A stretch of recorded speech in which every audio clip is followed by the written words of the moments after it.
My ears. All right.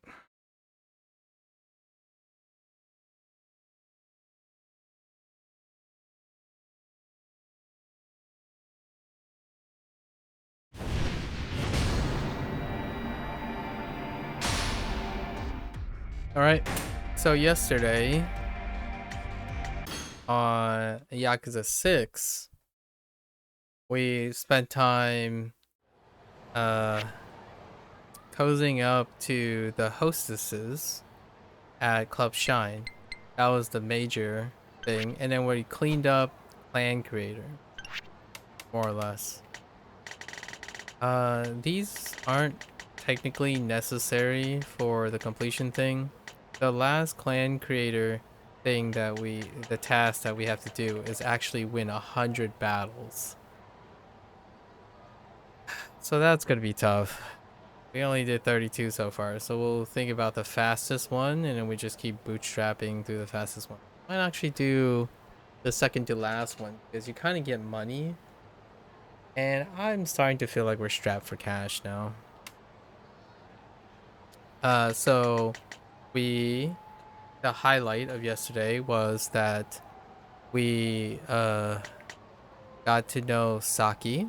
Saki is a pro wrestler, and her life stream is to inspire people through pro wrestling, and her sub story was about a fan that inspired her and the fan supporting her in return. Riona is a senior hostess, and she's really interested she's really into the industry, and she wants to make a legacy as a hostess. So her sub story dealt with lecturing and mentoring younger hostesses. There was a hostess that made the rookie mistake of pressuring customers purchasing things, and it backfired on her. But she's a very motherly character. So now we have 3 more hostesses, and we're gonna work our way through it and learn about the other 3. Okay, so let's head on back down to Club Shine.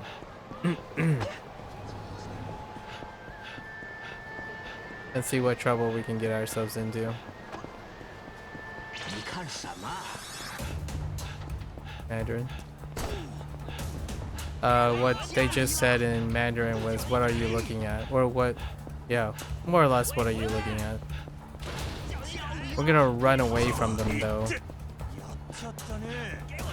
because we still need to run away from them 3 times. 7 times. There we go. Oh wait, I needed to get into battle first. Whoops. Hang on. There we go. Now we run away from them. It only counts when the battle is initiated. You can run so much faster in combat. I almost feel like intentionally running into combat when you have to run across town might be something to do. Okay.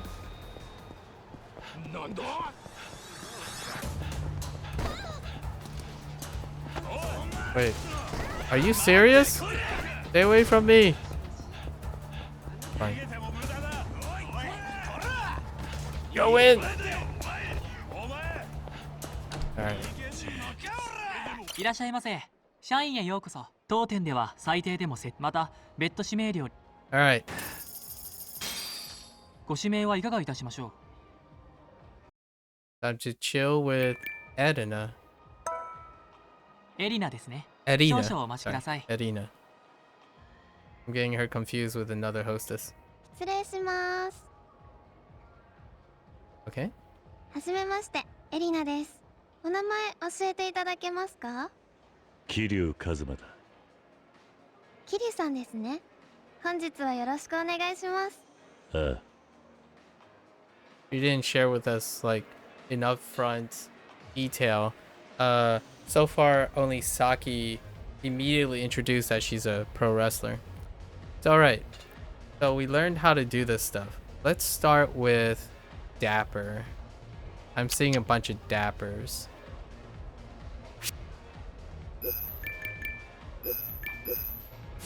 Try to farm Dappers. I'm hitting the gym a lot. Maybe we can do what's your type? Might be a good one. I have a secret to tell you. You should only have eyes for me. Let's go with a gym. 桐生さん今でも十分強そうなのにまだ体鍛えるんですか？強さってのは天井がねえんだ。まだまだ上を目指すぜ。じゃあ私がピンチの時は絶対助けてくださいね。ああ、任せろ。嬉しい。Okay. Okay, that's not too bad. That's a pretty nice reaction. I guess we can ask what's your type. 寡黙で知的な男性が好きですね。読書してる男性とか素敵だなって思います。桐生さんは最近何か読んだりしてます？ I read the mood. Smooth. Hideo reads manga. I guess we'll say manga. 漫画かな。へえ、桐生さんも漫画読むんですね。なんか意外です。No. Manga is a no. No go for manga. Not interested. How do you act when you're in love? What's your favorite food? Oh no. That's not dapper. How about I have a secret to tell you? 桐生さんの秘密ですか？ああ、実は俺。I like you. Oh no. I used to write to a radio show. Ooh, that's a callback to Yakuza 0. Or, yeah, it's a callback to Yakuza 0. Doche Kamiya. I've been a host before. True. I'm your father. Luke, I'm your father. That's gotta be a Star Wars. I was... Alright, you know? Let's ホ see. ストをやったことがあるんだ。成り行きでな。You want me to? 本当ですか？桐生さんのシャンパンコール聞いてみたいな。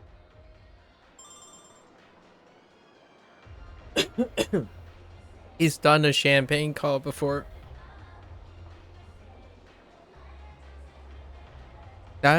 Although, with that said, that might not be technically a callback, but more of a foreshadowing, because Kiwami 2 actually came after this game, and they added the Cabaret Club thing afterwards.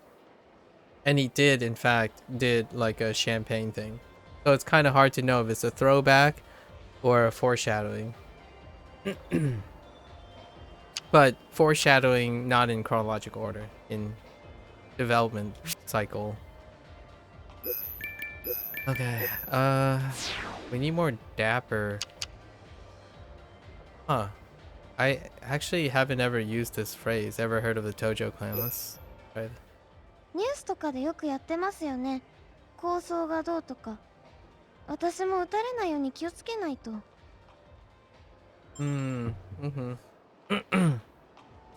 Fair enough.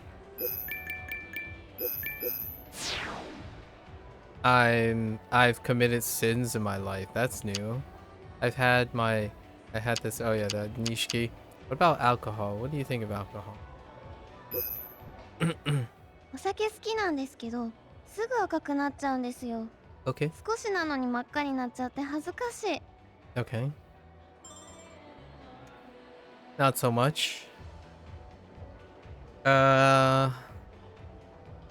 Fishing? Oh, we can just go hard and farm one more thing. Okay. もう女の子みんなに言ってるくせに。That call out though, yeah, that's fair. そろそろお時間とな。 Saying that line, that's fair. Spot on.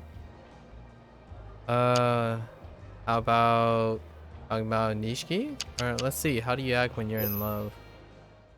私家事でも何でも尽くしちゃいますよ。 Housework and 一家に stuff. 一台いかがです？検討しておこう。 Cute. What got you into this job? That's fair. Fair question. 最初のきっかけは演技のレッスン費用を稼ぐためだったんです。 Acting 私女優に class. なりたいので。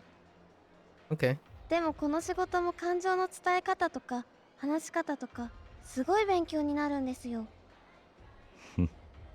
じゃあ実質昼も夜もレッスンってわけだな。夜はお給料もらえるからちょっとお得かもなんて。 Okay. My dude. My dude. そろそろお時間。 No, no, no, my dude. Get out. ごゆっくりどうぞ。 Work in here.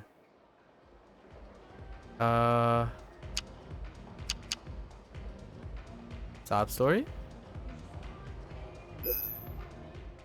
お友達だったんですか？ Definitely. 兄弟みてえなもんだった。今でもたまに二人でバカやってた頃の夢を見るんだ。そうだったんですね。その人とはどんな思い出があるんですか？ Well, yeah, we sang karaoke together. That's true. Drank at our favorite bar, Serena. It ended up in blows. All that's true. At the top of, at one of the top floors of the Millennium Tower. よくカラオケをしたな。一緒に当時流行ってたバンドの曲を歌ったもんだ。 Judgment. あいつはノリが軽いから愛の手を強制してきたりしたっけな。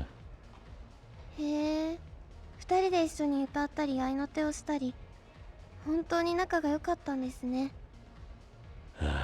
だがもうあの愛の手を入れることもないんだな。That's such a 桐生 fib. さん、すまないな。こんな暗い話をしてしまって。ううん、話したいことを話して少しでも楽になってくださいね。 Response to, is there anyone you like? Fair question. 好きな人はいるかな？ Okay. そうか。でもきっと私の片思いなんです。相手も鈍感っぽいですし、 Unrequited. この恋は難しいかも。鈍感なのか。もったいないやつだな。その相手も。Interesting. 桐生さんって同性のお友達は多いですか？ That's an 友達か。 understatement. まあ仲間っていう点で言えば、 Yeah. Okay. 男は多いな。へえ、いいなぁ。なんだ、男友達が欲しいのか。いえ、その逆です。私、Oh. 女の子の友達ができにくくて困ってるんですよ。 Huh. この間も仲良くなれそうだった子に彼に色目使ったって言われて疎遠に。 Oof. お前、友達の彼氏に色目なんて使ったのか。いえいえ、そんなことしませんよ。なのに女の子からはあざといとか猫かぶりなんて言われたりで。そんなことが。桐生さん、私って猫かぶってるように見えます？ Hard to tell. I wouldn't say that. If the shoe fits, are you faking it to me? そうは見えないかな。ですよね。私そんなこと全然考えてないのに、どうしてそんな風に言われちゃうんだろう。もしかしたら無意識的に勘違いされるような振る舞いをしているのかもしれねえな。無意識的ですか？ああ、 Perhaps not subconsciously, but 俺もなぜか unintentionally 街を at 歩いてい least. るとチンピラに絡まれるからな。それに近いんじゃねえか。それに近いかは置いておきますが、確かに無意識的に何かしちゃってるのかもな。ちょっと自分を見つめ直そうかな。相談に乗ってくれてありがとうございます。まあそれだけお前が魅力的ってことさ。小悪魔って言うんだろ、そういうの。Like もうやめてく compliment. ださいよ。そんなんじゃないですから。俺も勘違いしないように気をつけないとな。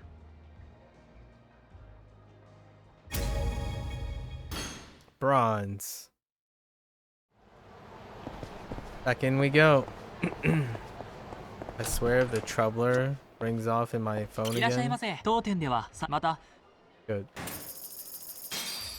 ご指名はいかがいたしましょう。エリナですね。あ、キリュウこちらです。 Okay, we went dapper last time. Let's go. I guess we have sexy available. Let's do sexy. Sexy route. What's your fetish? What color are your panties? What's your... Okay, so we already know the alcohol thing, right? I guess we can... Hail Mary? Let's go. キリュウさん、それセクハラですよ。教えてあげません。 Alright, fair enough. That's sexual harassment, alright. Alright. Or that's harassment in general. You know any of those spots? Heck, yeah, we might as well see. キリュウさんもそういうお店行くんですか？なんか意外です。 Okay. Actually, that wasn't as bad as, that could have gone worse. Any other choices? I love you? Let's ask what her fetish is. 私指フェチなんです。長くてゴツゴツしてる男の人の指が大好物で。ほう。じゃあ俺の指なんてどうだ。実は結構ストライク。さっきからチラチラ見ちゃってました。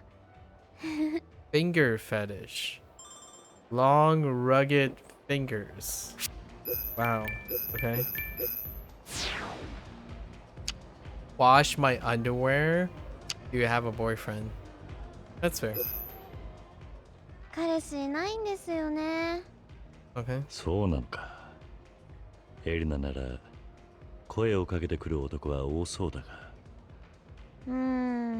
なんか私に声かけてくれる人ってすでに彼女がいるとかそういう人ばっかりなんです。でもまあ気長に素敵な王子様を待ちますよ。案外近くにいるかもしれませんし。どうだろうな。 Okay.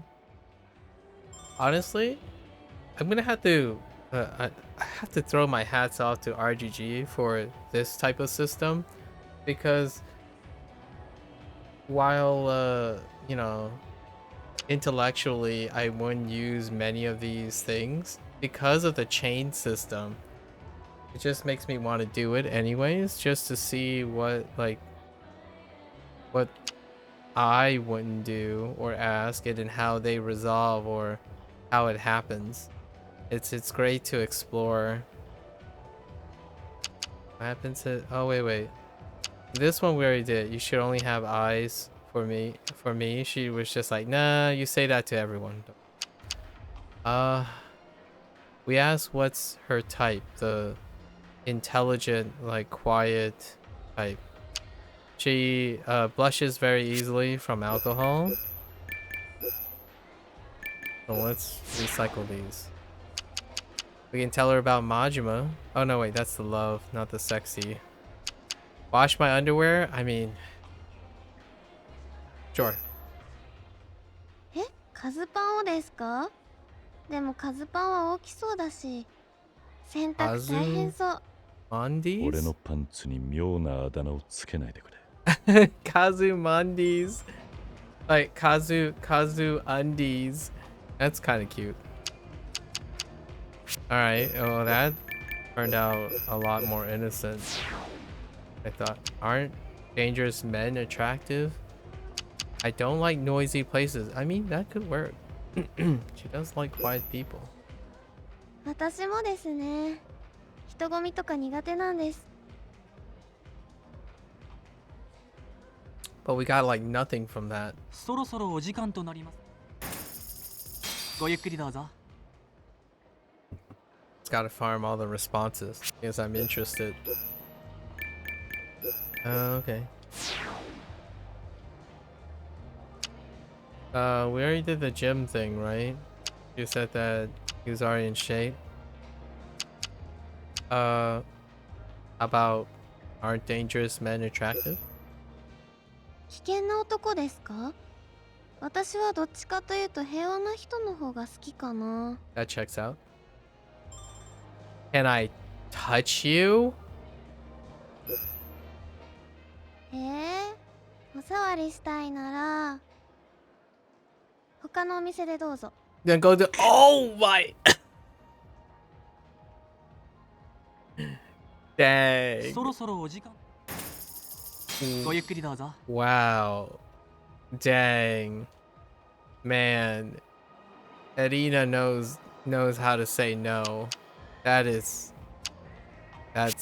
pretty good. Like, oh. You wanna touch me, right? Go to a different club. Alright, well, we can say her makeup looks そうですか？私あんまりお化粧濃くないんですよ。 okay. おお、 Less makeup. そうなのか。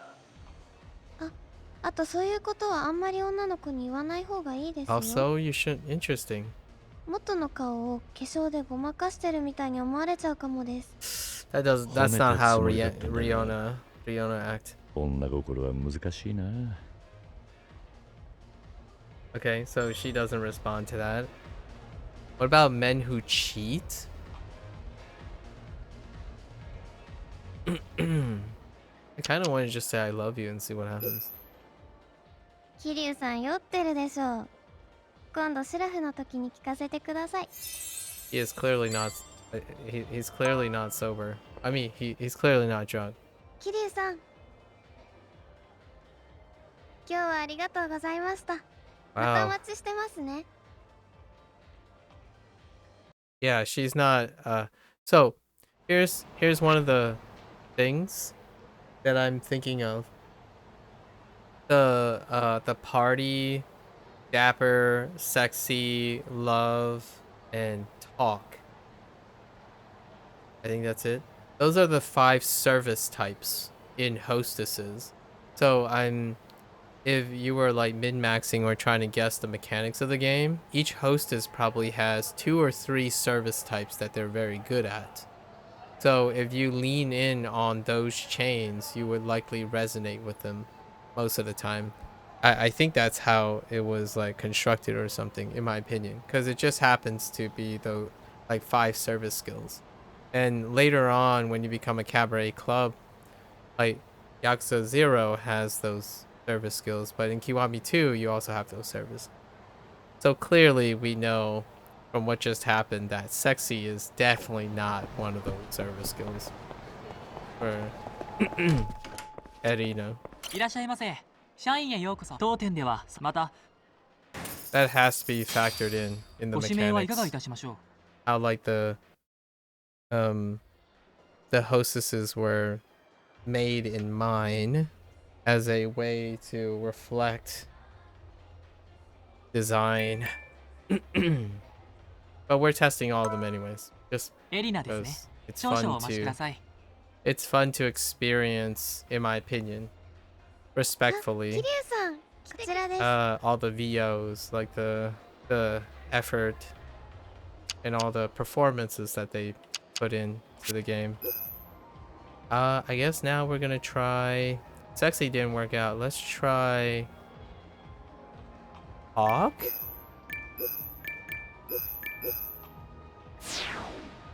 Let's try talk. Do you cook? よくお菓子とか作ってますね。今 Sweet 度チェリー tooth. パイとか作ろうと思ってるんです。 Cherry pie, お huh? お、うまそうだな。これからも指名してくれたら作ってあげますね。ならまた指名しないとな。 Talk might be the maybe the inn right here. Ever heard of pockets? You're always as cute. You're as cute as always today. Flattery? 桐生さんもかっこいいですよ。 Okay.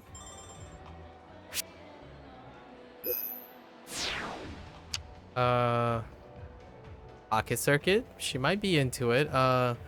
Saki was into it. She likes pocket circuit. But she's a tomboy. 昔やってましたよ。ポケサーですよね。 There you 私の go. マシンも結構速かったんですよ。おお、 Nice. エリナもポケサーをやっていたとはな。あ、そうだ。桐生さん知ってます？カムロ町最速の男っ The て呼ばれる fastest 人の man in 話。 Kamurocho? ポケサーブームのたびに全大会を制覇しては去っていく伝説の人らしいです。 It's Kiryu. またブームが来たら現れるかもしれませんよ。なんでもポケサーのスタッフの人を結婚に導いたって噂も。おお、そんな男がいるのか。俺のことか。まさかな。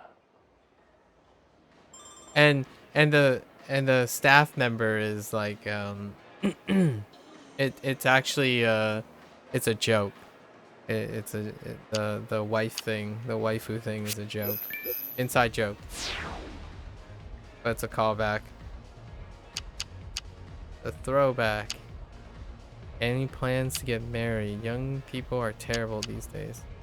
I'm a target of several, you know, we haven't used this. Let's use that. え？逆にどうすれば組織に狙われるようになっちゃうんですか？わからん。そういう星の下に生まれてしまったんですかね。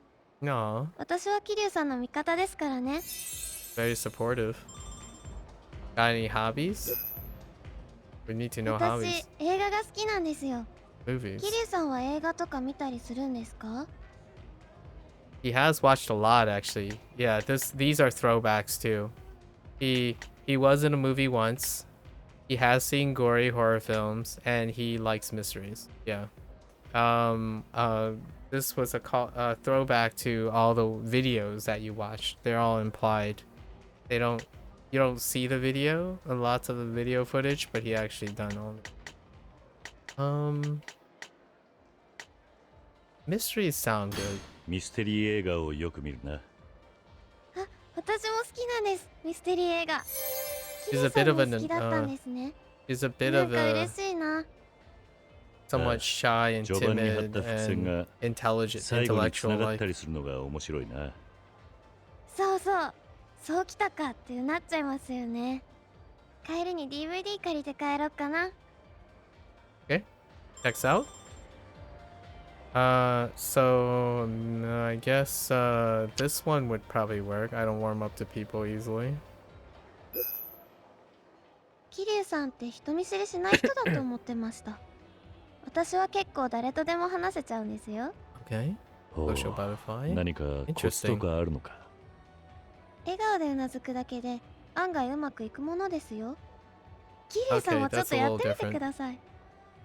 笑顔でうなずくか。Mm-hmm. There it is. まあ人見知りっていうのも個性ですし、無理に直さなくても。 That was okay. That was a meh そ response. ろそろお時間となります。ごゆっくりどうぞ。 All right. Any plans to get married? Let's throw this out. We already tried this. And these. These we don't need. Where are you from? 出身は神奈川ですね。奇 Kanagawa. 遇だな。うん俺も近いぜ。え、そうなん Interesting. ですか？シンパシー感じちゃうかも。じゃあ私たち神奈川同盟ですね。 I am unsure the relative position of Kanagawa. Play any sports in school? That's interesting. What blood type? You know, play any sports. 外れです。私は文化部でしたよ。 Okay. 映画が好きだったので、映 Okay. 像系の部活でした。 Film club. 懐かしいな。 Nailed it. Alright. そろそろお時間となります。 Yes, yes, yes. かしこまりま But した。 I know you're just doing your job, but you know. ねえねえ桐生さん、この前私が誤解されやすいって話したの覚えてます？ああ、猫かぶってるとか言われて女友達ができねって嘆いていたな。思い返してみたんですけど、そういえば男の人にも誤解されてたなって。なんだ、男にも猫かぶりって言われたのか。バレバレじゃねえか。バレバレって、だから猫かぶってないですからね、もう。実は私が普通のお友達だと思っていた人から告白されたことがあったんですけど、お断りしたら思わせぶりな態度取ってたくせにって怒鳴られちゃったんです。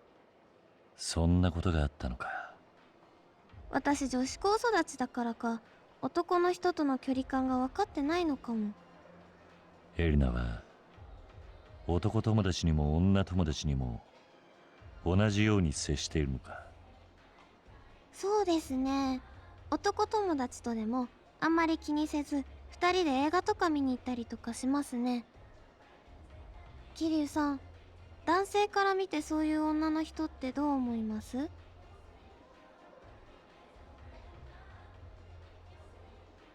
それは勘違いされるかもな。二人で出かけたりしたら男は希望を持っちまうと思うぜ。やっぱりそういうものなんですかね。私はただ遊びに行きたかっただけなんですけど。男は結構その気になりやすいからな。二人でデートなんてしたら絶対に勘違いする。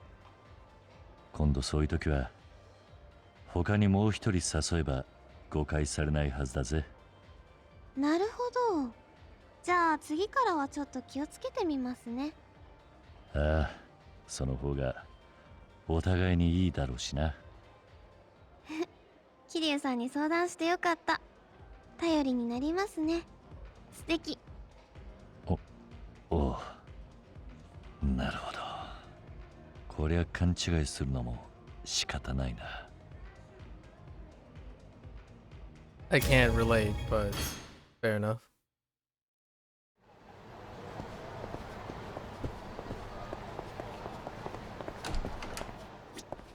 いらっしゃいませ。当店ではまたご指名はいかがいたしましょう。 Eh? エリナですね。少々お待ちください。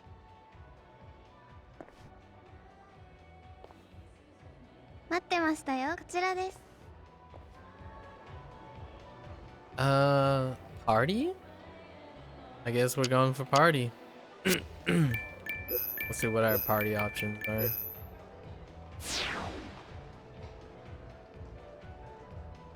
What do you want most right now? 私はホームシアター一式が欲しいですね。大きな画面と迫力の音で映画を見たいです。That checks out. He's a really big movie person.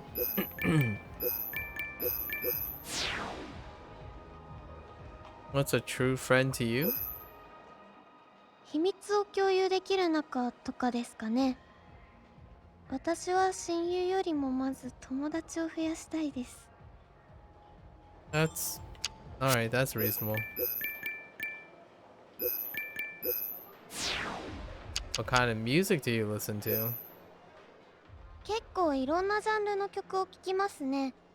But おお、では演歌はどうだ。あんまり詳しくはないんですけど、演歌好きのお客さんに教えてもらったりしますよ。カムロ純恋歌って曲が好きですね。hey, その曲なら俺も昔カラオケでよく歌ったな。indeed. なんか運命感じちゃいます。じゃあ今度デュエットで歌いましょう。 Wait, is that her song? Is she gonna do Pure Love in Kamuro? Huh. Okay. Know any good restaurants? 実はカムロ町で食事とかあんまりしないんですよね。 Fair enough. 私大食いなので外食すると結構お金かかっちゃうので。 Okay. 大食いも大変だな。そうなんです。だからもっぱら食べたいものは自炊してますね。 She な does ので料理 cook, は得意ですよ。 more like bake. ほう。 She それは specifically すごい meant な。 cherry pie.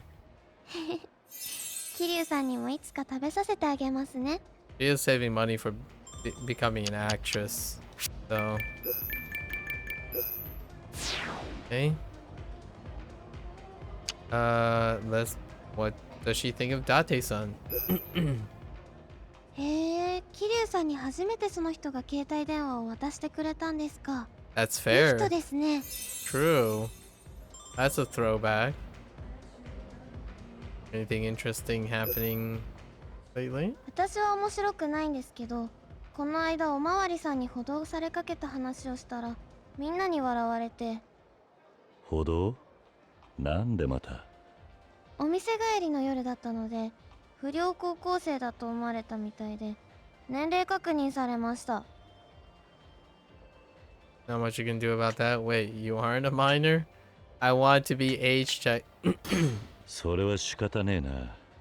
エリナは若く見えるから声かけられたんだろう。 Smooth. 私は大人っぽく見られたいんだけどな。 Ooh. だが That's それは武 interesting. 器でもある。若い子好きな男は多いから指名にもつながるだろまあそうかもしれませんね。だ Good から follow 桐 up. 生さん私を指名してくれたんですか。う。どうだろうな。 Good follow up. Yes, yes, yes. そろそろお時間とごゆっくりどうぞ。 Take my money. Yes, yes, yes. Let's ask. She does have friend things. Ooh, what's your favorite food? Wait, do we already know that? We don't. Worries about, the restaurant bill after she orders everything. Oh. The last, okay. Favorite food. 何でも食べますけど最近は肉や野菜がたくさん入ったラーメンが好きですね。 Approved. いつも通ってるお店に超大盛りがあって今度挑戦しようと思ってるんです。すごいな。そんなに食べられるのか。私こう見えても大食いなんですよ。いくらでも食べられます。ほう。なら今度飯でも行くか。おごるぜ。いいんですか？嬉しい。いっぱい頼んでも怒らないでくださいね。 Hmm.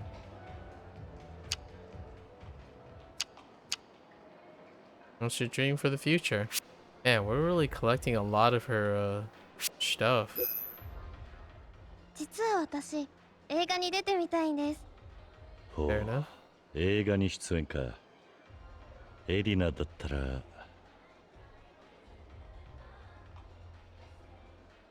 Hmm. A fantasy ファン film? タジー映画が合いそうだな。いいですね。私魔法使ってみたいのでぜひそういう映画出てみたいです。 We're talking about Western fantasy here, guys. Not that type of fantasy.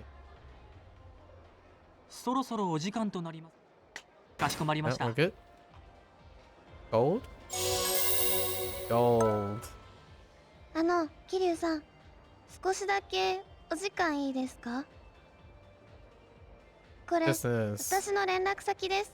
Business card. 誘ってほしいな。桐生さんん？なんだ？やけに嬉しそうだな。実はですねついに私にお友達ができたんですよ。エリナ。お前。もうそんなかわいそうな人を見る目はやめてくださいよ。私なりに頑張って成し遂げたんですから念願の女の子の友達です。猫かぶりとかあざといとか腹黒女とか言われないように頑張ったのか。そこまでは言われてませんけど、でもまあそんな感じです。私の言動が嫌味に取られないようにしたり、変な誤解を与えないようにしたり、私なりにいろいろ振る舞いに気を配ってみたんです。そうなのか。新しい女友達ができてよかったな。ありがとうございます。もっと頑張ったら友達たくさん増えるかな。エリナ。I feel lonely already. Don't overdo it. I'll make more friends too. This is like a joke, right? Go with 少 it. し寂しいな。俺のことも忘れないでくれよ。当たり前じゃないですか。桐生さんは私の大事な人ですから。ありがとうな。やきもちは冗談だ。その調子で友達が増えるといいな。はい、ありがとうございます。この調子で友達100人目指しちゃいますよ。Has a lot of friends. 応援してるぜ。That's a lot of friends. Alright.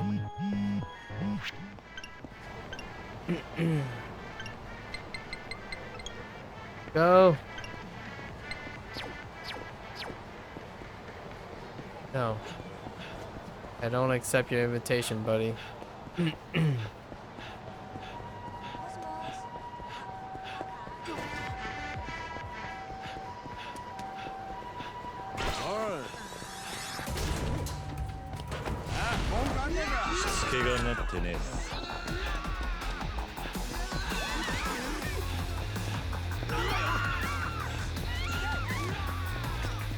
Ooh, that guy is struggling. Oh, they all stand in a different place in the theater square. We gotta run far enough for this to fail.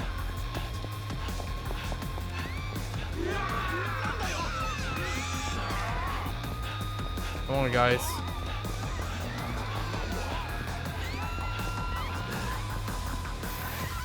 Oh, he does wear out if you auto run. Huh. Interesting.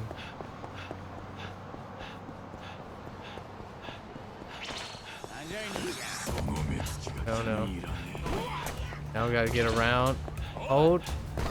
Hold. Hold. Hold. Nailed it. 桐生さん、来てくれてありがとう。こ Oh, れ she's からど really うしま short. す？ Karaoke? いいですね、カラオケ。じゃあ行きましょうか。 Wow, she's really short. いらっしゃいませ。何名様でしょうか？二人だ。料金は2名様で1000円になります。 Alright, don't let me そ down. れではご案内いたします。 Pure Love and 私この Kabuto. 曲好きなの。 Is it? Alright, fair enough. She sings a different song though. I don't think I played the song yet. Oh, I did play it once.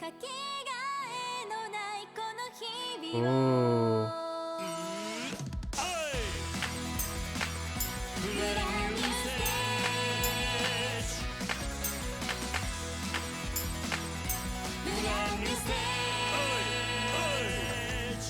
Duet.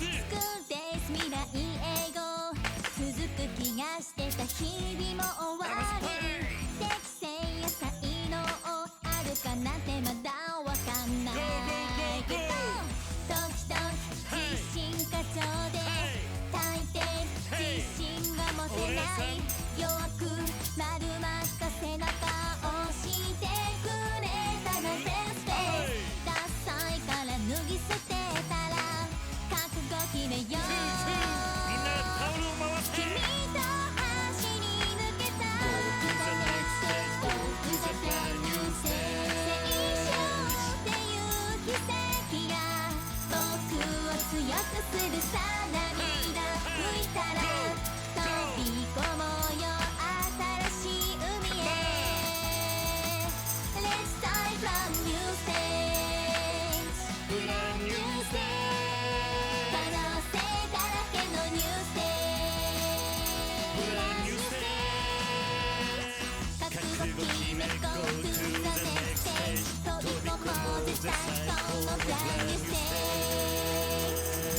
Dang.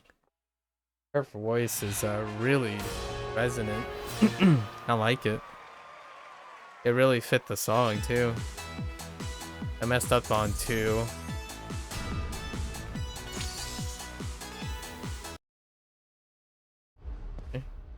いい気持ちいい。キリュウさん乗せるのうまいですね。キリュウさんの歌声聞きたいな。 So, man, all 3 of them are really good at singing. Really resonant voices. Quite different tone, obviously.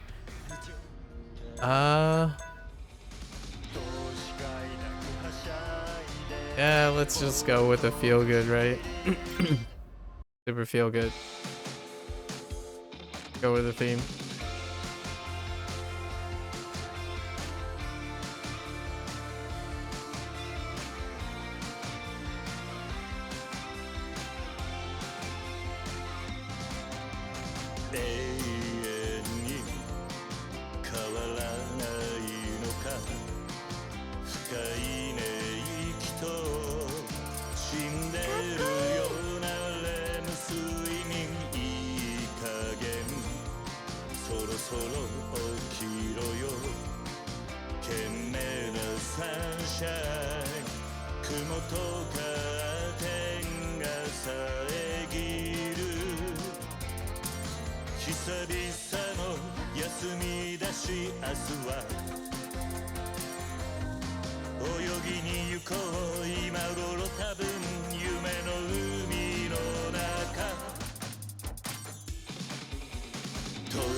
The happiest Kiryu will ever be.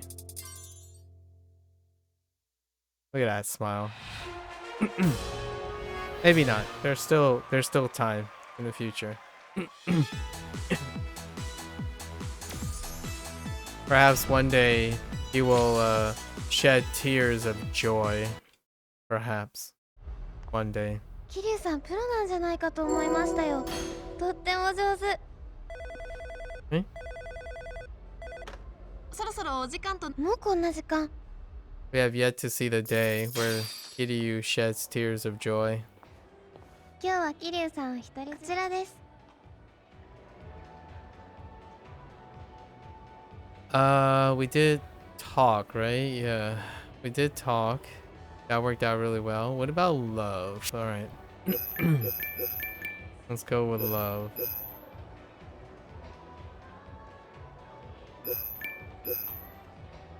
Already tried that one. You got a great figure? Let's go. ありがとうございます。私スタイルだけは自信あるんですよ。大食いなのに。たくさん食べてもそのスタイルはすごいな。何か対策してるのか？特に何も。だから知り合いの女の子とかからは I can 飲 see まれ that. たりしますね。スタイルがいいのも罪だな。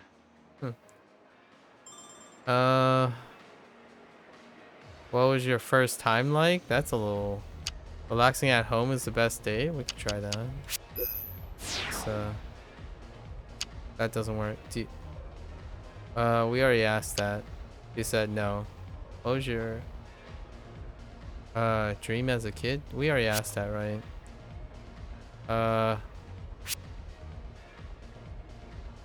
She didn't know, but she likes... You make my drink taste better? That's interesting. 私もキリュウさんと飲むお酒美味しいですよ。Okay. Straightforward. Alright. Cool.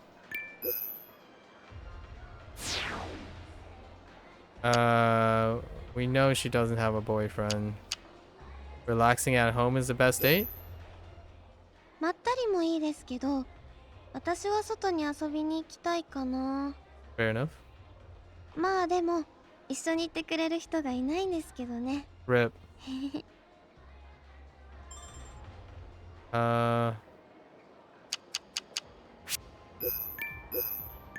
That's such a lewd question, but maybe it'll turn out different. What was your first time like? 社会科見学でパン工場に行きましたね。仕事の初体験はあの時かな。いや、そうじゃなくてな。 Not that kind of first time. じゃあどういう？ No. なんでもない。 Oh, it's such a cute response. All right. That's the best response so far. I like it.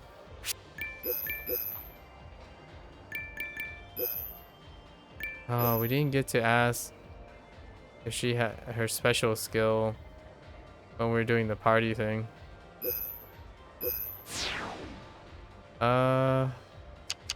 Make miso soup for me? The other girl couldn't, which was weird, but still. 桐生さんが手伝ってくれるならいいですよ。桐生さんはお湯を沸かして出汁を取ってお味噌を入れて Wait, お that's 豆腐を everything. 切ってください。エリナは何をするんだ？お椀によそいます。おいおい、俺が作ってるのと変わらないじゃねえか。Well played. バレました？ Well played. Well played. I love that. That's great. Well played, Edina. For high-end restaurants. Is that a word? 私は特に。もちろん連れて行ってもらえたら嬉しいですけど、Reasonable. おう、そうなのか。私は誰と行くかっていう方がずっと大事なので、好きな人とだったらどこでもいいかなって思います。 Reasonable. Very reasonable. そろそろお時間となりますが、ごゆっくりどうぞ。 Yes. Go away.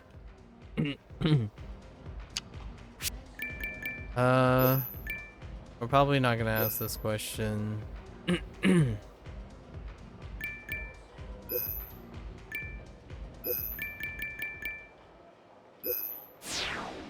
Anything? Oh, looks like we're. Did we already ask this? 映画監督になりたか Oh, った she ん wanted で to be す a よ film ね。 director. おう、 Nice. 意外だな。学生時代は自主制作で撮ったりもしてたんですけど、映画を作るのってとっても大変で、 That's relatable right there. いつの間にか映画を作り It's たい one か of my ら dreams. 映画に出たいに夢が変わっちゃいました。映画が好きなんだな。その自主制作映画も見てみたいもんだが。あれはダメです。若気の至りってやつで恥ずかしいですよ。 Oh. Okay.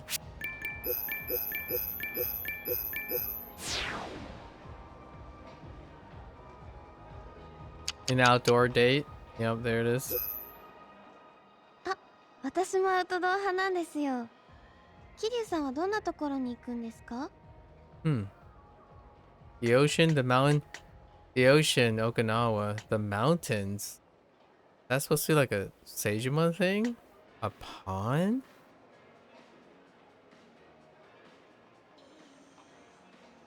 A pond. やっぱり海だな。いいですね、海。焼きそば、イカ焼き、かき氷。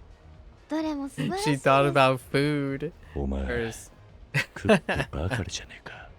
I 海 find で that 食べ very ると adorable. 普段の何倍も美味しいんですから。これもアウトドアの醍醐味です。確かにそうかもな。Fair enough. Alright. そろそろお時間となります。 Get out of here. ごゆっくりどうぞ。 Take my money.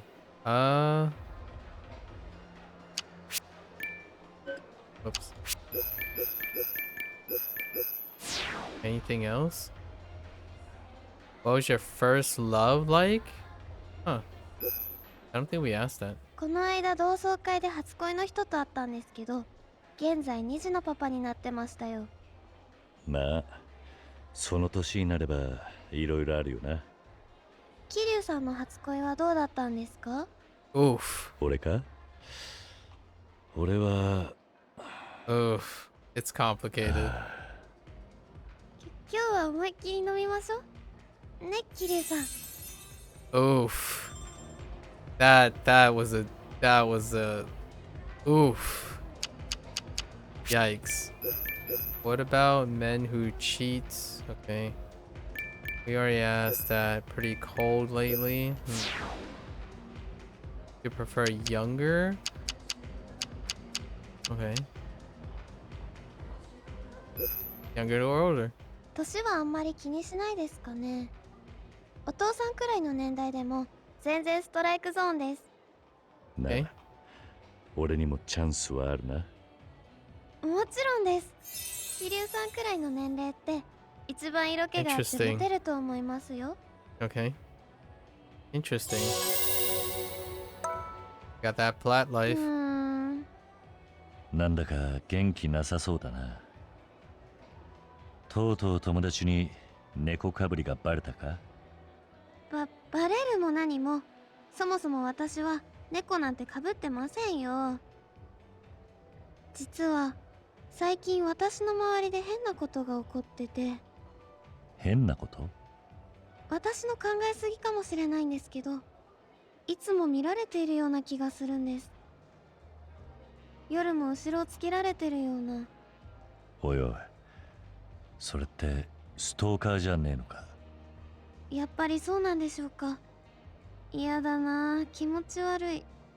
何か思い当たる節はないのか？それがこれと言ってないんですよね。なんだか怖いな。エリナ。The law will protect you. He's going down. 大丈夫だ。どんな奴が来ても俺が必ずお前を守ってやる。桐生さん。もしも何かあったらすぐに連絡しろ。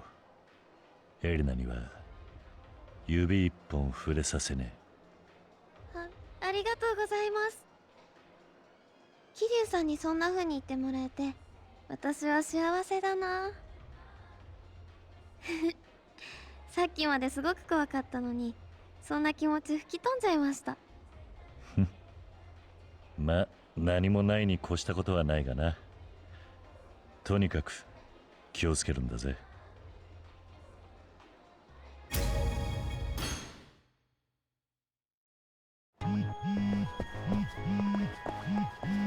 That's okay. That's Edina. We're going for the diamond. いらっしゃいませ。当店ではまたご指名はいかがいたしましょ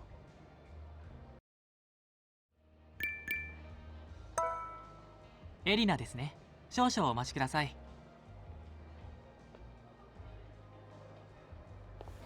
待ってます。こちらです。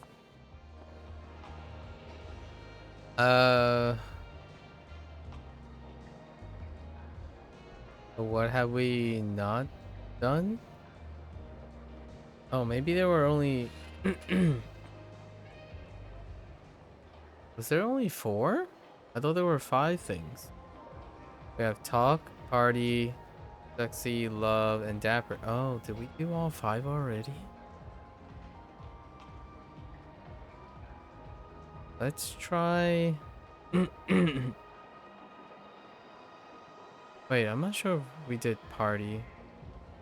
But I do want to get to her special skill. So let's try that. Oh yeah. Let's do party.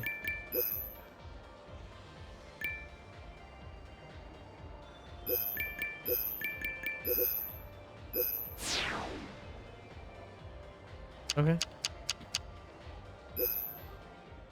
結構夏メロを歌いますね。70年代の曲とか。でも同年代の子たちと行くときは歌いにくくて。ほほう。なら俺と行くか。本当ですか？確かに年代的にも曲が合いそうですね。楽しみ。 So she likes oldies. Okay.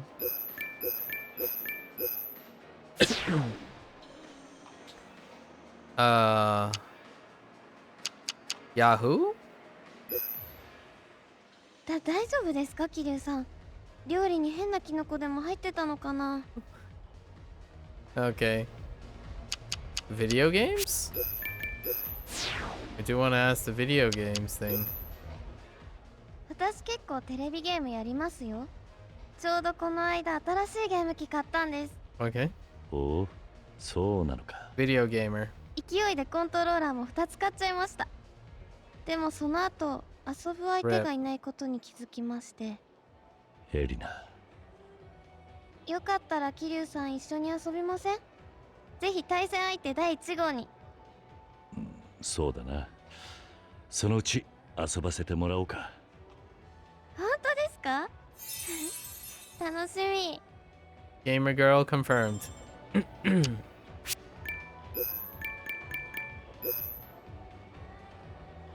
Know any good restaurants is useful. Did I already ask anything interesting happening lately? Oh. Go ask about restaurants.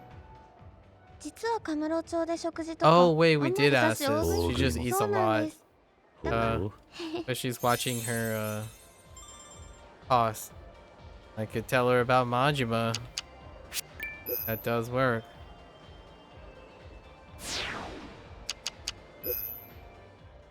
そんなファンキーな方がいるんですね。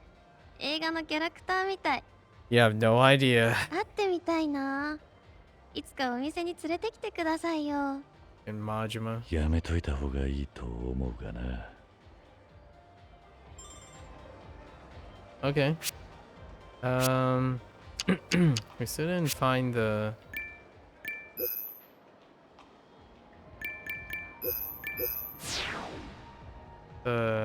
what's her special skill thing yet? Tell her about Onamichi? 尾道一度行ってみたいんですよね。尾道ラーメン。お魚も美味しいですし。本当に食べるのが好きだな。 Always thinking about food. She did when we mentioned the ocean. She did talk about seafood a lot. そろそろお時間となります。ごゆっくりどうぞ。 I can definitely resonate with that.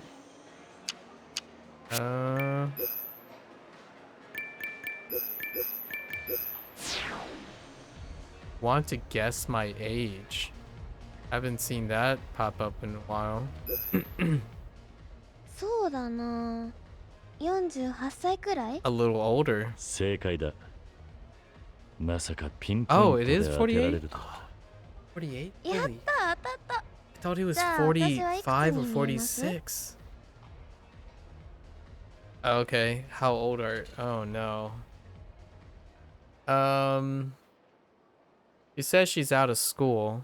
She went to a reunion, the 5-year reunion. 23. 23か？お、大正解です。よくわかりましたね。 Okay, さすが桐生さん。 nice. Safe. Wasn't expecting to have to. Oh, fishing is pretty hard actually. Oh, we can pull that one off. 桐生さん詳しいんですね。お魚釣ったら私にも食べさせてくださいよ。 Oh, that's it? Okay, fair enough. そ Safe. ろそろお時間となりますが、かしこまりました。 Diamond.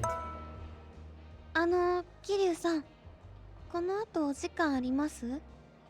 よかったら一緒にお食事でもどうかなって。いいな。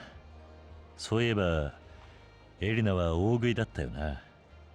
どうせなら好きなものでもおごってやるよ。いいんですか？でも悪いですよ、おごりなんて。気にするな。お前がどれだけ食べるのか見てみたいしな。やった。桐生さんとご飯。はしゃぎすぎだろ。私すぐに用意するんで、劇場前広場で待ち合わせでいいですか？劇場前広場だな。わかった。楽しみにしてますね。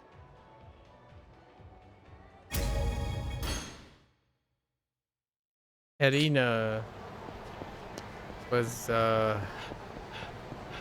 I can definitely resonate with Erina personally quite a bit.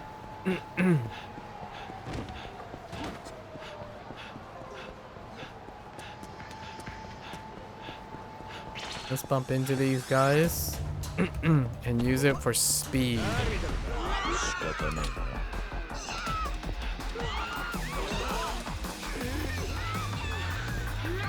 We gotta wrap around the outside though. I think this is what counts as escaping from a battle, hopefully. Unless there's a command I need to... Nah, there's no way, right? No. I was trying to do like the Final Fantasy way, hold down both the shoulder buttons.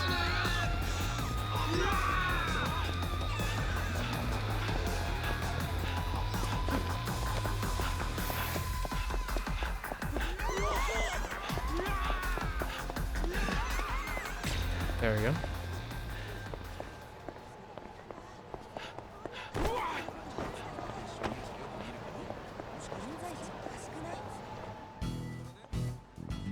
Caught in a love triangle. Oh boy. Unrequited love. この辺りで待っていろと言っていたな。あ、桐生さん。よう、結構早かったな。桐生さんと出かけるのが楽しみで、ちょっと早く切り上げてきちゃいました。おいおい、大丈夫なのかよ。平気。それじゃあ行きましょう。美味しいお店があるんです。わかった。ん？ Stalker? どうかしました？いや、なんでもない。じゃあ行くか。That neckline though. 誰かに見られているような。桐生さんとご飯何にしようかな。俺のおごりだ。遠慮せず食え。本当にいいんですか？男に二言はない。ありがとうございます。 I totally miss these moments where we have like 3 or 4 people right こ around れとこれとこれとこ yakiniku. れとこれと Just- これと Yeah, that's it. これとこれとあ、これは大盛りで。それがおかずで主食は Dang. She said- いただきます。おお。Oh man, she's so cute. 美味しかったです。桐生さ So ん、ご pure. ちそうさまでした。おお。本当に大食いなんだな。そうなんですよね。あっちのお店も美味しそうだな。You're still hungry. 私食べてもすぐにお腹空いちゃって、だから食費が結構かかるんですよね。そりゃ大変だな。ん？ We would go for dessert though. どうかしました？ Bubble tea and shave ice やはり right after. 誰かにつけられているようだ。つけられてる？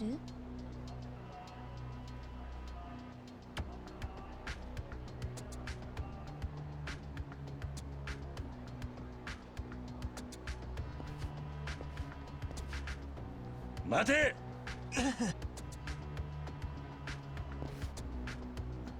おい、お前だな。さっきから俺たちをつけていたのは。人聞きの悪いことを言うな。僕はお前がエリナちゃんにひどいことしないか見張ってたってわけだ。あ？何言ってんだお前。かわいそうなエリナちゃん、無理やりこんなヤクザみたいな男に付き合わされて。あななたは知り合いなのか？知り合いも何も、僕らは恋人同士。僕らは愛し合っている仲なんだ。何？恋人同士でもなければ愛し合ってもいません。学校のサークルで一度お会いしただけじゃないですか。そんなに照れなくてもいいんだよ、エリナちゃん。僕にあんなに優しく接してくれたんだ。好きだからそうしてくれたんだろ。違う、それはあなたの勘違いで。それに一度会っただけなんて水臭いな。僕は毎日エリナちゃんを見守ってるっていうのに。え、毎日見守るって。どうやらストーカーってのはこいつだったようだな。そんな男なんかほっといて、僕と一緒に遊びに行こう。僕なら君を幸せにしてあげられるよ。桐生さん。その辺にしておけ。みっともねえぞ。うるせえ。大体なんだお前は。エリナちゃんを呼び捨てにしてなるなるしいぞ。あんたエリナちゃんの何なんだよ。エリナはな、俺の女だ。桐生さん。だからこいつには指一本触れさせねなんだと。エリナちゃんの恋人はこの僕だ。邪魔するやつは死んでもらうしかないね。これやがんな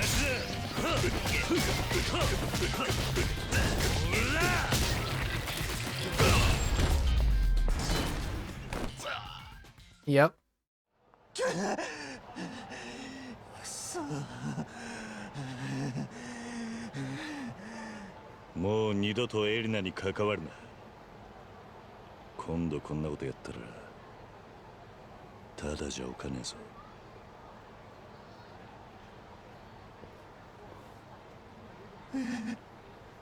エリナちゃん。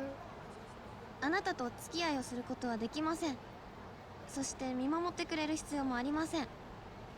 私にはもう素敵な人がいるから。バ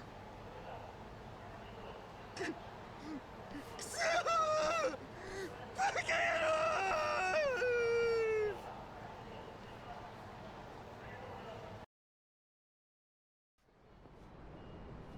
郎。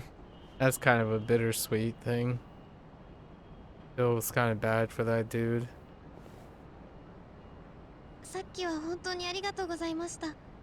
すっかり迷惑かけちゃいましたね。気にするな。はあ、私って恋愛に不器用なのかもしれません。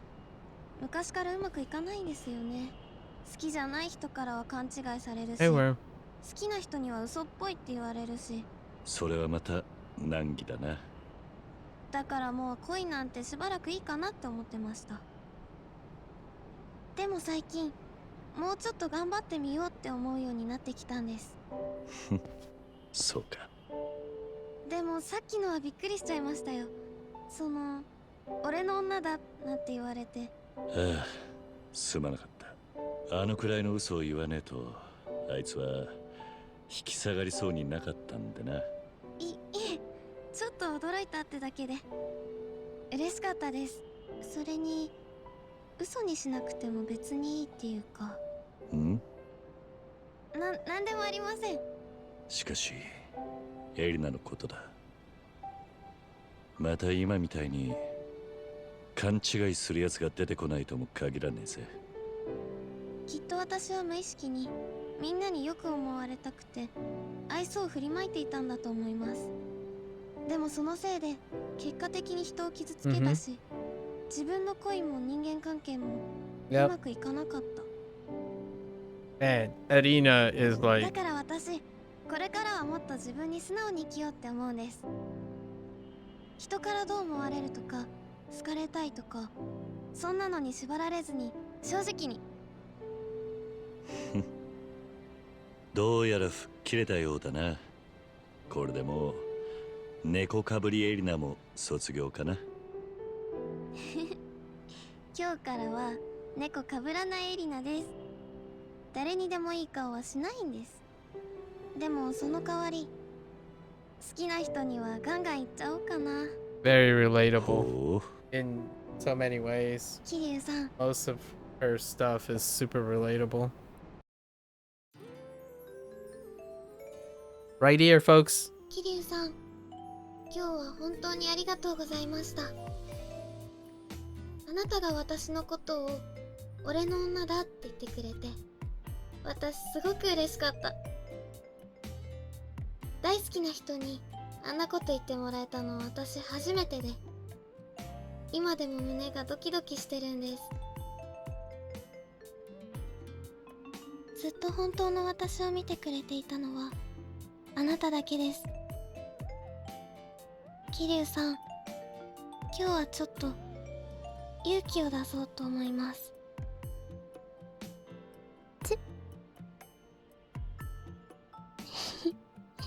恥ずかしいな。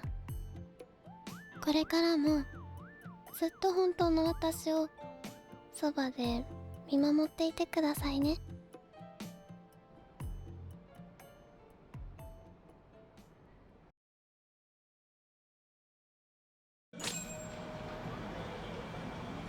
Yep. Of the in just thinking about this game in general, of the 3 so far, Saki is incredibly interesting, and like she's a very modern woman. And then we have Riona, which is actually probably the most traditional when it comes to like what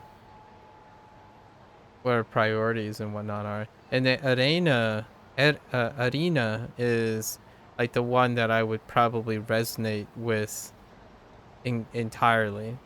So it almost felt a little bit like pandering a little bit, because Arena's character is very similar to, it's one of those like you have a connection with at a younger age. Like I would see myself, she's 23, because we know from the guessing it was around that age. I probably had very similar perspectives and whatnot.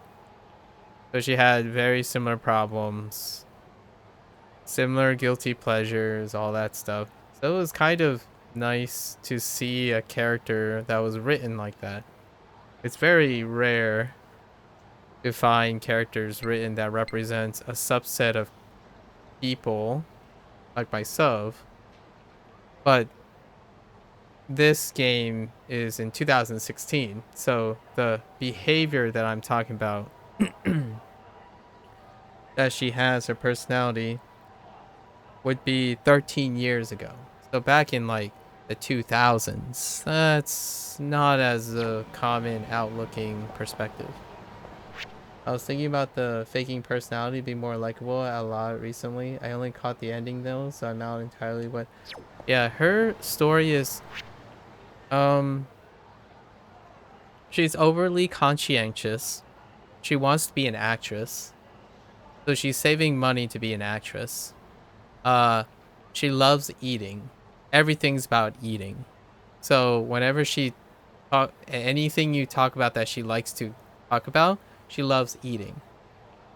She is extroverted. She is introverted, but she is skilled at socializing. So what that means is she has a dissonance between understanding how to communicate with people, but she does it anyways. That's what the whole fake thing came out. She's overly conscientious, so she knows how to behave and communicate properly. But at the same time, she is not communicating based on her introversion. So like she's not extroverted in the sense that when she likes to socialize a lot, she's not projecting her personality. She's being agreeable. So that's kind of that whole thing that I described way back in my youth, where you spend most of your time trying to develop socializing skills to compensate for not projecting onto other people. So she's still struggling with the dissonance that comes from that. So she knows how to communicate. She doesn't know the perspective of communicating with people. So it got her into trouble leading on to people. So she had problems making friends because all her friends think she's just being agreeable for the sake of being agreeable. And then she made a friend in the process of you interacting with her. And she tells you that most of her girlfriends think she's always leading guys on and being fake, which is not necessarily true because it goes deeper than that. She's trying to be agreeable because that's what is appropriate. And then that she doesn't have, and consequently she doesn't have any relationships, right? And whatnot. And she's a video gamer, so she has all the characteristics of an introverted person, classically introverted contextually, but not really like bona fiable, which is like video games, but she has no person to play with kind of thing, but wanting to play with another person. So she's like seeking personal connections, but unable to project them because she is practicing developing communication skills.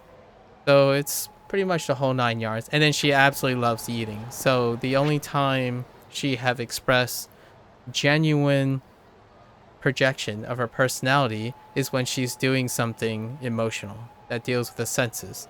So that deals with being upset, being lonely, eating. So that's kind of like I resonated with it because when I was in my 20s, that's more or less where I was in my state of mind. So what Kiryu acted as was like the conduit for inspiration for that, which ultimately becomes with like being more assertive. And you have to give way being less agreeable to be more assertive. And that's kind of what happened from like 21 and on. That's when I started balancing being more assertive. So I could really super relate to that. That's the first character. I think what we've gone through 2, 12, 23, 36, 57 hostesses now across 7 games. It might be like give or take 3. So let's just round it up to 60. It's been 60 characters, and this would be the first character that if I didn't have to explain anything, like if there was a character that was written to be as closely representative as in my early like adulthood, Erina is pretty close. Like that's pretty close. Only with the topics that were written in. So usually it deals with food. And food, friends, special interests, hobbies, dreams, the superficial stuff. Like when I mean by superficial, I mean the stuff that they don't go too deep in because it can get really difficult to balance in terms of these games. Like if you had 5 hostesses and you go too deep into one, the other 4 would feel a little cheapened, or they would have to go into that, and it would kind of dominate the game. So, yeah, it was different. It was a different feel. What that comes to mind about her after hearing the story is that she is very intelligent. Not sure how accurate. She is very intelligent, and she likes her ideal type of guy is someone who's quiet and intelligent. And she wants to do everything with film. Her favorite thing is film.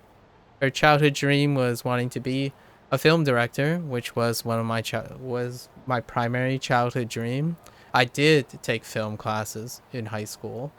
She was part of the film club, and then she wanted to develop that skill of communication, so she eventually wanted to be an actress. She wants to be in a movie. So the idea is she is learning to be assertive to express those things, but she doesn't boldly express them.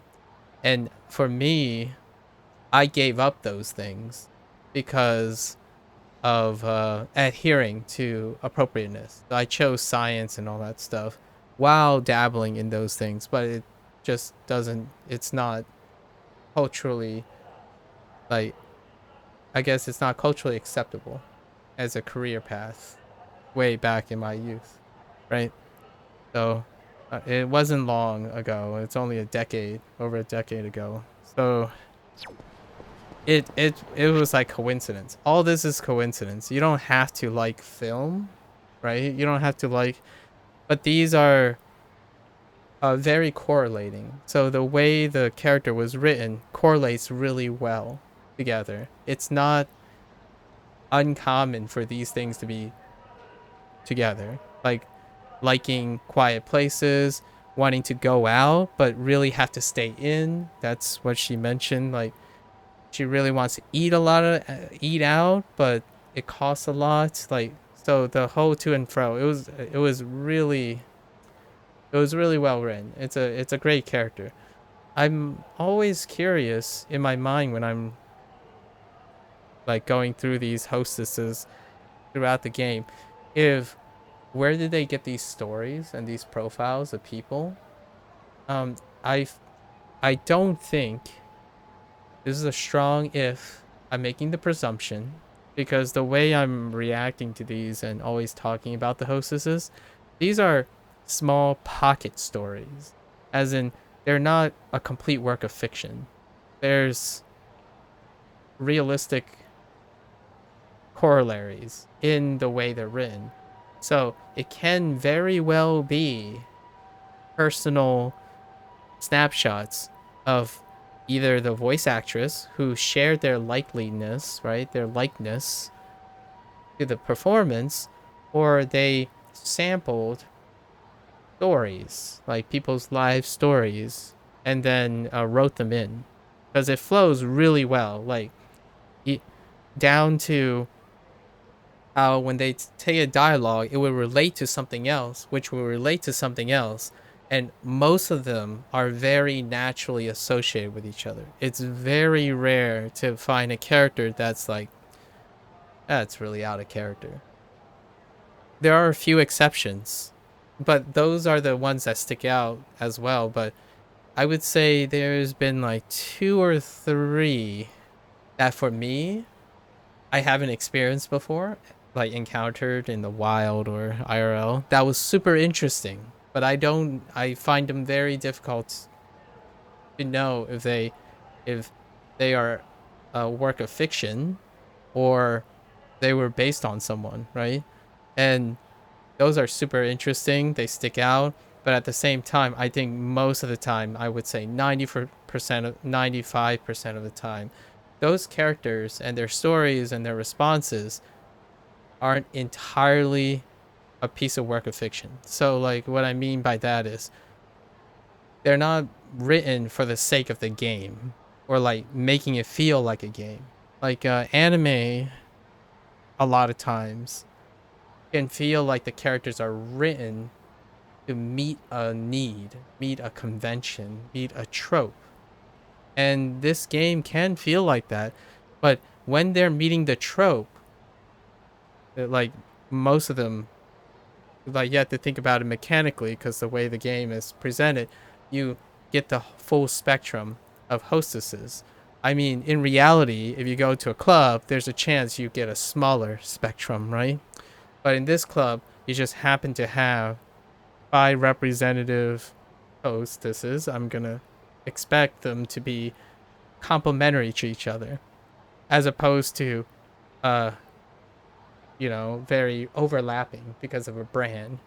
And you can still see that deliberate wide variety kind of thing that typically doesn't happen. And I'm gonna be if you understand like universal statistics and probability on a large, like on a smaller sample, tend to cluster, so they don't like individually always neatly diverse. But the writing to account for the tropes are so well written to the point it's not to discredit them, actually it's actually impressive, like basing something on a realistic sub story and attention detail are like not mutually cannot be mutually separated. While work of fiction, like creating a character out of fiction, it's hard for me to believe, but they must have done their due diligence to find inspiration for these characters, because it's some of the most natural writing, as opposed to like a video game character, like a visual, not like, I know people like their visual novel games, but the visual novel game has a crutch a lot of times, and that is to, when you play a visual novel game, the whole game, you have the whole duration of the game to give you an impression of a dynamic characters, like dynamic characters. And that there's uh, a lot of it things to admire about that. But the one crutch about that is you have the whole duration, all that length to portray a character realistically. And even then, visual novel games come under the weight of breaking character sometimes, going to extremes, and mechanically trying to serve something for the player, like inherently throwing herrings and stuff. And the ones among the top is able to mitigate that feeling through the entire length. But in this game, you have so limited time, and they still manage to emulate. I feel like it's improving, like it's getting even better, able to emulate the experience of technically a fictional character, but I don't think, I think it's realistic fiction. That it's semi-autobiographical, in my opinion, and they managed to do it with superficial topics like first time meetings, like little things like food and dreams and stuff, not, you know, scars, like lots of trauma and like really stuff that gets a little way too excessive. So that last character, that was the first character. It was like reading a book. So that was pretty great. It was a different feeling. It's a feeling that I don't usually have too much, because characters aren't typically written like that. I mean, you know, you got to remember that when you're playing a video game, especially a role-playing game, you're not the main character. So when you bump into a character that is in the game that's kind of like you, that's a different feeling. Usually most of the time you're like, oh yeah, that's what this character would do. Oh, that checks out. Like, okay, that checks out. Like, oh yeah, right. That kind of thing. Like, I can't resonate with Kiryu, obviously. Like, he's a great person. I wouldn't mind trying to behave like him every once in a while or something like that. He's very inspirational, but I'm not Kiryu in any way. Like, maybe 40% of the time I might be able to agree with some of the stuff he does, but it doesn't mean I don't like him as a character, right? But Arena, that was a little, that hit a little close to home, so that was definitely worth for pause. All right, we got two more characters. Two more characters. Most of Arena's stuff is not inherently. She's also one thing to say, and not for trendy, what I'm about to say, it's not the trendy use of it, but most of her concerns and her things that she's concerned with is gender neutral. So what I mean is, often when I was younger, most of the problems I have are relatable to both genders. So it sometimes can create confusion. So it makes me not great with being connected with males and females. And it's also written in her character. Arena has this issue where she's ebb and flowing for both, like, for the topics, right? Like for her, whatever she wants to consider her route to success. So it happens a lot. And so basically in my youth, I had a lot of male and female acquaintances, but I had very few like friends that don't just see me as a vehicle to use or an opportunistic time to get my help, right? And to this day I still have very few friends, but I was I had just as many friends of both genders because I wasn't really concerned with that kind of thing, and it was reflected in this, so it was really great. I truly think that character was based on a person, like, and all the other characters. It's just for that one, her character actually exists because I lived that character. So it was really, can't say enough about it.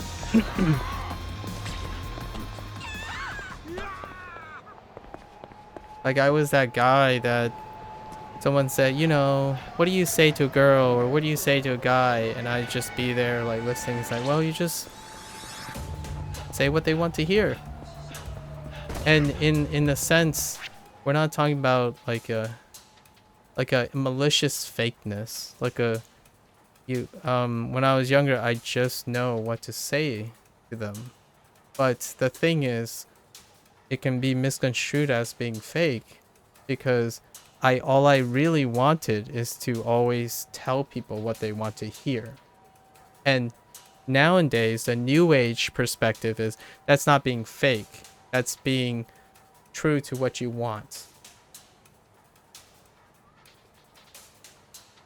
That's basically how you want to do it. Like being agreeable is the greatest skill, in my opinion, to me, right? My greatest asset is being agreeable. But way back in the day, even now, I guess, being agreeable can be seen as disingenuous, which is pretty much a stereotype that I tend to talk against all the time because I'm defending my own character, right? So to be, ironically, to be more assertive is to be disagreeable about purposefully and intentionally being agreeable. That's a paradox right there. But well, it's a weird paradox where that in order to portray my greatest asset, what I would consider my greatest strength, I have to negate the greatest asset. It's generally the only time that I am disagreeable. And that's talking about the validity and the generosity and the genuineness of being nice. And whenever someone tells me that they're nice and they tell me they're nice and think it's a nice thing, I'm usually the one that is going to be disagreeable in this situation. Because going around bragging that you're nice and you strive to be nice doesn't leave you with a cozy feeling. Not even to this day, and apparently not to Japan, sort of. They were using this as an indication or a representation of status quo about Japan 2016, I suppose. Obviously, I'm being very quotey about this because it's like hand wavy. This is not a representation. It's just a sample of it. If you think you're a nice person, like truly in that definition of being a nice person, I've said this a couple of times already. When you say I don't go out of my way to say I'm a nice person. It doesn't leave great feelings. Like being genuinely a nice person gets you that. It gets you to people thinking you're fake most of the time. It gets people to think you are a sycophant, as in you're a person that sucks up to other people and never reveals what they're thinking, always hiding their opinions. So when people go around throwing the niceness thing, where like I'm always nice, people like me because I'm nice, the phrase that I would specifically use is selective. You are very selectively nice. You are selectively kind. The better word is kind. You choose when to be kind to someone. And it's often someone you like more. It's something you're emotionally attached to. And I know you say finding a resonance to fictional characters sound interesting. No idea how that feels though. It's kind of incredibly ironic, but at the same time, incredibly poetic. That people like yourself, Worm, you are actually in the majority. That most of the characters in video games tend to have conflicts, personality dissonances, that when evaluated from a different perspective, you would resonate uncannily well. The downside to that is it's a paradox. For people that are self-centered, as in you think you're of higher importance, and that's very important because you need self-esteem and assertiveness to get to that position. It's very common to not resonate with any other character because it's in your nature to think about yourself. So, yes, it's incredibly ironic, but it's also a paradox. The the motivations of a lot of characters represent the more self-centered perspective. Even Kiryu, the paradox here is for character to be like Kiryu, as in to resonate with Kiryu, you don't have the properties to resonate in the first place. Like you are less likely to resonate with a character like Kiryu if you're like Kiryu. So you're like Kiryu, in which Kiryu is the main character. He holds a ton of weight. When he is in the room, there are no other characters that overlap with him because he is self-righteous. He is conviction. He is the main character. He holds himself to incredible high standards, and what he thinks is right, he does it. So when you are in that room, wherever Kiryu walks, there are only different characters that can occupy the same space as Kiryu. So all the other characters, all the villains are another Kiryu character in which they have to occupy the same space. But Kiryu wins out. In a different world, those characters could have won out, and it would be the same structure. They are the Kiryu of the other space. So the irony here is that is one of the most common personality traits with people online. The main character effect. So whenever I look at people play, and when people say, "Oh, you know, I wouldn't do that," in that situation, hypothetically, right? And or like I wouldn't do this. Like, to me, as someone who can't relate to those characters, because I'm at the double standard end, the one that always look for resonance. I can't resonate with a lot of things, but I can see when other people resonate with the obvious stuff. The downside is I wouldn't be able to resonate with those characters.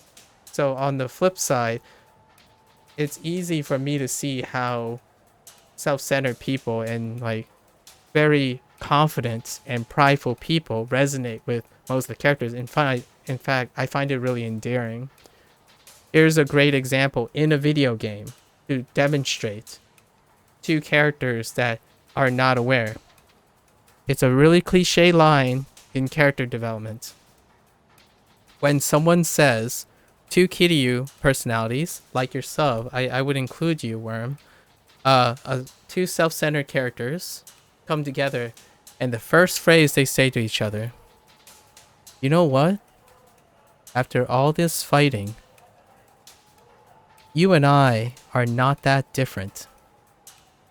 that exemplifies the vast majority of players who play these games and ironically actually do not resonate with playing a character that's with the proper perspective is exactly like them. So what you said was what I find endearing and kind of funny, very poetic about human condition. Because on my end, all I see is a bunch of characters that resonate with you most of the time, and a ton of other people online. Like the vast majority of people who stream on Twitch and play video games for their own interest would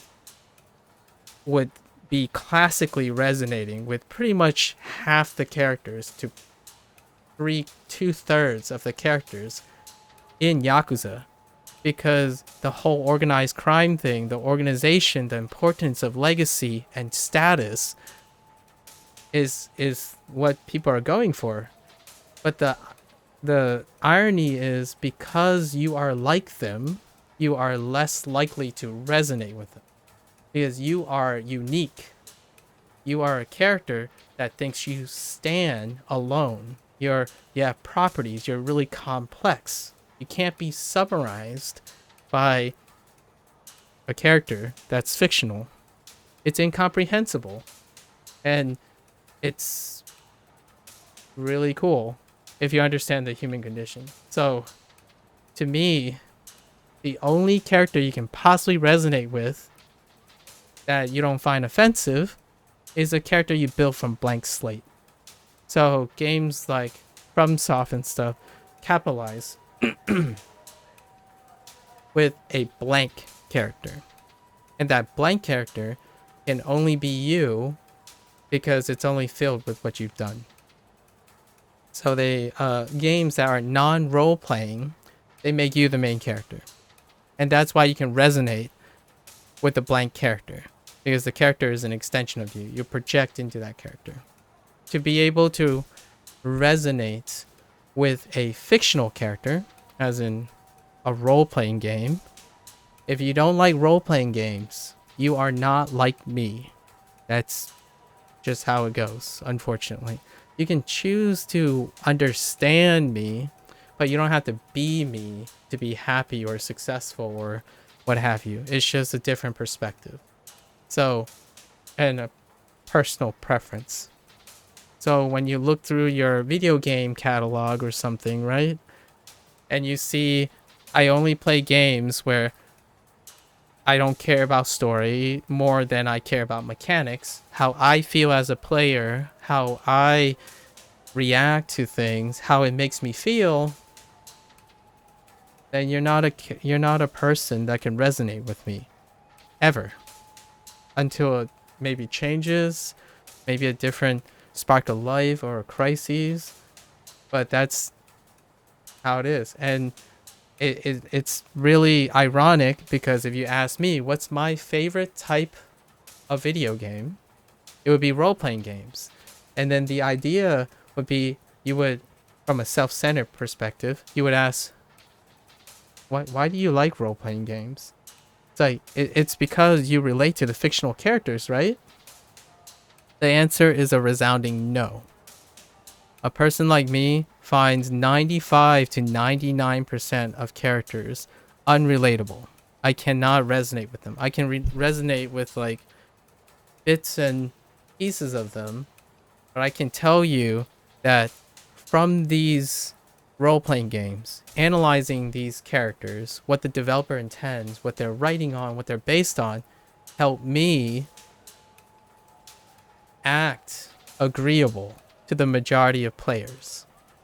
As in, understanding Kiryu is a great example to understanding what people want. Like, Kiryu is a character that people play. Like, they're okay with playing it. They don't resonate with the character, but Kiryu as a conduit of projection, he's popular now. Like, he's mainstream enough. Other video games, they're mainstream enough. So if you study those things, You get a lens into people you don't resonate with. So when I play video games, especially role-playing games, popular fictional characters, characters people like or somehow inherently like, they're if you find someone who is self-centered, which is typically the majority of the sampling size of video gamers, and you find a popular video game character, that becomes an object of desire. So as a self-centered person, you tend to resonate, even loosely, not completely, to a character that embodies your desires, as in what you want to be. You want to be an OP guy who beats the crap out of everything and everyone loves them. You want to be a superhero. You want to be a guy who wears nothing and one-shots things, or beats a boss with a blade and just their two bare hands without ever getting hit. That's embodiment of someone who's exactly opposite of me. What do I want to be? I want to live the life of a person who has crippling depression. I want to know what it's like to be an arrogant, gray area person and all the struggles and life things that they want to, because I don't understand that stuff. So all that stuff is really interesting to me. Organized crime is interesting. True crimes. What we know about serial killing. Like, things like that. But I want to know those things and those tales because I can't relate to them at all. This thing about similar characters not resonating with each other because they share a sense of their own uniqueness I'm not sure that's the reason I can't relate to these characters. Also because I kind of lied. I remember a character who was I desire to be some extent, and that was Roberto from so what I don't know, while you were typing the whole thought, you heard what I said most recently, but I'll reiterate.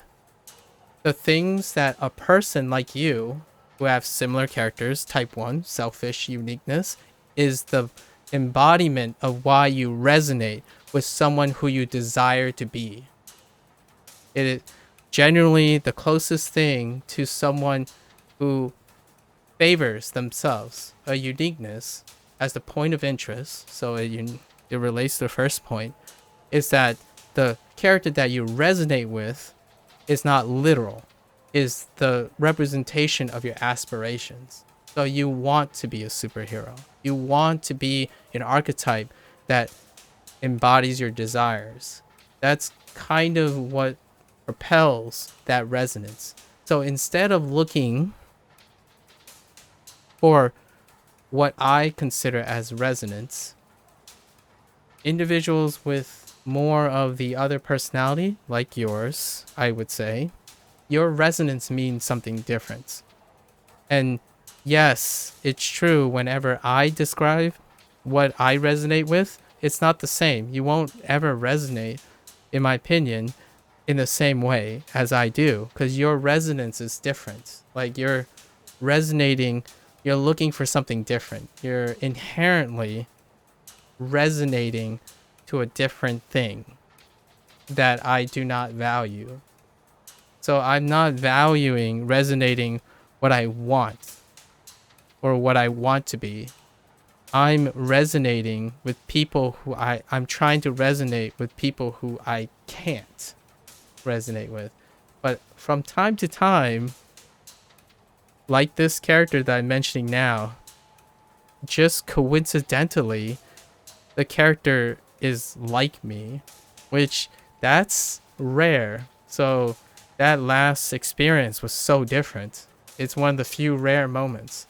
That's not 99% of my experience. Most of my experience is trying to understand a character I can't resonate with. Your experience is you only choose to resonate with the characters that you choose to that you desire, and that means you have a more clear cut of what you can and cannot resonate with. For me, it's more about luck. It's just happenstance that it would happen. There's no quality that I'm looking to resonate because I don't expect to resonate with anyone. You know what you're trying to resonate with. That's why you can say that you don't resonate with anything. That's kind of like the interesting duality. It's a paradox. So all the things you say, it follows with that. So you wouldn't be able to. I absolutely agree with you. I absolutely agree with you. But it's still inherently because of your sense of self. Your sense of self is stronger, more dynamic, and more complex than any fictional character. And that makes it inherently not relatable. Meanwhile, what you said is basically what Kiryu would probably say for a fictional character. He'd probably say, oh, well, you know, I see your point. So what does Kiryu look up to? He look up to his mentor. The exaggerated archetype of grandiose. What is Kiryu's highest role model that he truly wants to resonate with? It's Shintaro Kazuma. He's like this lofty pedestal of a character that is ever present, even in death. Even when it's revealed that he is the reason why Kiryu is orphaned. That's the character he resonates with. He resonates with his father figure. In this case. Something really lofty. I can't relate to that. I see characters. I see people who have compromises, damage, baggage, and I won't be able to ever experience them. I don't aspire to maintain. I like being like other people. So that's what Erina struggles with. She wants to be what people want her to be. And for me, I wanted to be what people wanted me to be for the longest time. I still do.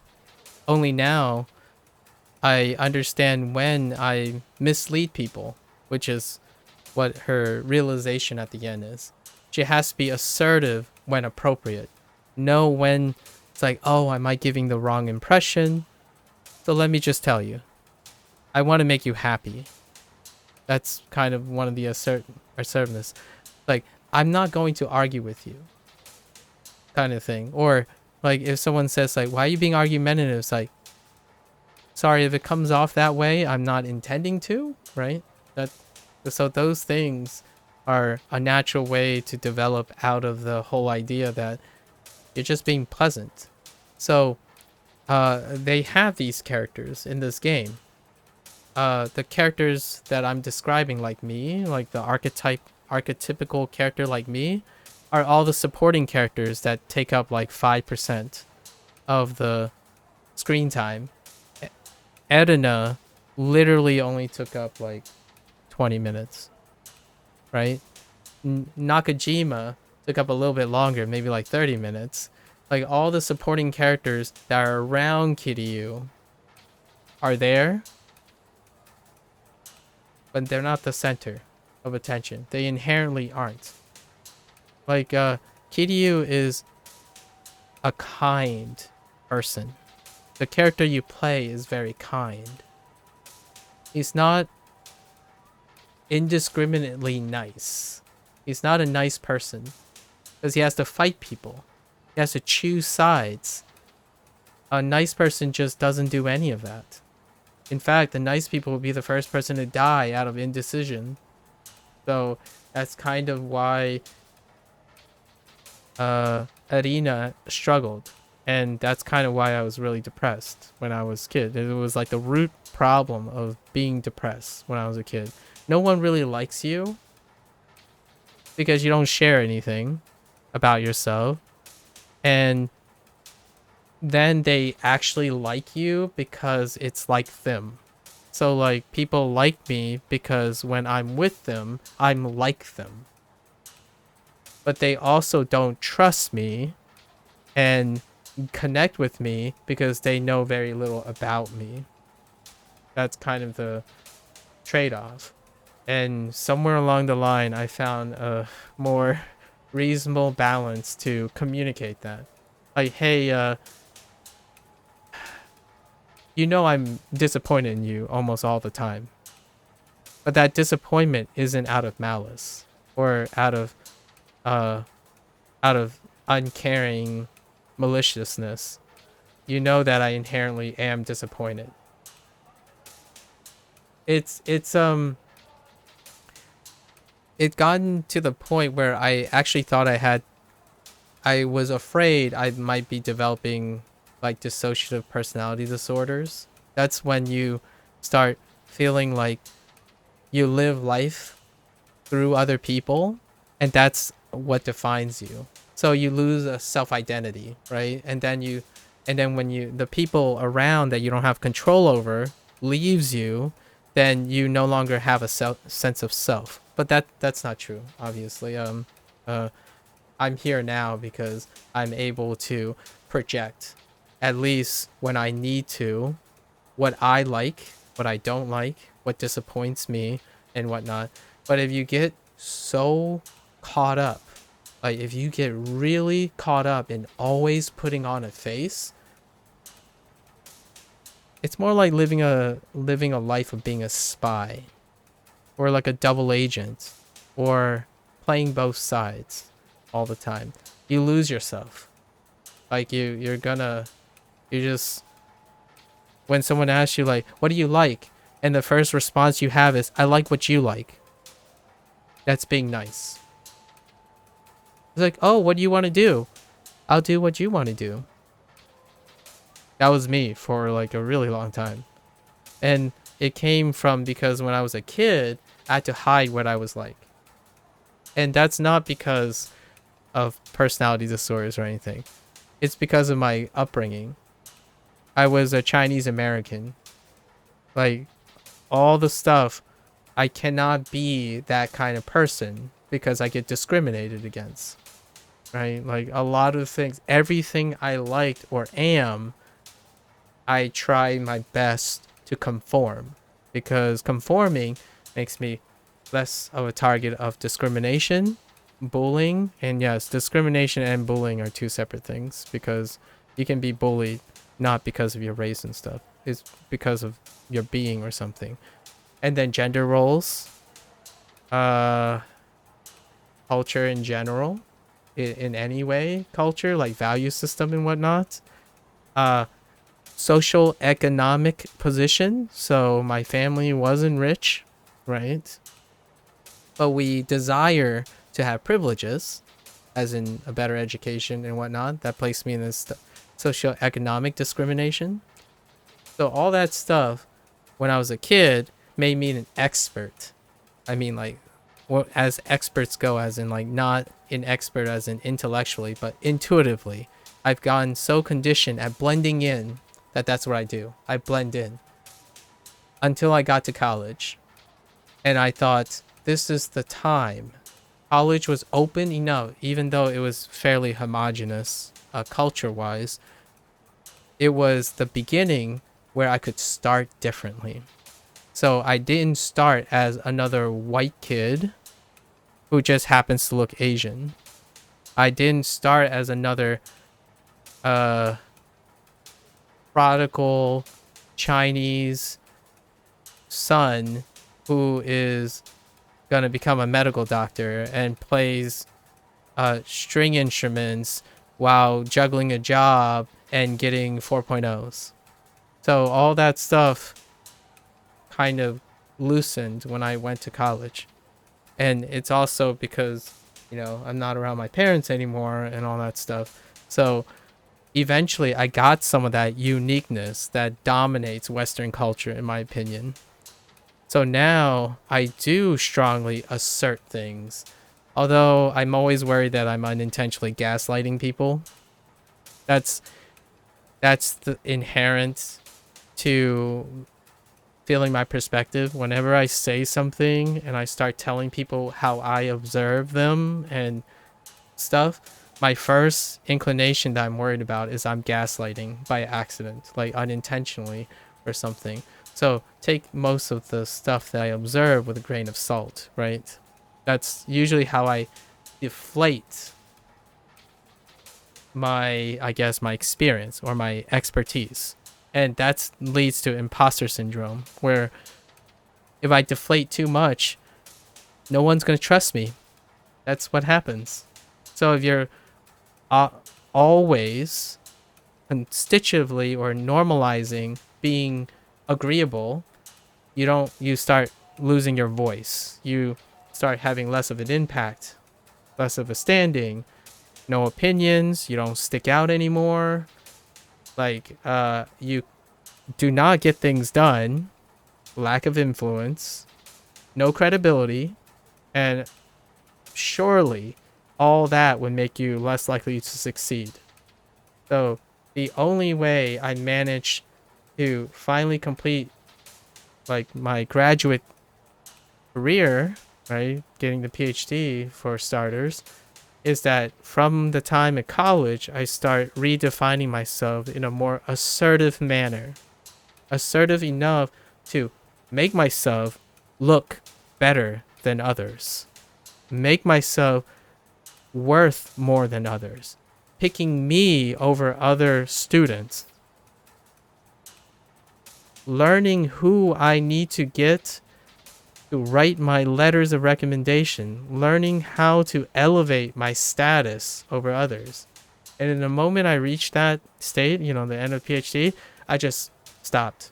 Like I was burnt out, like, because that's a state that I'm not used to. I do not enjoy convincing people to give me money and like all that other stuff. And it was part of the job. Like, you have to be able to sell yourself and whatnot, and that became a burnout. It was a state that I'm not usually inherently in.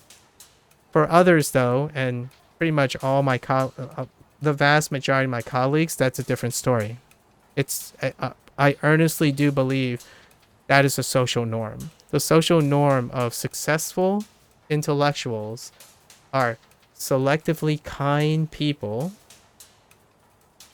who have a great sense of self-identity and ironically know exactly what they desire in a projection of themselves in anything they consume, because they're so inherently good at projecting but failing to resonate emotionally. That's the irony. So what makes you very strong and likely to succeed above other people or draw attention to yourself is the very inherent reason that's keeping you from being able to resonate with anything. And it's not to say you don't resonate with anything at all. It's that it's very small. It's the stronger you are as a character, as a uniqueness, the narrower the possibility of you resonating with someone. Like, because you don't need to. You don't feel compelled to. You don't find their life interesting. You don't find many things interesting unless it lines up with you. That makes you unique. The smaller the pool of resonance you have, the more specific the things you get, the more it depends individually. It depends if I need this so I can like this. You are unique. You are increasing your strength of self, in my opinion. You are contributing to how strong your identity is. But in exchange for that, you are less flexible, less agreeable, less likely to have more friends, as in like people who think you're charismatic, and more likely a presence. So your presence get boosted, but only to the selective group that you resonate with. And that's going to be very little. Like, it's going to be a small amount. So often you can practice the skill of resonating and improving your charisma. And for me, I do the opposite. Like, for example, if I really want to, quote unquote, ironically, or for lack of better term, resonate with more audiences so that I can reach more people to open up to, like, more people would want to watch me and play this and turn this into a career, right? Which is not my goal. I always like to emphasize that. But if I wanted to, I would have to practice something different. I have to practice standing out. I have to practice selling. And I don't mean by selling like literally selling. There are very complex ways of drawing attention to yourself.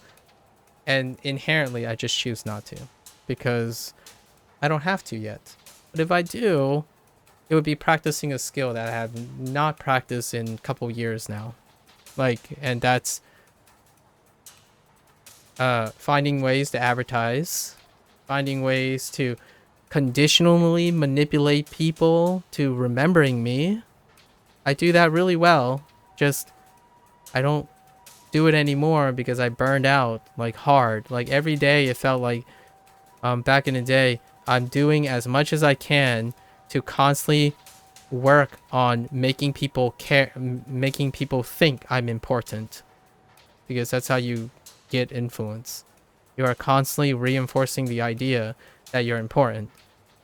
How do I do that? Well, I did spend a lot of years doing that to climb ladders, right? So those methods, I'm so burnt out from that. It's left a really like emotional block for me. I am more afraid to do that unintentionally than ever before. So I'm really out of practice. But it doesn't mean I don't know the craft. So basically, like what is a really effective craft for streaming, right?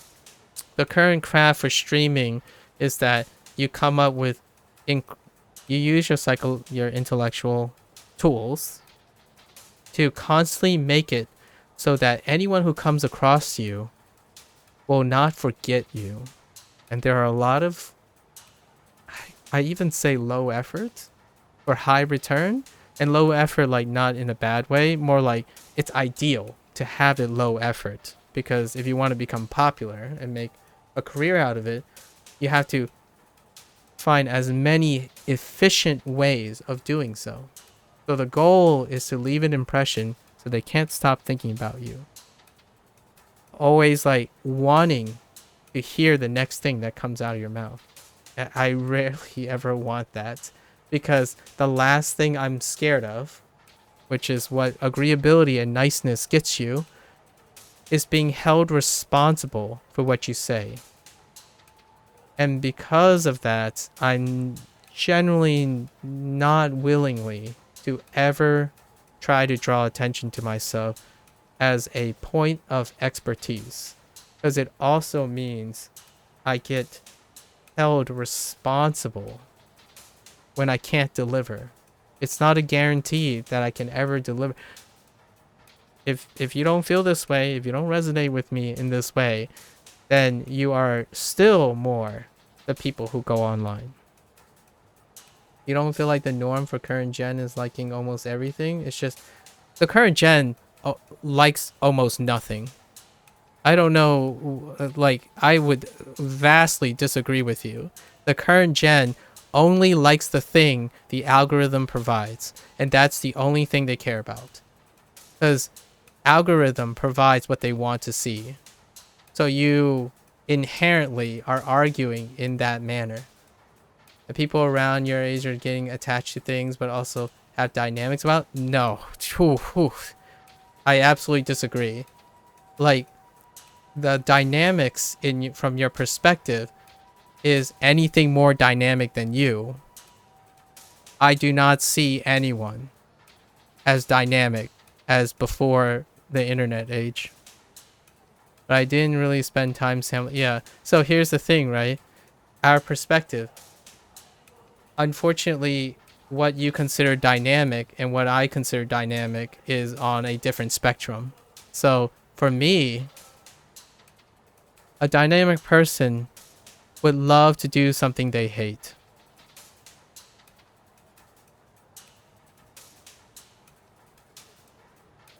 They would try to resonate with things they clearly don't resonate with. they would constantly place themselves in a situation they're not familiar with. Safely, of course, but so the idea is that they rarely get attached to things. So they can't be both. It's rarely both, where you be dynamic and getting attached to things. Although that's kind of interesting that you think there are people who are very dynamic and have the capacity to get attached to that thing. When, like, we're talking about the same thing. Not like I get attached to drinking water and suddenly I'm dynamic and don't like water. So like we're comparing apples and apples, not or apples and oranges, where like I like action games, but I don't like another genre that's unrelated. That doesn't introduce dynamics. The likelihood is you like action games and you like non-action games. That would be a dynamic person, but because you like non-action games, you're not inherently attached to action games. Right? Because if you like more than one thing that is not action and action, you're not actually attached to any one thing more. You would have trouble deciding which one you're more attached to. So am I attached to Like a Dragon right now? I am. I'm attached to the Like a Dragon series. But the moment I get to the end of the journey and I'm waiting, I'm no longer attached to it. Like, what is my favorite Yakuza game? It's not 0. I don't get attached to it. I'm attached to the thing that's happening right now, which is the discussion we're having, and the game I'm experiencing. That's a dynamic interest. It's not an attached interest. How do I define myself? Well, I define myself best now. If you're a person that gets attached to something, the first thing you would say is, well, I used to be a Fortnite pro. Or, well, I used to be really good at first-person shooters. That's the other type of personality. It's a person that gets attached to things. For me, the best me is right now. It's here, in the now. Because there's no version of me with more experience than the current me. So ask yourself if you surround yourself with people like that, then we can probably dig in a little deeper. But yeah, attached people, they define themselves very easily. Dynamic people do not have a really hard time defining themselves, and that's what makes them terrible at interviews. To be honest, I prefer to add these attachments up, not moving on and replacing. You add these. That no. That you've misinterpreted me. The sum of a dynamic person is everything that is there. Not replacing, not moving on. You just described a dynamic person, and you literally don't act that way, in my opinion. Like, if I had to give you an honest opinion, you literally don't act that way. If you can say that you used to feel this way, you do this before, or you don't like this anymore, you can't like this, you do like that, you are holding on to something. You are becoming attached to your past self. It's not about replacing it and moving on. What I'm saying is you are everything before this. I am everything before me.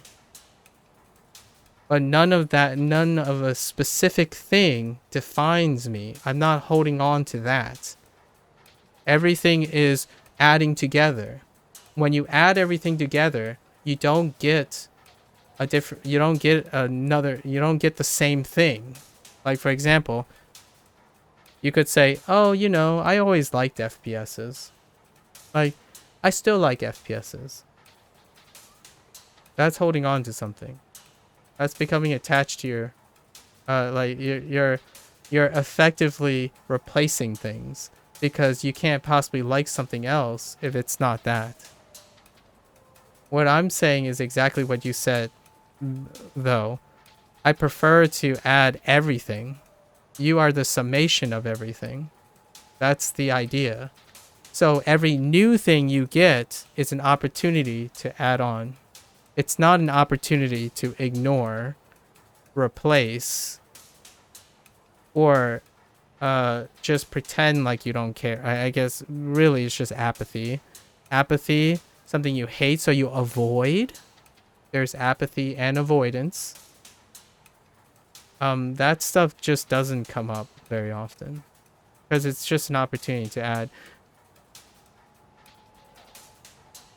One way to not do that is when you hate something, like say something is presented to you and you think, yeah, I'm pretty sure I'm going to hate it. So you're attached to something that you know from the past. You used to hate something and then you look at this thing, it's like, I know I'm going to hate it. And then because of that, it mars everything you're going to do with it. Counter perspective. My perspective is, oh, I know in the past I hate this. But hey, guess what? This new thing, I'm probably going to hate it. But let's see if I learn more about how I hate it.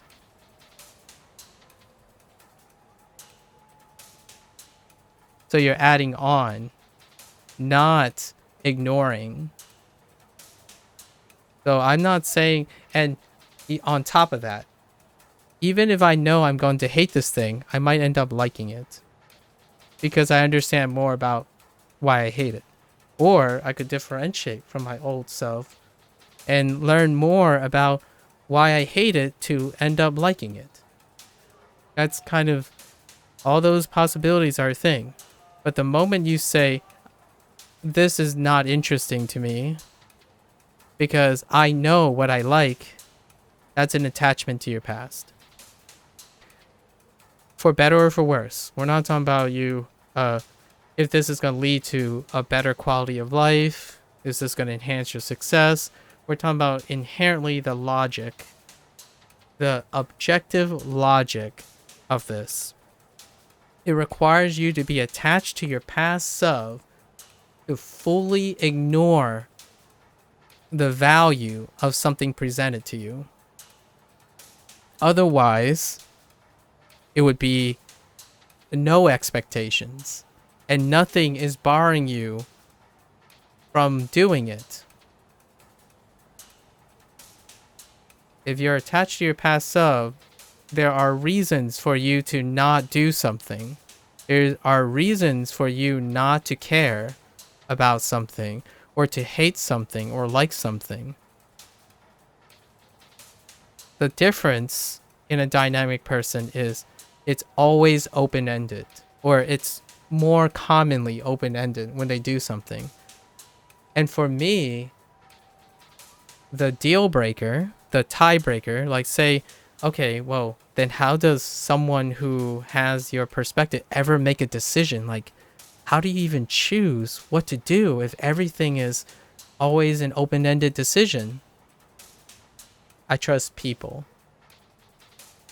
I trust the conditions that prioritize what I need to do. So like if someone asks me for help, that's the tiebreaker. That's the other person. So the whole idea of like being nice helps me too. So I use my need for other people's input to break the tie. Like, how do I play this game? Why do I play this game?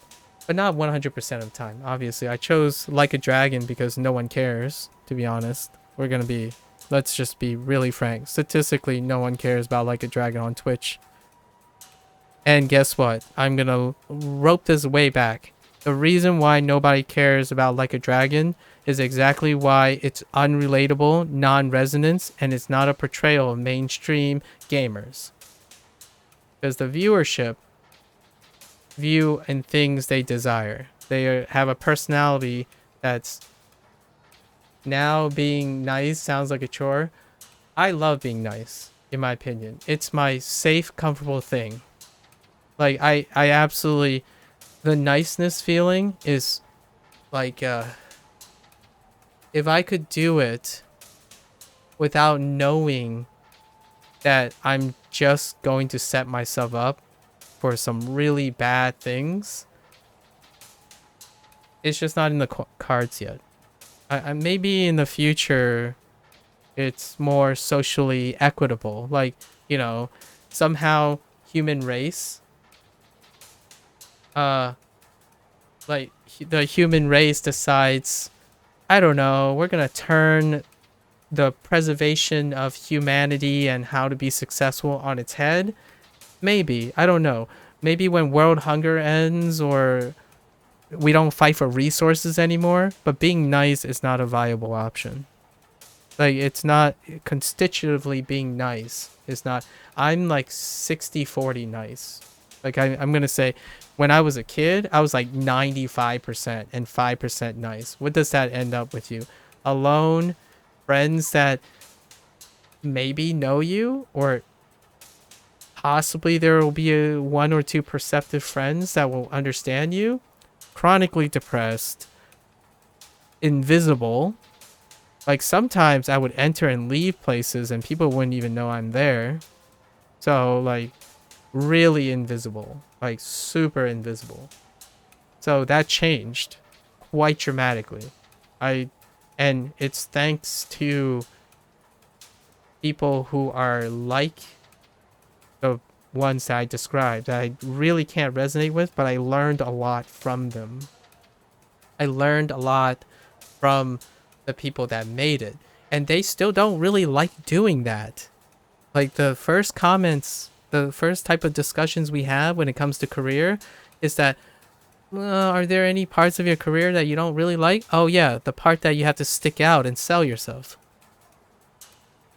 But it's the system. You can't deny, if you want to succeed in the system, you have to play ball. So I do know how to do those things, but it is incredibly exhausting. To you, I would say being nice does sound like a chore. To me, it's why I get up at night. I mean, it's why I get up all the time. It's why I lose sleep. But it's not encouraging. Like, I don't really... It is a chore to everyone because it's a sacrifice. But I get off, like, for a better phrase, I get off on being nice. As in, I would like to do that. If I could make it a successful thing, like earn money, be popular, and I don't know, always have people owing me favors and like just showering me with adoration by being nice, then I would be a very different person now. But I am not. I still express my own opinions. I profoundly disagree with people when they are open enough for my like assertions and all that. But I would much rather... That's a chore to me. Sharing my opinions is a chore. Like, basically the stuff that comes naturally, in my opinion, to most people are a chore to me. Like, wanting to be popular, that's a chore. Like, cloud chasing, that's an incredible chore. And you might be thinking, well, they think it's a chore too because they have to do it to be successful. It's like, it's not compared to being nice. Like, you ask someone, hey, so would you be willing to do X and Y at no benefit to you, but benefit to me only? That's a chore.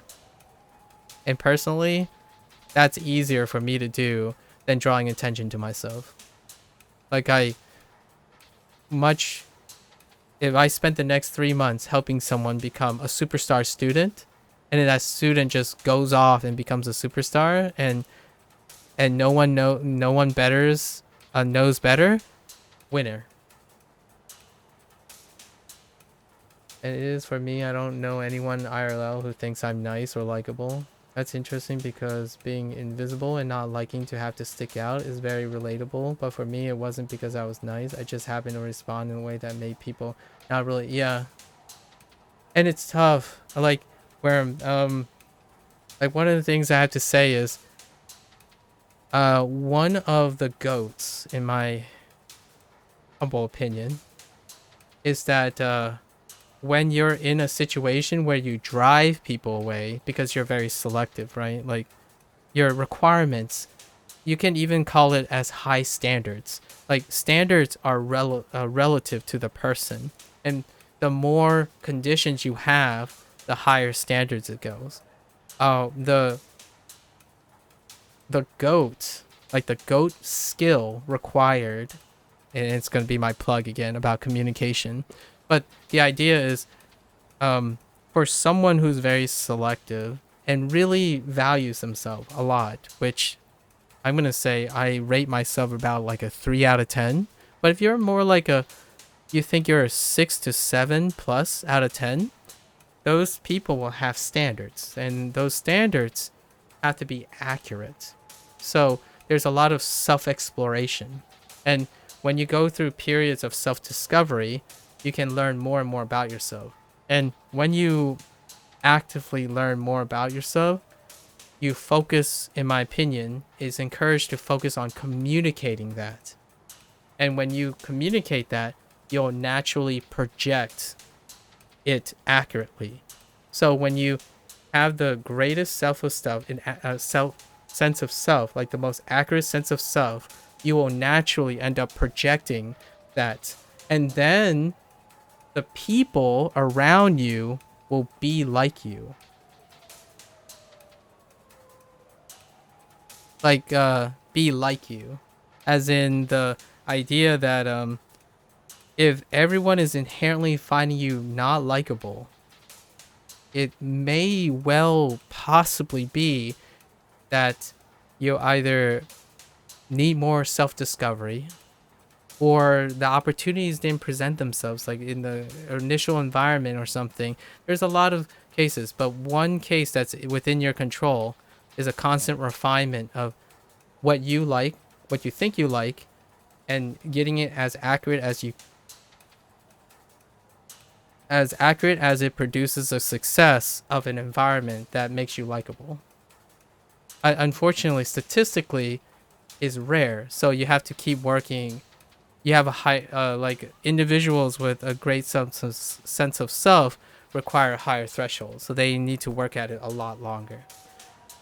And what do you put in that number, like a person rating as a whole? I don't really get that. It's statistical norms. So while we'll draw another contrast. While you might be looking for things, your next game that you're interested in, the next game, or like your next step in life, or what you have, or what you want, I'm looking for what the vast majority of people want. What is trending? What is culturally dissonant? What is relevant? I spend most of my time thinking about what other people care about. And when I put that number in, is how my person interacts with the vast majority of people. So I rate myself 4 out of 10 because I'm below average when it comes to being charismatically intuitive.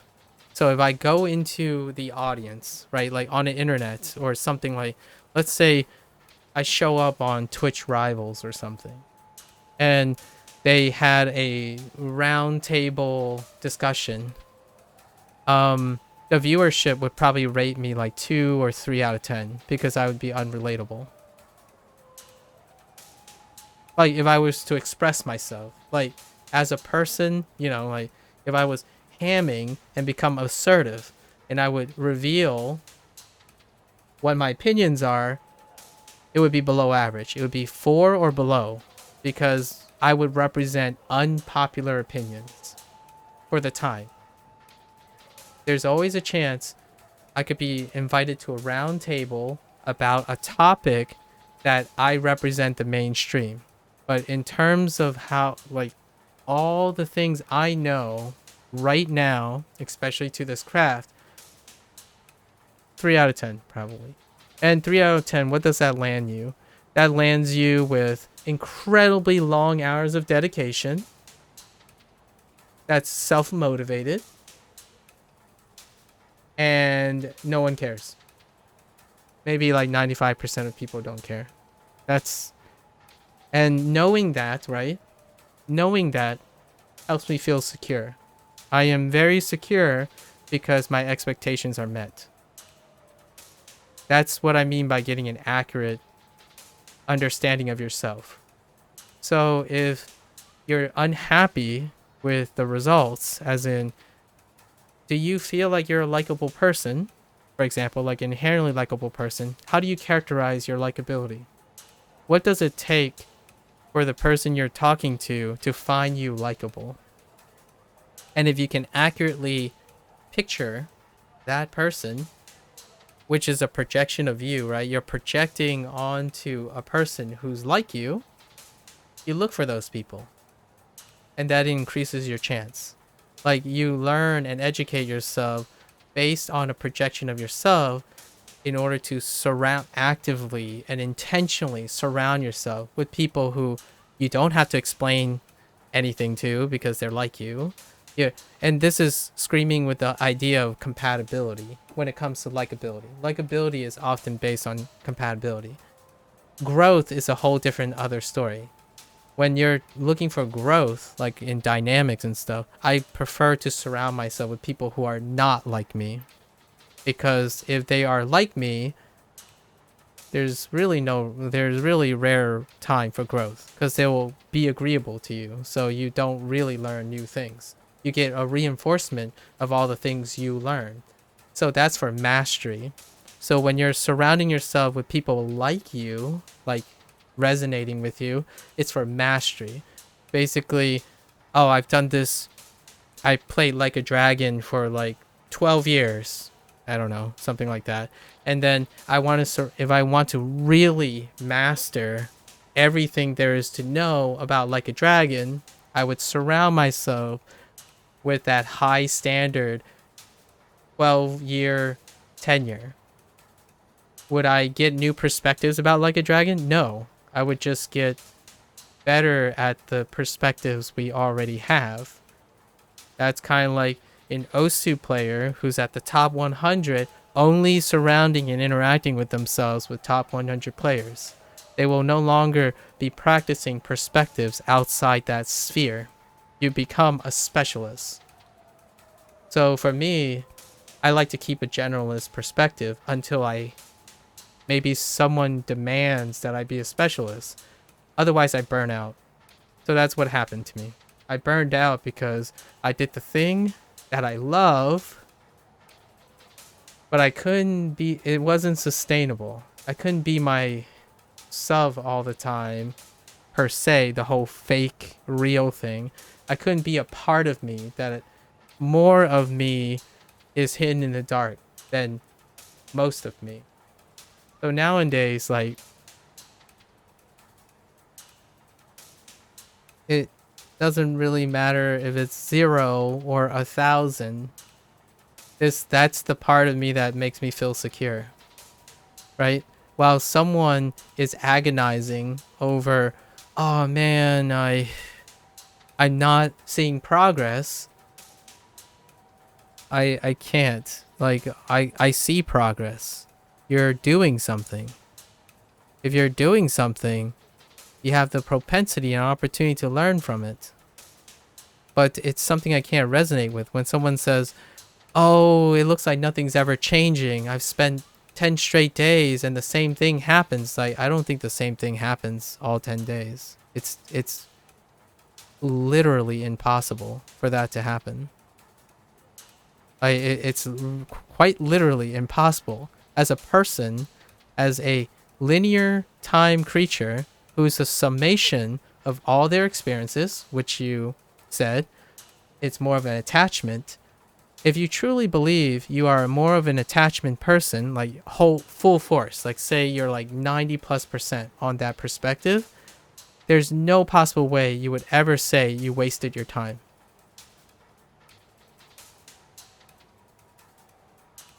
But that's a really extreme case.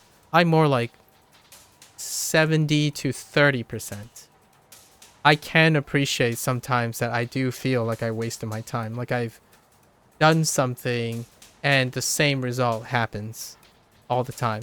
But because of the human condition, human noise comes in every time. You're not a robot.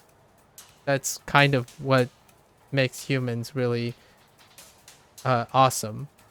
If you hate something and you play it again and you say, I hate it the same way I did before, then you're a person with attachments.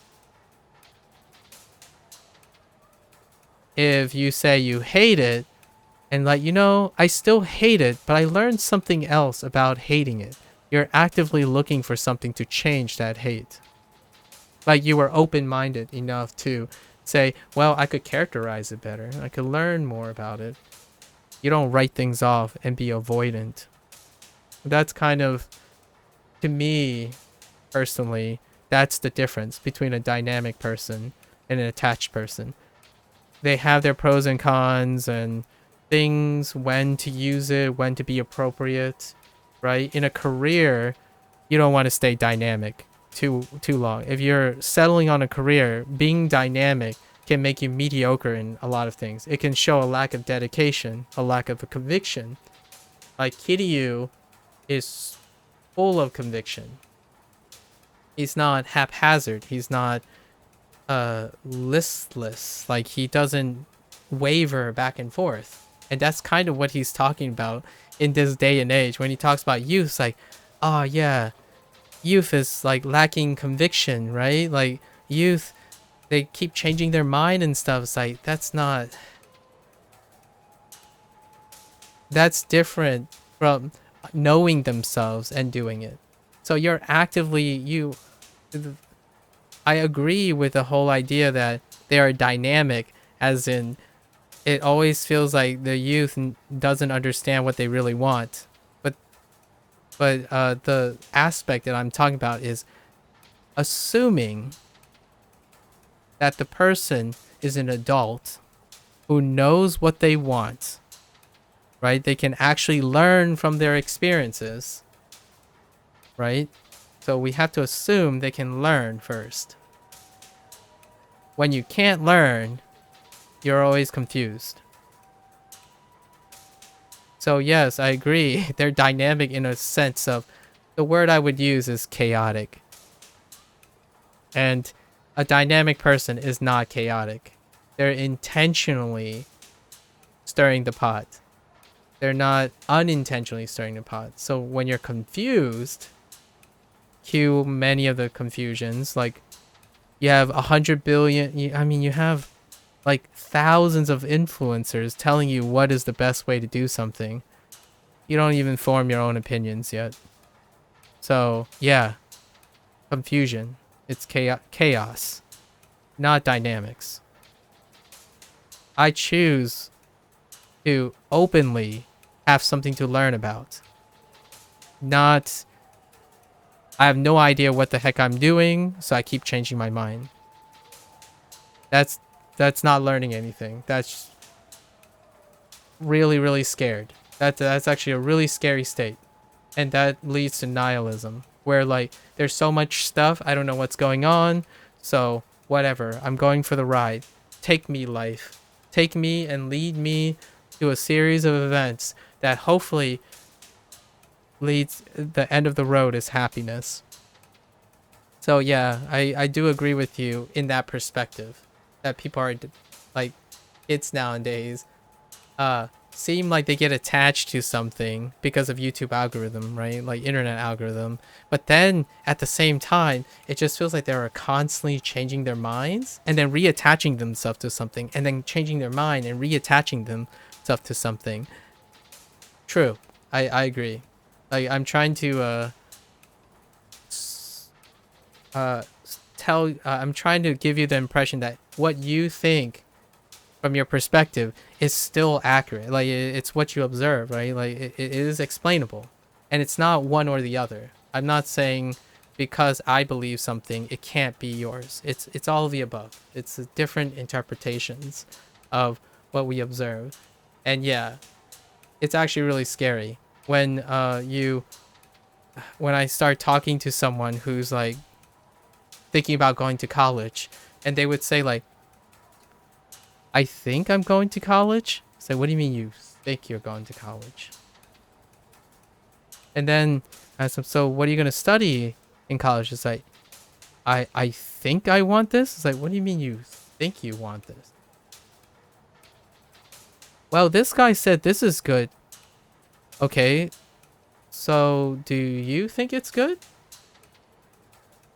It's like, well, this guy said so, but what do you think? It's like, well, I think what this guy thinks. Oh.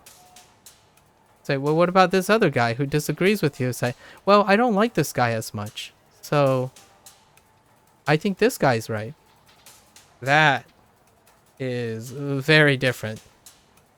That is very different from, I don't know what this guy's opinion is, but you know what? I want to watch his opinion and understand from his perspective. Not, I disagree with this guy, I don't want to watch it. Or, this guy, I heard about this guy, I don't care. So those are like the three states. I'm if I were to total up those three states, it'd be like 70% are meh, pass. 25 to 30%, almost all of it. The remainder is like, I need answers. Is this guy going to provide me with the answers? Because I'm so confused. And then the 1 to 2% is like, well, you know what? I want to know what other people are doing all the time. So there is a little bit of overlap. The people who are confused do want to know what their current attachment is doing, but not for the benefit of learning for them. They want to be told how to solve their confusion. And it's healthy. It's healthy to an extent, as long as you have an identity, right? So if you have an identity, like you know what you want, then you look to that person to learn what you need to learn to better yourself, like to understand yourself, right? But nowadays, it's to an extreme where I would say over 30%, maybe increasing, and 30% is a lot. And we're talking about like young people, predominantly young people. They are looking to be told how to live their lives because they haven't had the opportunity to even determine what that is anymore. So you get to the point where like, oh yeah, this guy's really rich. They had all these things. I want that. That's the object of desire. So they form their identity based on that person. And then they get attached. And when that person violates something or whatnot, they move to the next attachment. And then they spend their entire lives towards that person. And that's the danger of influencers.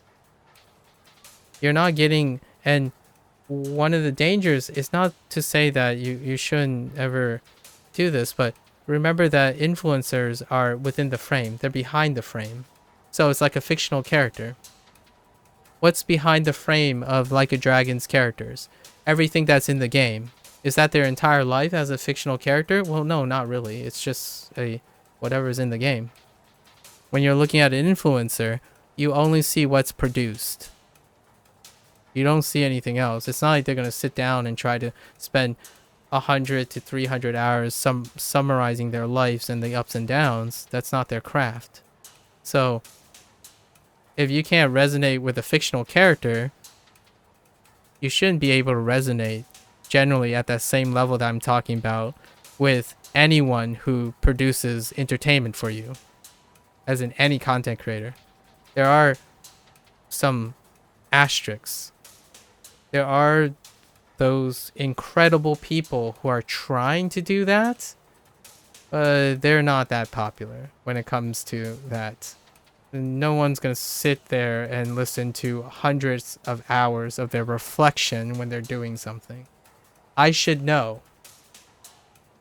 I should know about spending hundreds of hours reflecting on everything I do being mainstream interesting. And it is a niche place. So they have to resonate with you. How do you resonate with someone who live longer than you, right? Or live in a different country? It's not really that. So you stick with superficial things. Superficial meaning it's not bad or good. Superficial as in it is relatable out of context. Playing a video game. Playing a video game, acquiring a skill, doing physical activities, production, artwork. I mean, even artwork is kind of loose. Like, it's hard. Like, even music. So any type of production is superficial. It's a product, an extension of the person. So you can use that as a closer bridge to another person. But you're not there sitting there be like, hey, let's grab a drink every like 8 hours of your day or something, or like spending a lifetime together. You can't have that with them. You don't have enough time to do that realistically. So in this case, a video game is a lens into something that could be you. And if you're looking for things that you desire and you want to play as the things you desire, is what I'm saying about the difference between me, this experience with Arena, and I would say 7 out of 10 Twitch streamers. They're looking, the greatest things they summarize, like the top 10 stuff, they're going to say, this is my legacy. I like this because this makes me feel good. I like this because it feels nice, as in the game feels the way I want to feel because there's a connection. Mechanics has a core connection with the self. If the game is super jank, that's fine with me. My resonance don't rely on how I feel. It relies on how I understand the product as a projection of someone else. So if the developer says, yeah, we kind of screwed up on this controls, but you know, it kind of worked out. It's like, I feel you. Like, say no more. It makes me feel awful though. I wanted to tell you in the most endearing way that your control scheme made me want to throw a control across the room, but in a great way. Because I didn't know I could even have those feelings about wanting to throw a control across the room until I met a game that you made intentionally to be that frustrating. That's kind of the idea. And I would do it with a smile because I genuinely mean it. That's very interesting. If I spend most of my time playing a game, it's like, oh yeah, you know, I've been playing this game for 14 years. You don't have to tell me about these things. Immediately unlikable. But also likable because you're probably good at what you're doing. So when it comes to likability and sentimentalism, it's different from admiration. If you want to be admired for being good at something and you're streaming to be admired for it, you attract people who want to be admired too. Because you're projecting that. You are most happy when you are admired and you accomplish things. Right? So like, if you think you're really good at something and you're showing that you're really good at something, the people that resonate with you are people who want to be good at something and resonate with being good at it. So the moment you stop performing, they stop caring because you would stop caring if they stop performing. Here's a vicious Here's a vicious, mind-blown cycle here. Think about viewership. If you are a performer and you attract and project other performers, when you stop performing, they stop watching. So whenever I said something like, I don't resonate with the community, that's what I mean. I cannot be a performer, so I clearly don't resonate with the community. I have to carve whatever it is that reality served me, and I am content about it.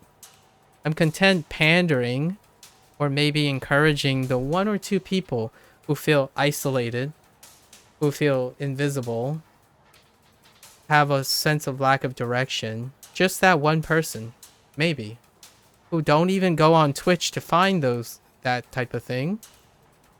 Maybe it will be a trend in the future, but I can tell you honestly, it wouldn't matter if it becomes popular later. I'll still continue to do it.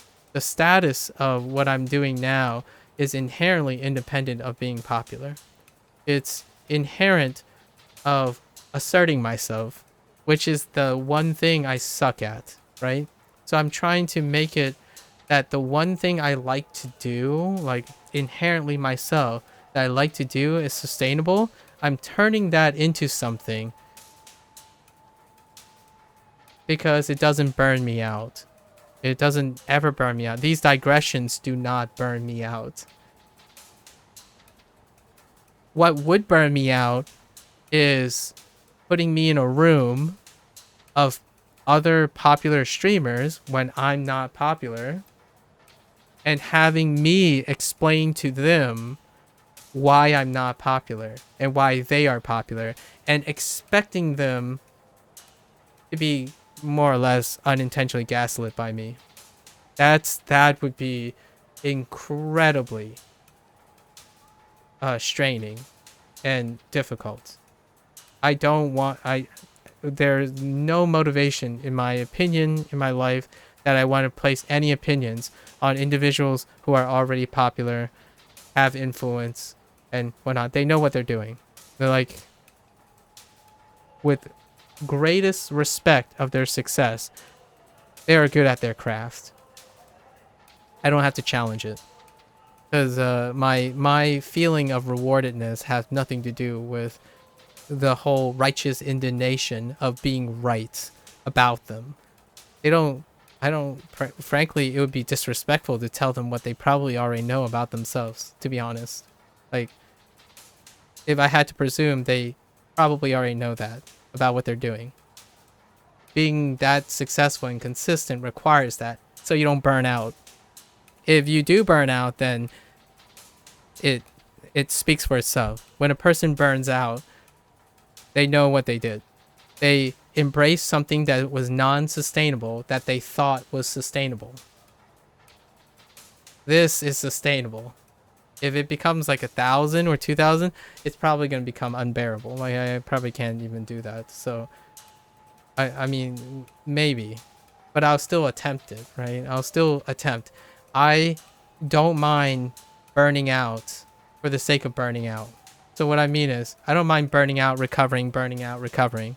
Otherwise, I wouldn't be able to grow or be dynamic. So, however, right now, I'm doing something sustainable until someone encourages me to do something that I might inherently burn out in. I don't feel like burning out is something you avoid either.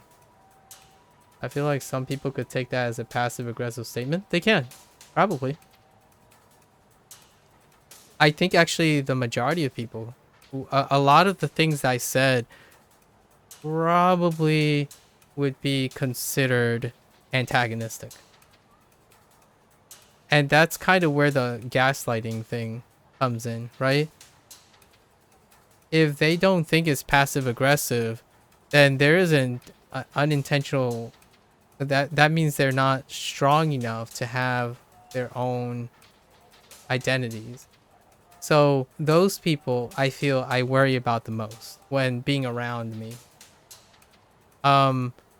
Influencers that are incredibly prominent and popular, that's the least of their concerns, in my opinion. The liability of what they say.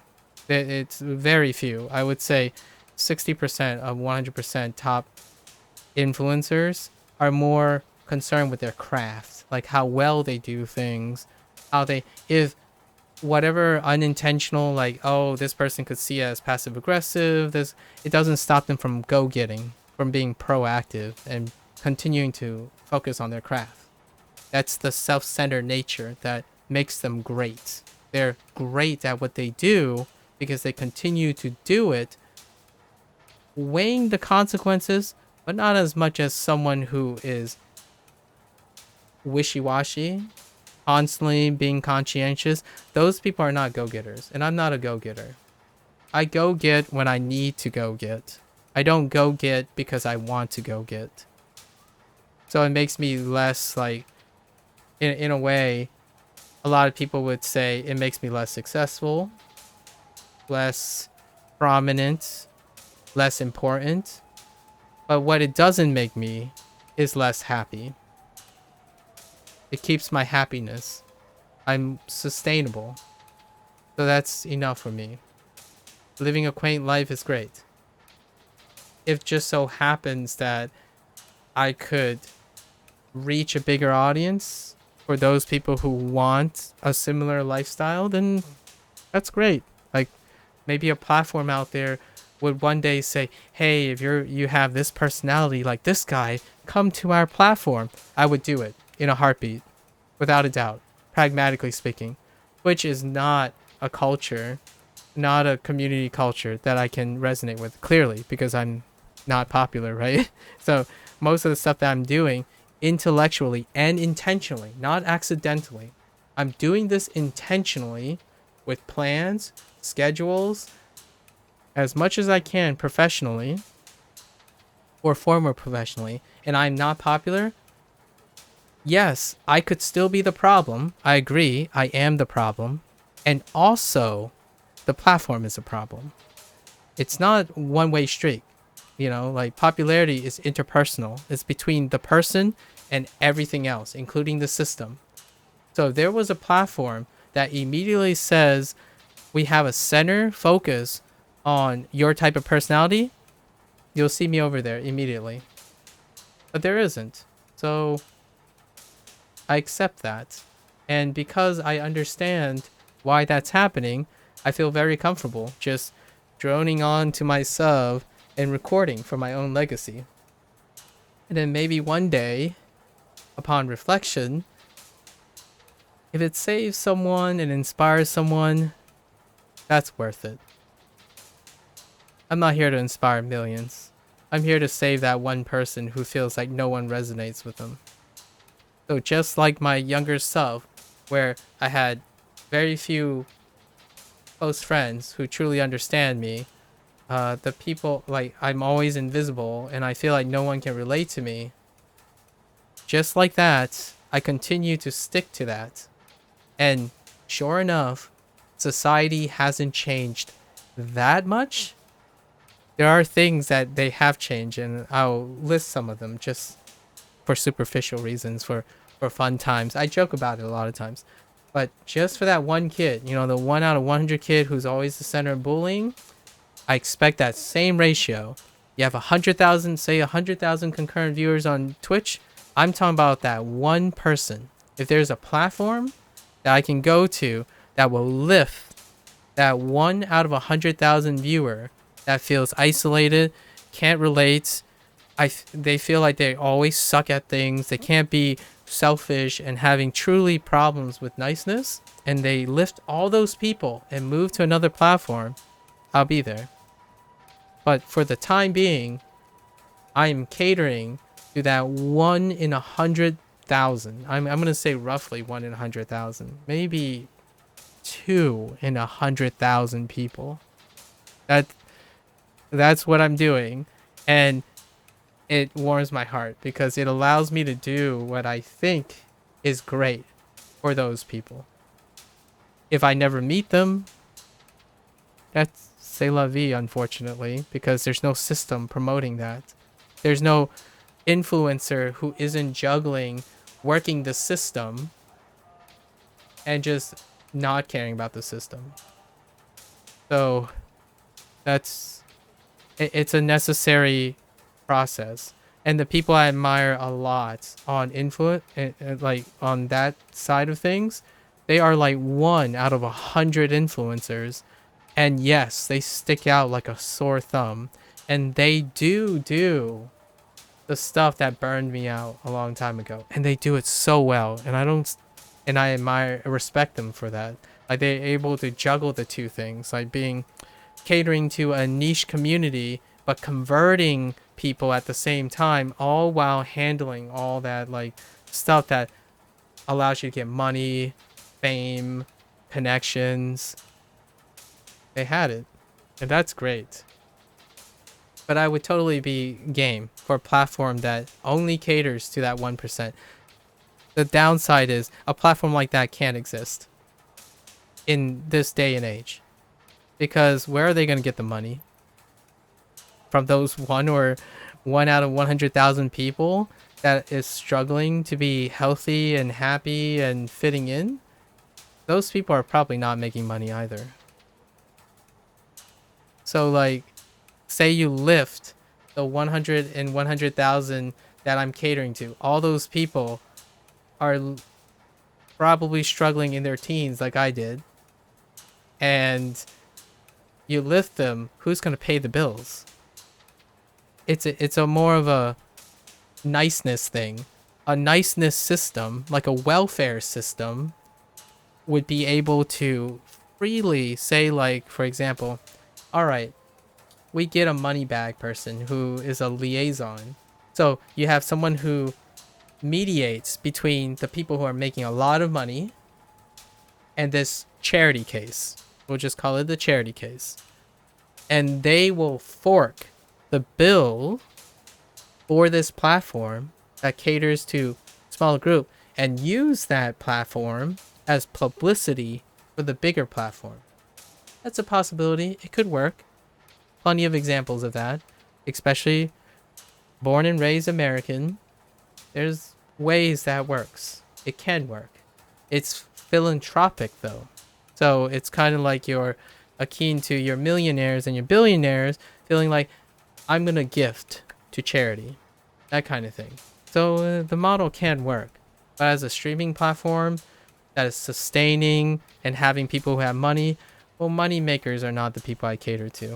I'm just going to be honest. I'm terrible at making money. How do you expect me to surround myself and attract people who are good at making money? Like, that's so unrealistic. It's just like what I say about projecting yourself, right? I am projecting myself. And because of projecting myself, generally speaking, people who struggle with making money, who don't like standing out in different ways, who feel like they really want to be nice, typically don't make a lot of money, and they're probably not very popular. So my goal often is, remember that if you're around me, like, you know, like if you're hearing what I'm saying, I have to also be aware of what I'm not saying and what I'm not doing for you. So being around me won't make you popular. I'm just gonna be honest here. Like, if you were to mimic or take inspiration or do things that I do, inherently you have to like it. Like, you have to resonate, or else it's gonna be a chore. But when there are things I do really well that some people can take advantage of, and I never hear from them again, and that's great, because that's all I want to do. Like, why do I stream then?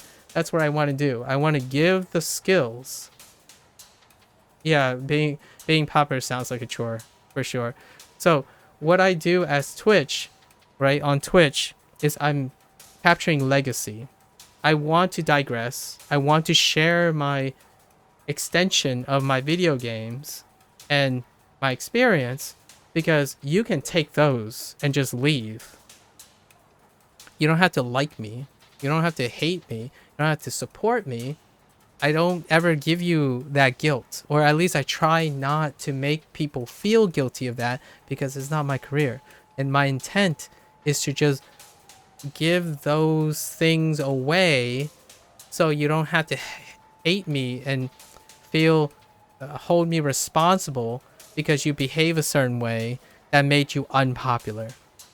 But there are characteristics and skills that I have that people can take advantage of. It's kind of like, can you patent people's skills? No, you really can't. Well, you can kind of, sort of. Like, for example, I could release a book on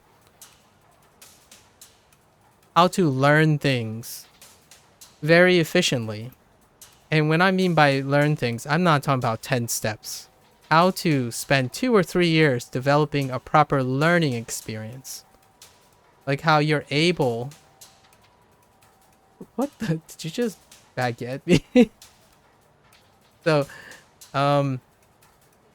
I can teach things about learning, communication, personality disorders. Like when I mean by this, I'm not talking about diagnosing personalities. I'm talking about like avoiding them, preventive measures, like holistic stuff that you can just take, and whatever that helps you get your goal, which I don't get.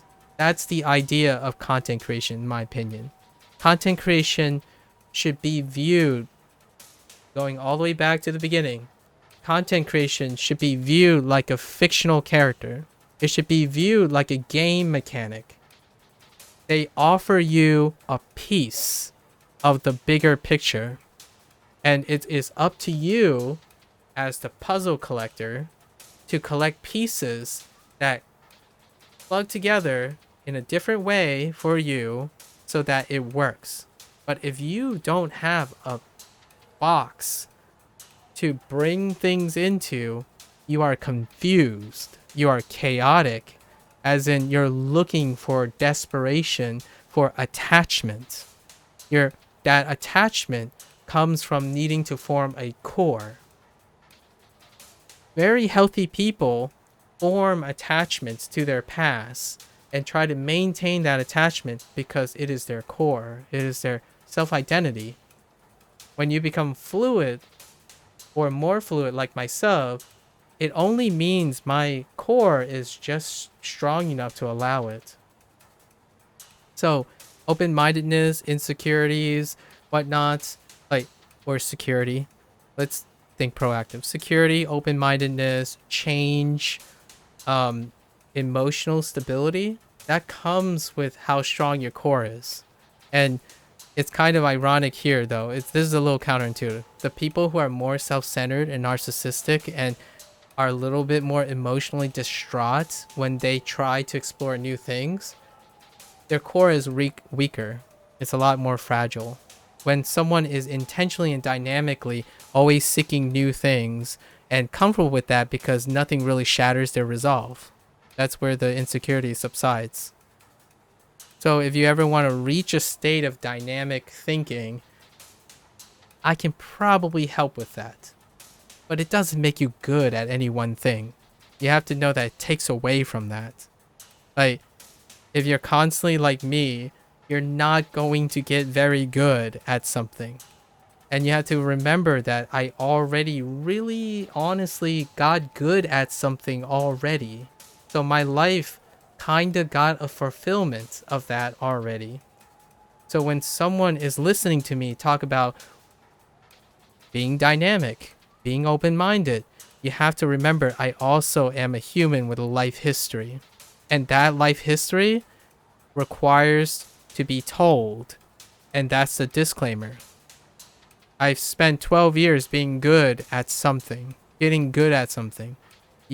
Most people who say, oh, but I like the way to be open-minded and stuff. It's like, well, have you already spent 12 years getting good at something?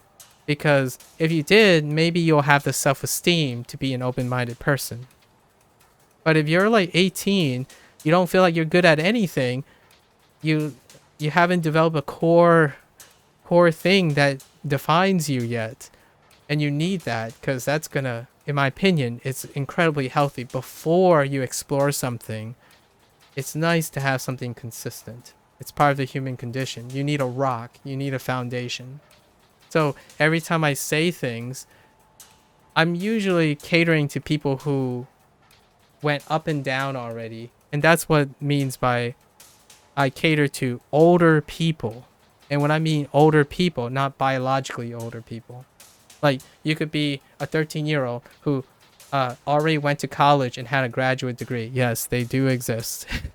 You can be like progeny that went, but the idea is your mental age. I cater to older people, and that makes me unpopular. Like, until Twitch people become older. But then when they become older, they typically don't do things that Twitch represents, right? So if there's a platform about, I don't know, how to reconcile, the top streamers are how to reconcile relational advice between a child and a parent. Perhaps. Is that popular? No, because parents don't inherently have time to consume and stream like that. Can it get normalized? Possibly, because eventually, right? Eventually, the people of today are going to be the parents of tomorrow, hopefully, like healthily. So there may be a platform in the future for would-be parents who grew up in this environment. But if you try to create a platform now for the current parents, I mean, how many parents still have trouble assembling a PC and logging on and using technology right now? It's like more than 50%. So that's just not happening. So I have to remember that I also represent a minority of people, like just a vast minority of people. And Twitch is based on resonance. Algorithm is based on resonance. What you're looking for. I'm not what people are looking for.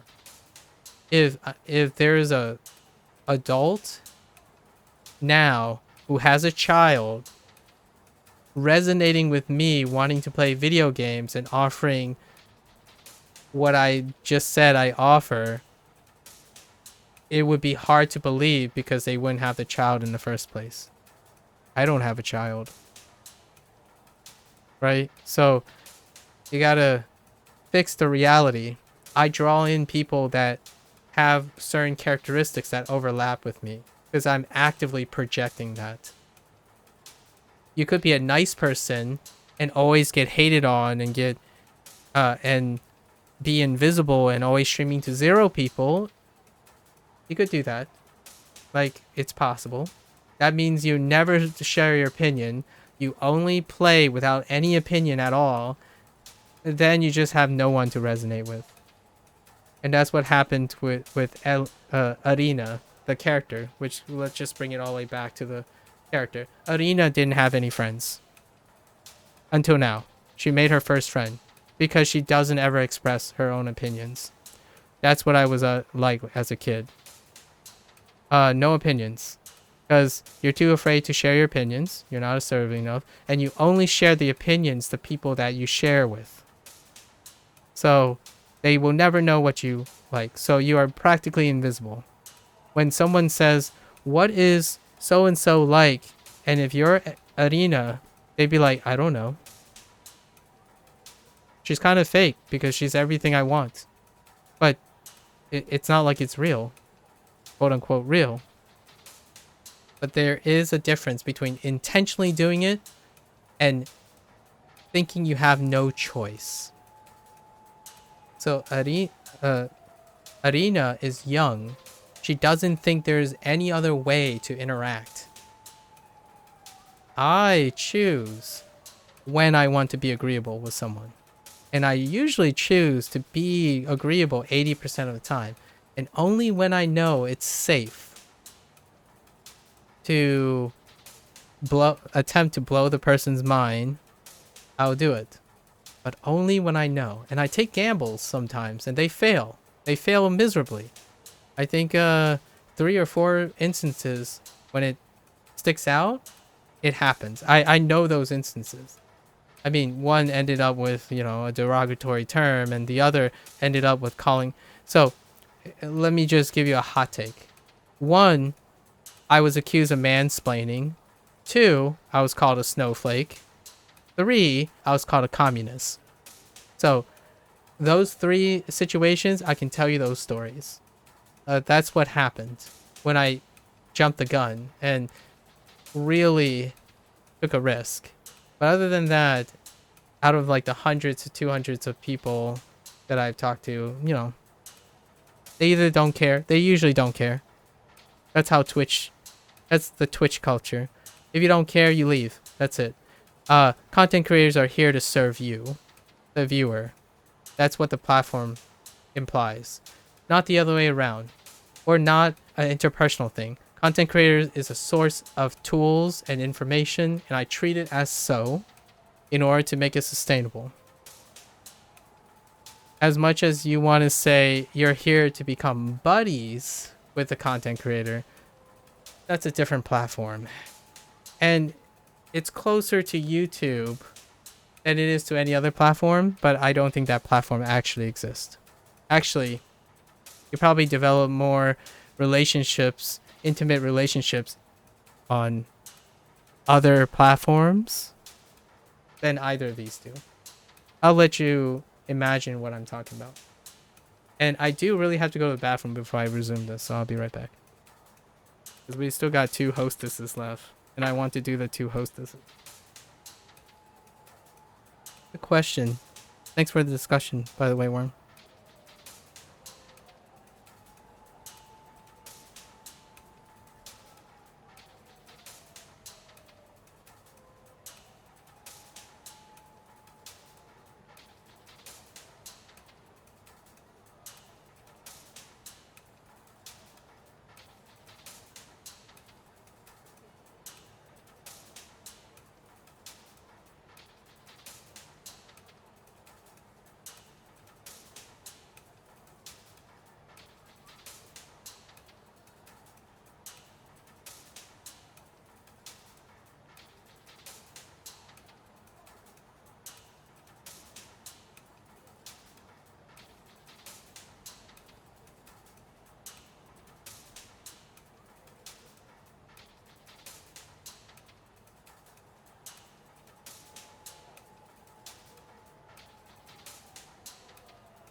Also, we gotta thank let's shield a little, right? Shield for RGG. If it wasn't for Like a Dragon series, I wouldn't have these thoughts and platforms to talk about these digressions. It's so great. Alright. Let's resume. Right. I need to get back to Shine. Club's Shine. Hey. Butt heads. Alright. Okay. Alright. Last two hostesses. いらっしゃいませ。当店ではまたご指名はいかがいたしましょう。 We have Hikaru and Soda. So Hikaru is next.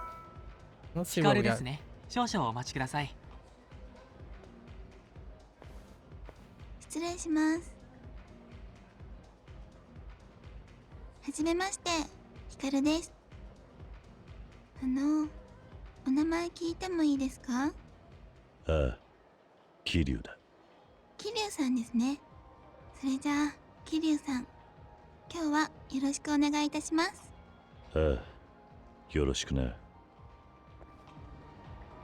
Very vibrant. The most vibrant of the girls. Okay. Let's start with talk. We're gonna go with talk, yes. We'll do the talk chain.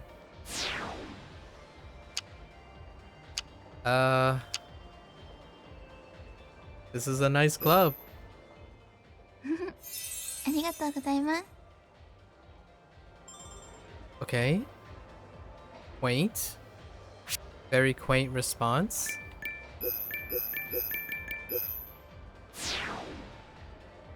Play any sports in school? こう見えてもバスケ部でしたよ。マネージャ Basketball. ーでしたけどね。And a team manager. Okay.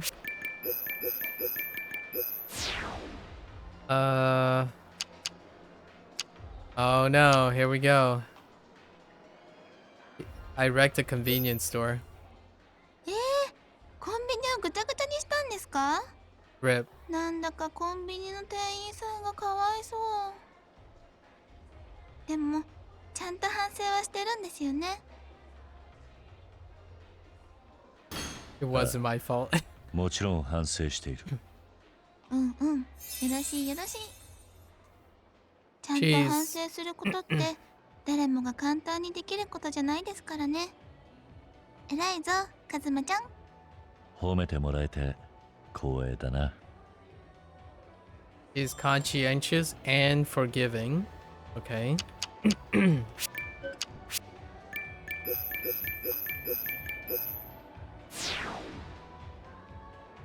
Do you cook? 料理はする方です。干し芋が好きなので、干し芋料理を創作中です。干し芋料理？はい。桐生さんにもうまくできたら食べさせてあげますね。ああ。Oh yeah, son, dry sweet potatoes. Dry sweet potato snacks are pretty nice too. They're only slightly sweet. And they're not wet, you know. Dry sweet potato snacks. Especially the fries ones. Or even crisps. Like dehydrated ones.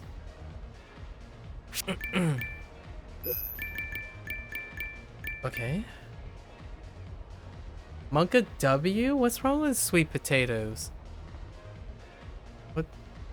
Wait, is that good or bad? I don't know what Monka W is.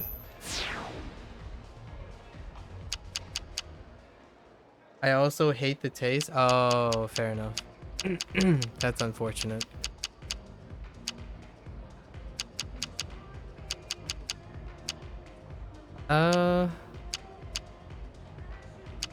Relaxing at home is the best date? うんうん、私も同じです。家の中の方が二人っきりの空間って感じがしていいですよね。 He likes being at home. Okay. So we're only... No, we're not asking this. Oh, okay, well. I don't like really noisy places. 私もです。まったりしてる方がいいですよね。 It's very casual. Very casual and conservative. そろそろお時間となりますが、 Yes, yes, yes. Take my ごゆっくり money. どうぞ。 Go away. Take my money. Alright.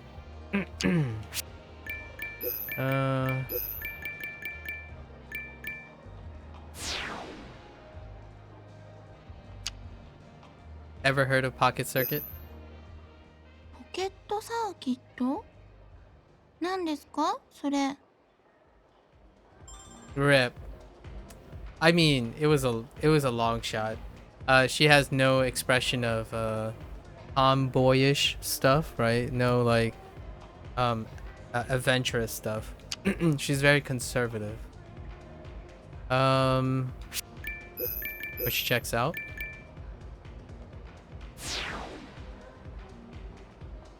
Do you have many friends? 少ないんですけど、それでもいいかなって。 There it 友達 is. 付き合いは狭く深くがモットーなので。 Checks out. She's very そろそろ conscientious. お時間となりますが So she's nice. She's very inherently nice. So having a few core friends and being okay with it is a very healthy and checks out. Correlates quite well. ごゆっくりどうぞ。 As we've spoken at length. uh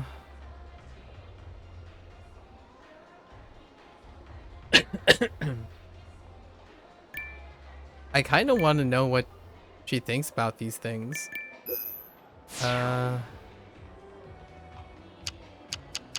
Let's talk about Onamichi. あ、ラーメンで有名なところですよね。いいなあ、私も行ってみたいです。 She likes food. She's getting very close to Edina right now. Edina. So they're kind of overlapping a little bit. I mean, she's not like baller over food. But, she mentioned ramen again.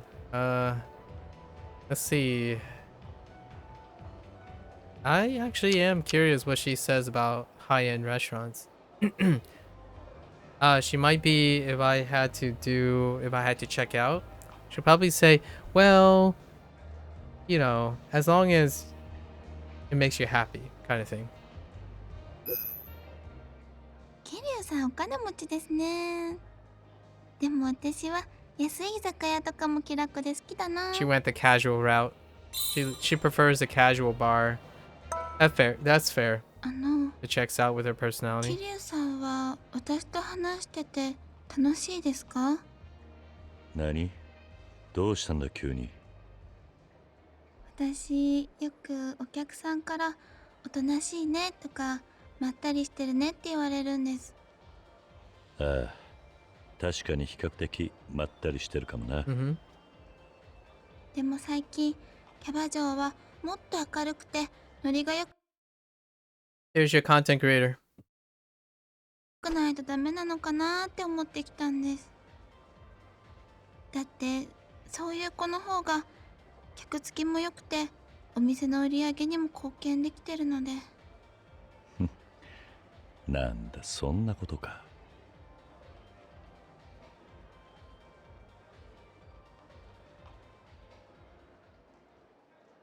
ならノリノリになる練習をしようじゃないか。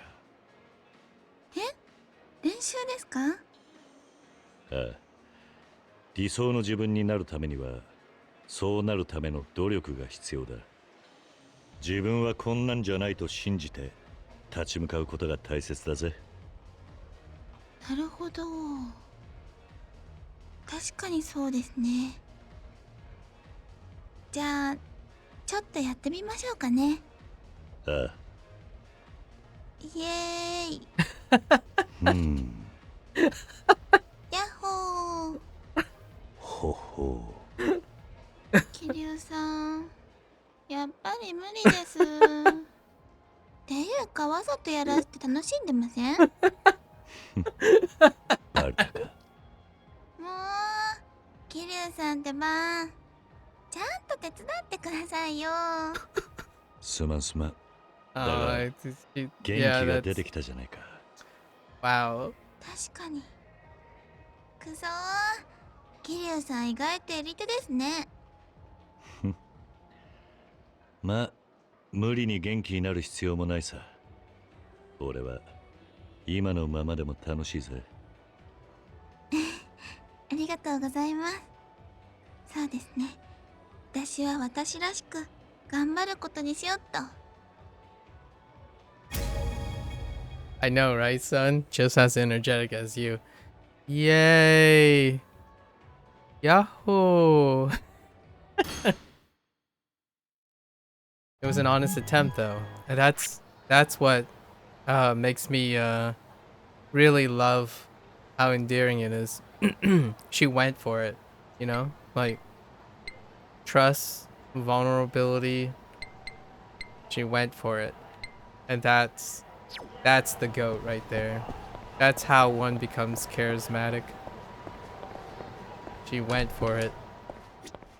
いらっしゃいませ。当店ではまた Makes one ご指名は incredibly いかがいたしまし likable. ょう。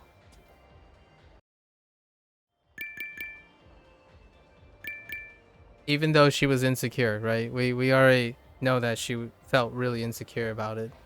But going for it is what makes it incredibly endearing. All right. ヒカルですね。少々。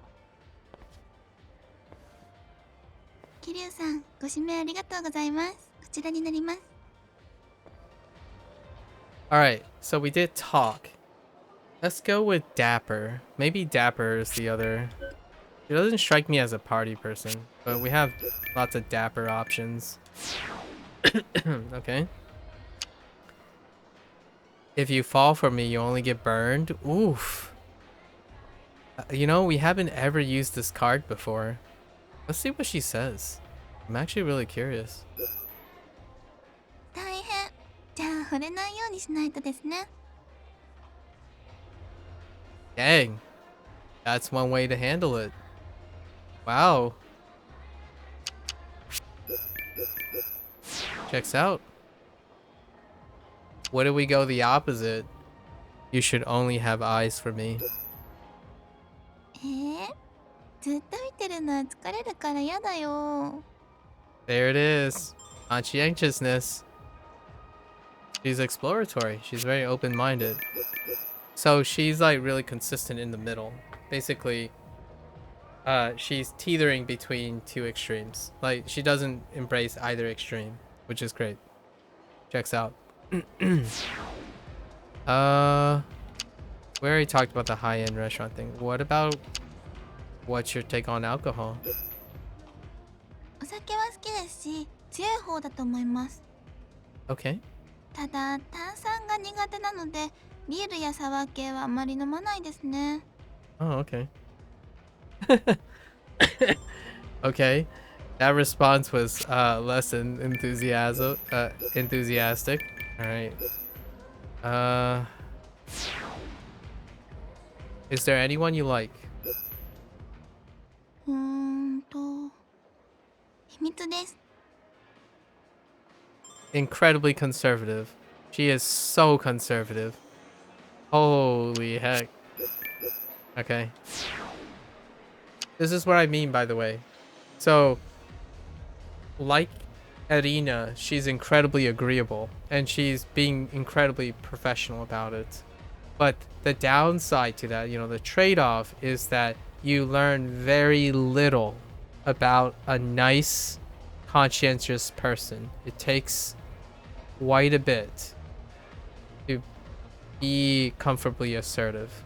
So we learned like basically nothing about her, because she's always careful and being very conservative. How about I've committed sins in my time? Huh. あんまり抱え込んじゃうのも良くないですよ。たまにはお酒の力を借りて、昔のことなんか忘れちゃうのもいいんじゃないかな。ああ、ありがとうよ。Wow. Wow. That was great.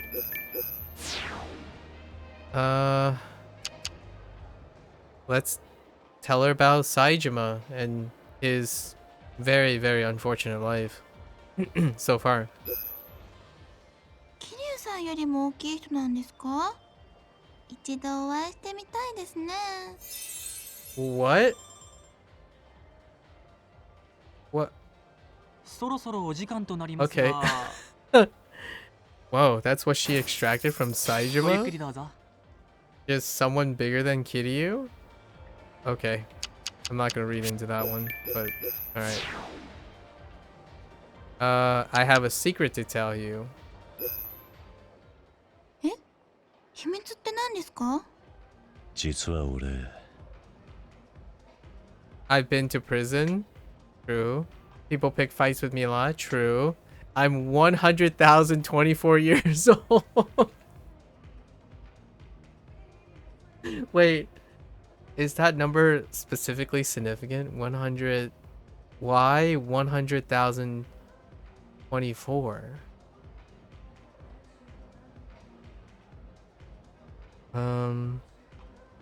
What's the closest number thing that we know? That's so oddly specific. Why 100,000? Right. Let's go with I wonder how she reacts to prison. 刑務所に入っていたことがあるんだ。本当ですか？でも私には桐生さんがそんな悪い人には見えませんよ。あ、ひょっとして冤罪だったり、誰かのためにわざと罪をかぶったとか？さあ、どうだろうな。まあ人にはいろいろありますもんね。私は桐生さんは悪い人じゃないって信じてますよ。Dang. She's so trusting. And that's when yeah, she's really nice. Like nice. So you can see how that could be taken advantage of very easily. We already asked her about Pocket Circuit. People pick fights with me a lot? そんな不愛想な顔して歩くからですよ。も That's cute. っと可愛い顔でニコニコ歩いてたら絶対絡まれないと思いますよ。俺の場合、逆に絡まれる Like 気も get する in な。 more fights. That's oh that's a そ good ろそろお時 comeback. 間となりますが、 If Kiryu walks around the street smiling, that might actually get him into more fights.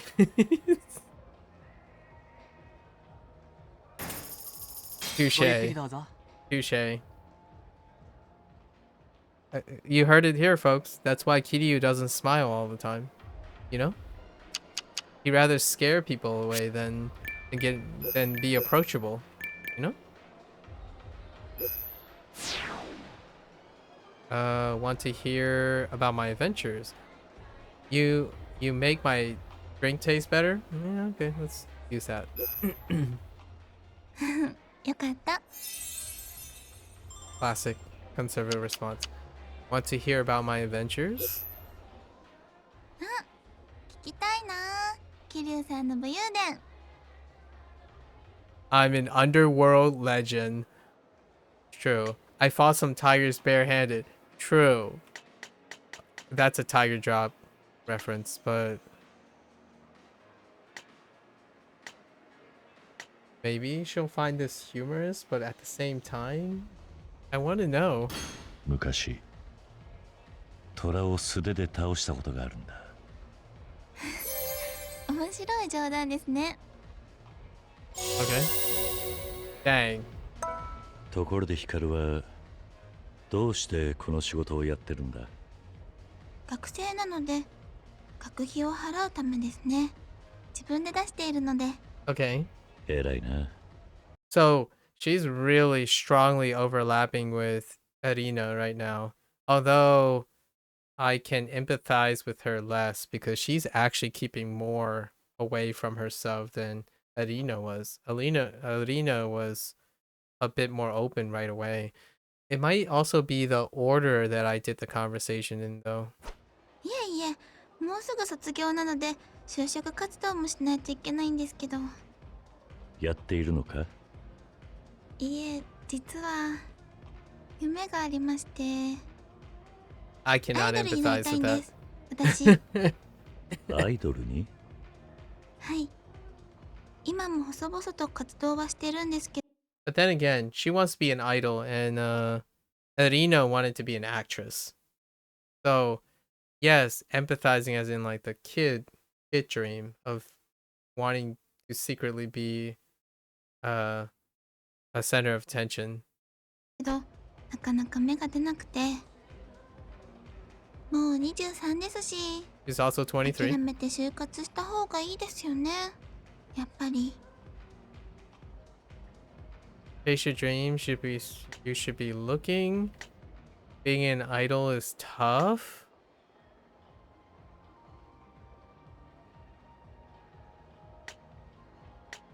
It doesn't strike me as a romantic, right? She's being very pragmatic, conservative. I agree with you. 就活した方がいいんじゃないか。やっぱりそうですよね。ああ。Yep. だがそう思うのは、お前が迷っているからだ。Indecision. もし本当に叶えたい夢なら、迷ったりしないはずだ。Yep. どこかに迷いがあるなら、アイドルはやめた方がいい。アイドルってのは Yeah. 大変な仕事だからな。Yep. 桐生さん。だが、お前が心からアイドルになりたいと言える日が来たなら、俺は応援するぜ。桐生さん、ありがとうございます。 That's it. 桐生さんの言葉ってすごく胸に刺さりますね。私、悩んでる時点でまだまだ甘かったのかも。ちょっと自分と向き合って考えてみます。もし覚悟を決めたら応援してくださいね。もちろんだ。ファン1号になってやるよ。わーい、ヒカル頑張り She ます。 did it. She did the energetic thing. Yeah, I didn't chase my dreams. I can't relate to Kiryu's advice. If you ever ask me still, I would not say that. So I don't resonate with Kiryu's dream chasing. The whole like conviction, pride, and following. I usually err on the side of conservation or conservative perspectives いらっしゃいませ。 when it 社員へ comes ようこ to そ。当店で that type は of thing. 最低 All で or も none また別途 stuff. ご指名はいかがいたしましょ I う。 find it incredibly endearing though. Like I like seeing kids and younger people going for their dreams as because I have not or I didn't do it in my life. Is an experience I don't have, which makes it very intriguing and endearing. ヒカルですね。少々お待ちください。桐生さんいらっしゃいませ。ずーっと待ってましたよ。こちらになります。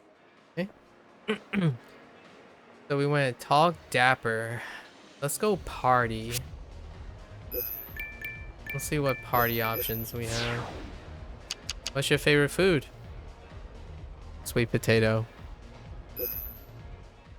干し芋とビーフジャーキーです。 Oh, and beef jerky. 歯ごたえがあるし、噛めば噛むほど味が染み出してくるので好きなんです。 Mm-hmm. ほう。なかなか渋いセンスしてるな。Yeah, those are acquired taste stuff. ありがとうございます。 Yeah, jerky and sweet potato are acquired taste.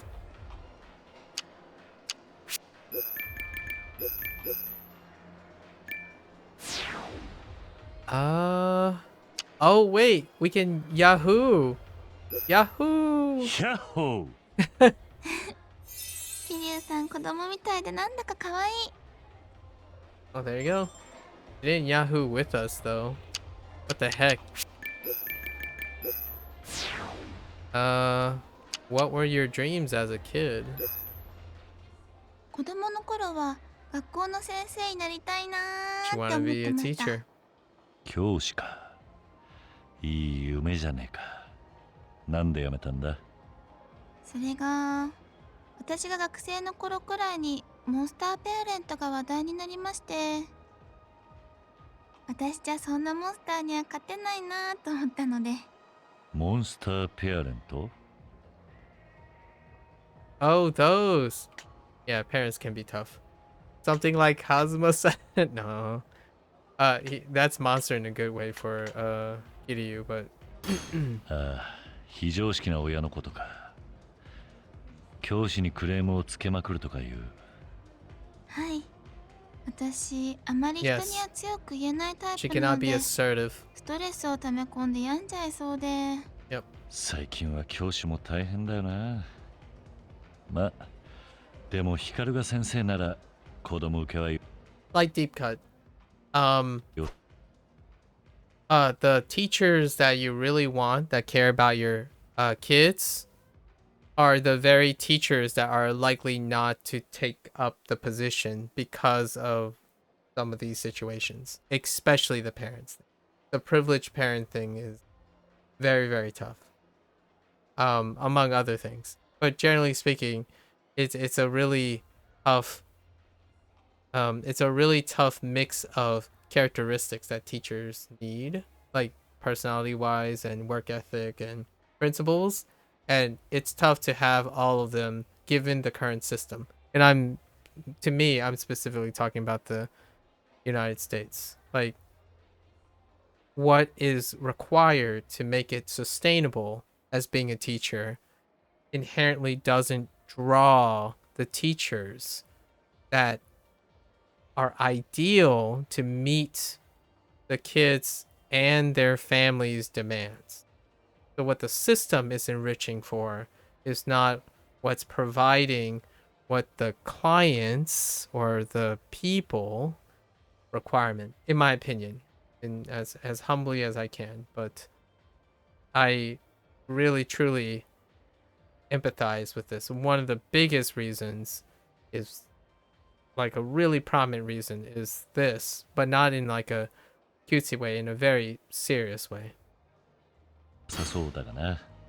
本当ですか？嬉しいな。 Yep. 大好きなんですよね、子供。 Teachers who love kids tend not to end up being teachers because of various reasons, and one of those reasons is that.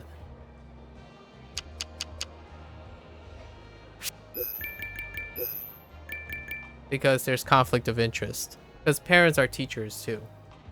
So that inherent conflict of interest can create a lot of rifts. And it's more common to have a negative conflict of interest than a positive one. So inherently, the teachers that truly, really care to do those things, they tend to get deterred and pushed away from the profession.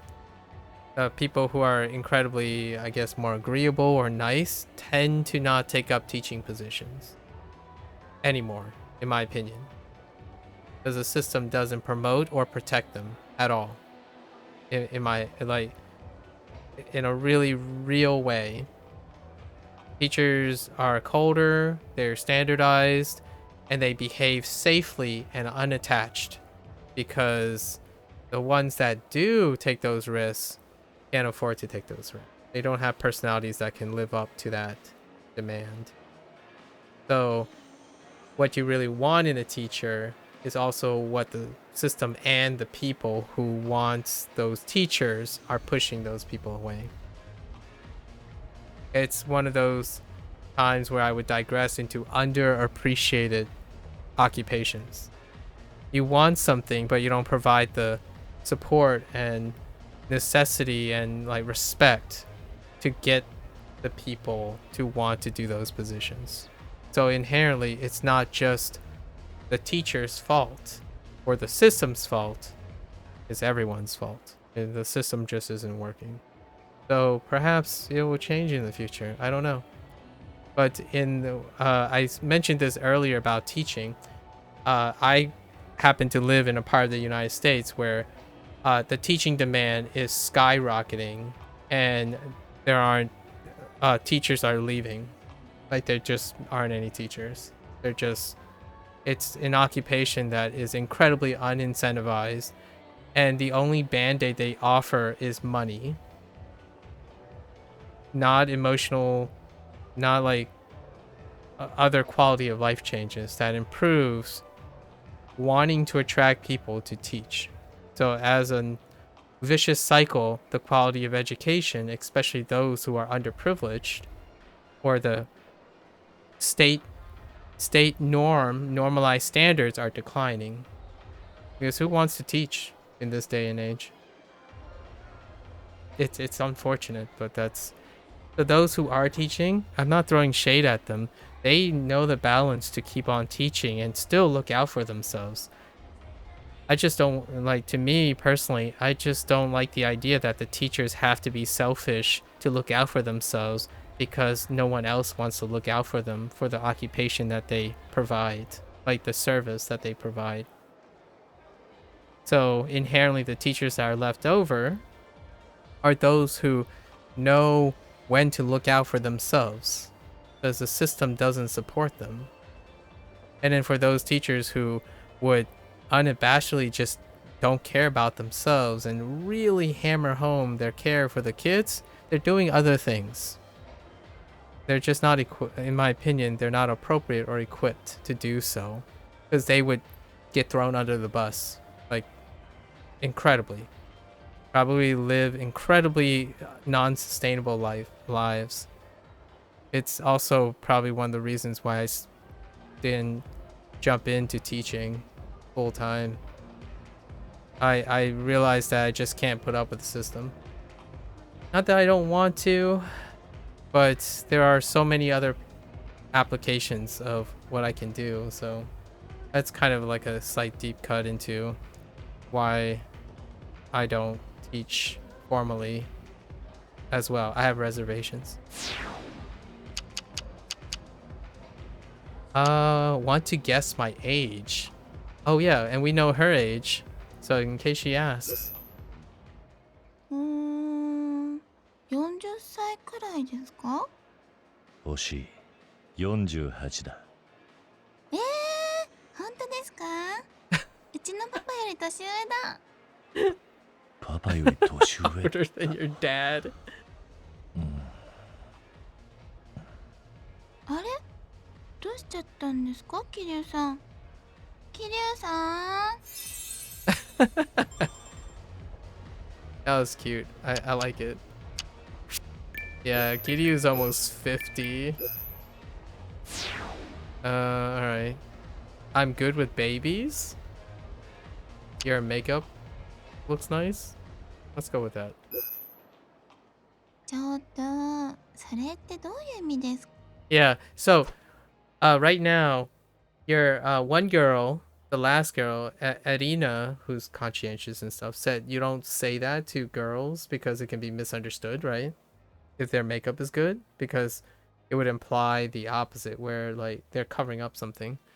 Girl number 2, Riona, differs because she puts a lot of time into her makeup.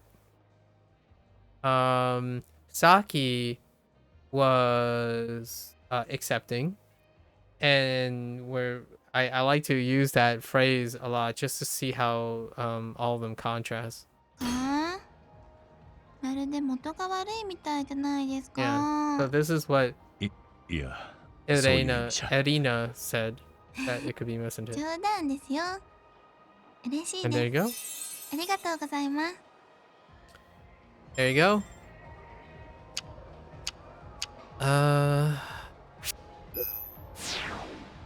Niceness and conscientiousness wins out, apparently. Let's tell her about Daigo. へえ。桐生さんはその人のことを信頼されてるんですね。いいなあ。私も桐生さんにそんな風に信頼されたいな。そうなれたら最高だな。Kiryu trust Daigo like he's a son. That's そろそろお時間。 what we ultimately get confirmation in this game. Like Kiryu sees Daigo like a son.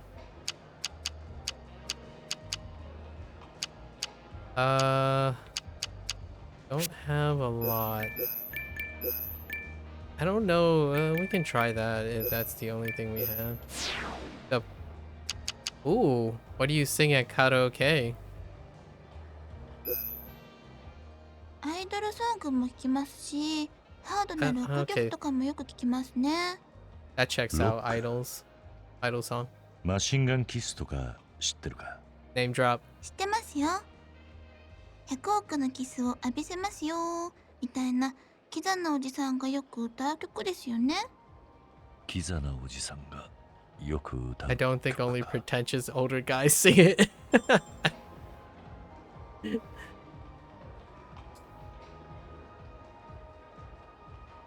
What kind of music do you listen to? ロックとかいろいろ聞きますね。フェスとかに行ったりもしますよ。Music festivals. Fair enough.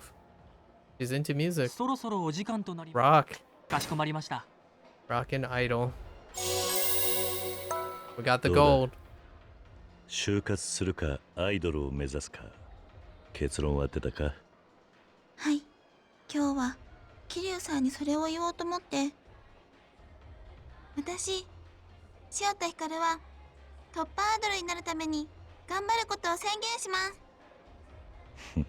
やはりそうかはい。本気じゃないように見えるかもしれませんが、私本気です。桐生さんの助言のおかげです。ありがとうございました。なに俺は思ったことを言っただけだ頑張れよはい。あとはどういう特徴を押し出していくかを考えなきゃですね。特徴 It would be キャッ cuteness. チフレーズっていうか、個性を出していかないと埋もれちゃうので。確かに競争社会だからなええ。桐生さんは私にキャッチフレーズをつけるとし A たら catchphrase? どんなのがいいと思います？ Yahoo! キャッチフレーズかそうだな Not like Mario, but check out my fine butt. What the freak, Kiryu? I'm the brightest and most energetic girl. I'm the princess of the healer kingdom. Wait, is this a slight nod to Akiyama's weird situation with the kingdom of mushroom, like the princess of that kingdom girl? Got her name. Mayu? Mayu? Oh no, wait. That's the last game. That's a callback. Or like a throwback. I'm pretty sure this is a throwback to the princess of that imaginary kingdom girl. That was in Yakuza 5 with Akiyama. I'm the brightest and most energetic girl. That would be a hard catchphrase for her to back up. This is kind of cute. Well, let's see where this goes. 癒しの国のプリンセスなんてどうだ桐生さん、ノリがいいですね。真剣に考えてくれてありがとうございます。お前の魅力はふわっとした雰囲気だからな She's incredibly 俺みたいにそこに癒される男も多いと思って conscientious. 考えてみたんだが桐生さんにそう思ってもらえるなんて嬉しいな。それにプリンセスなんてつけてくれてなんだか照れちゃうな。まあ参考にしてみてくれいい切り Yeah, 口が the 見つか right るといいな approach. はーい。ご意見ありがとうございます。桐生プロデューサー。 That's a throwback. Kiryu was a producer a couple times. Oh, we didn't get her business card.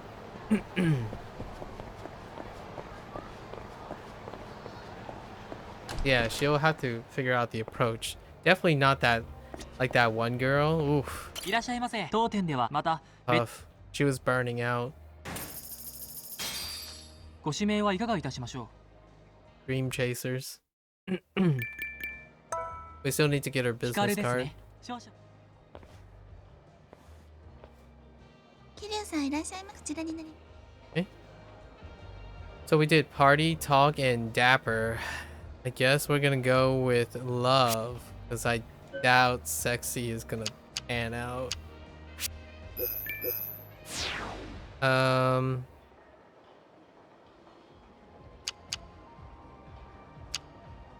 What color are your pants? Oh no, love is gonna be sexy and love is gonna be tough. All right, you got a great figure. お世辞でも嬉しいです。ちなみに呪文は質感のいいお尻ですよ。 She's proud of her butt. Maybe the butt was the way to go. What was your first love like? That's fairly okay. Cycle this. Alright. 中学生の頃ですかね。 Middle school. 結局片思いのまま終わっちゃいましたけど。 Unrequited. 告白とかはしなかったのか？できるわけないじゃないですか。話すだけでもドキドキでうまく喋れませんでしたよ。昔は意外とウブだったんだな。今でもウブですよ。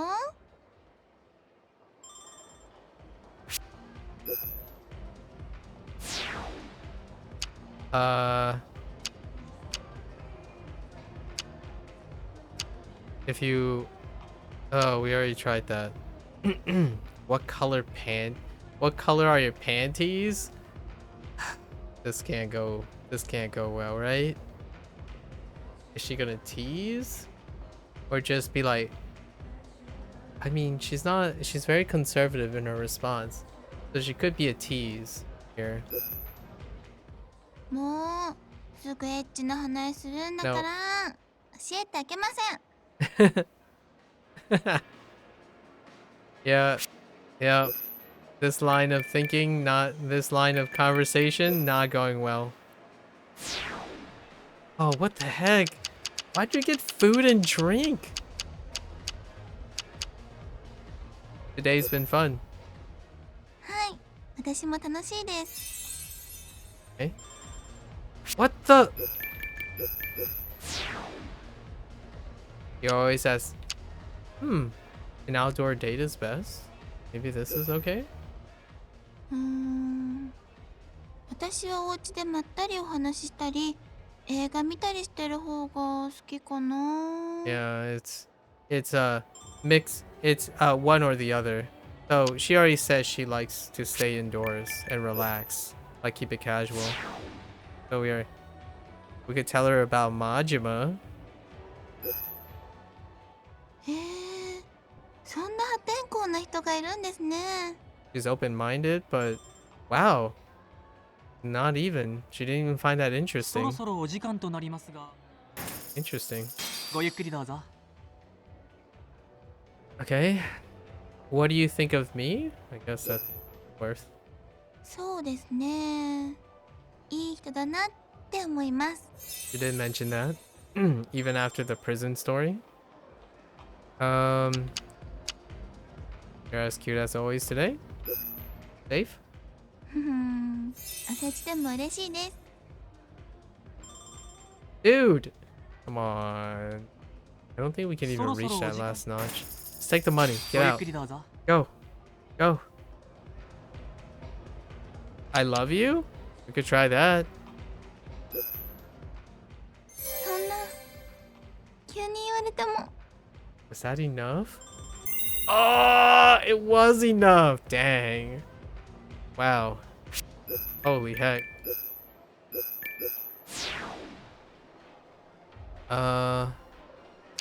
Pretty cold lately, right? そうですか。 Weather talk. 私はなんだか桐生さんといるとポカポカして暖かくなります。なんだそりゃ。What does that even mean? Kiryu, come on. Come on, buddy. 桐生さん、We got our business はい、 card. 私の連絡先です。 You need the business card to unlock いつでも past 連絡し gold. てくださいね。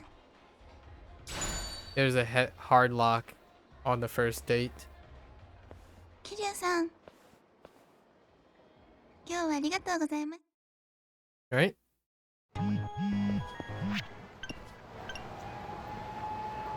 Yeah, Kiryu can be really dense when it comes to that stuff. Although Shinada makes up for it in Yakuza 5, he is a sleaze. The sleaziest character, actually almost all the characters are dense as doorknobs when it comes to... Oh wait, okay. Not all the characters. Akiyama is the GOAT, right? He's the suave, charismatic guy. He knows how to handle both of the things.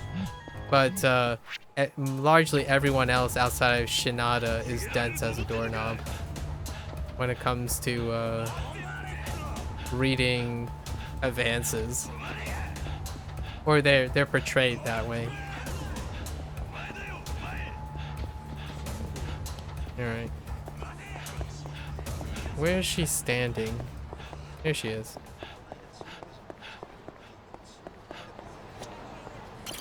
Very conservative clothing. 桐生さん、会いたかったよ。それじゃあ、どこ行きましょうか。Karaoke. What was the song? Machine Gun Kiss? I'm カラオ curious ケですか。いいですね。 if she does Machine それ Gun じゃ Kiss. あ、行きましょう。いらっしゃいませ。何名様でしょうか。2人だ。料金は2名様で1000円に。え？それではご案内いた。これ、私のお箱ですよ。 Her specialty? It's probably an idol song. Oh, okay. It's the same one as Arena.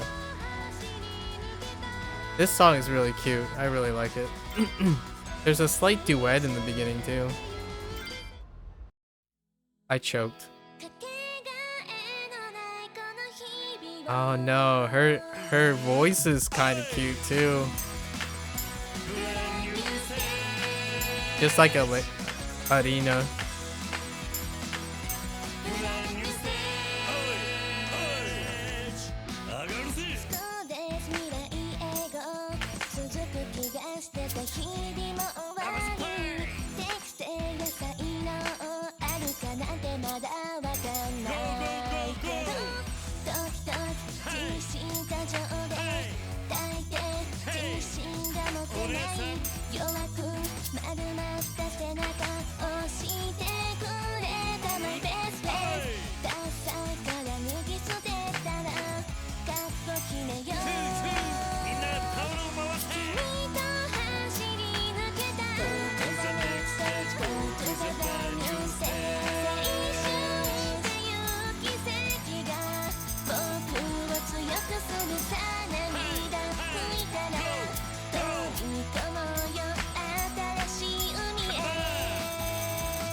Oops, I accidentally tripped and hit the wrong button there.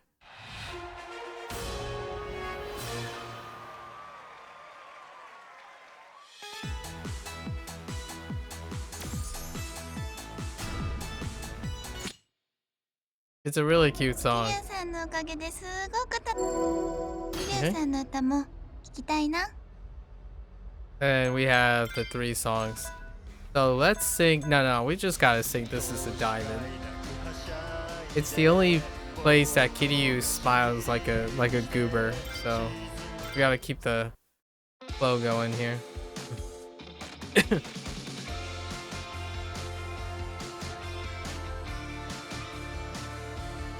This is his new jam, his throwback to celebrate Onomichi.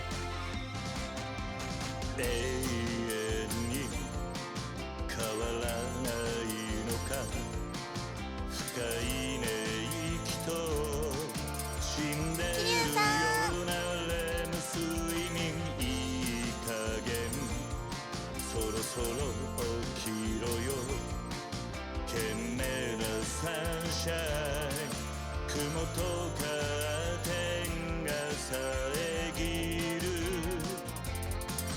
久々の休みだし明日は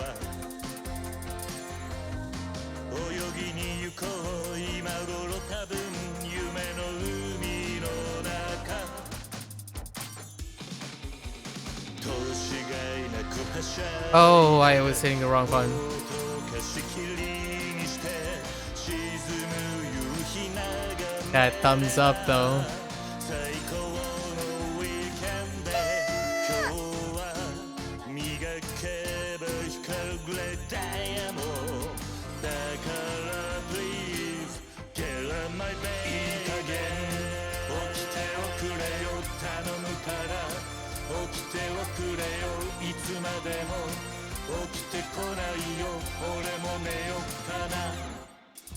I still constantly do the switching B and X all the time. When I see B, I tend to hit X if I lose focus.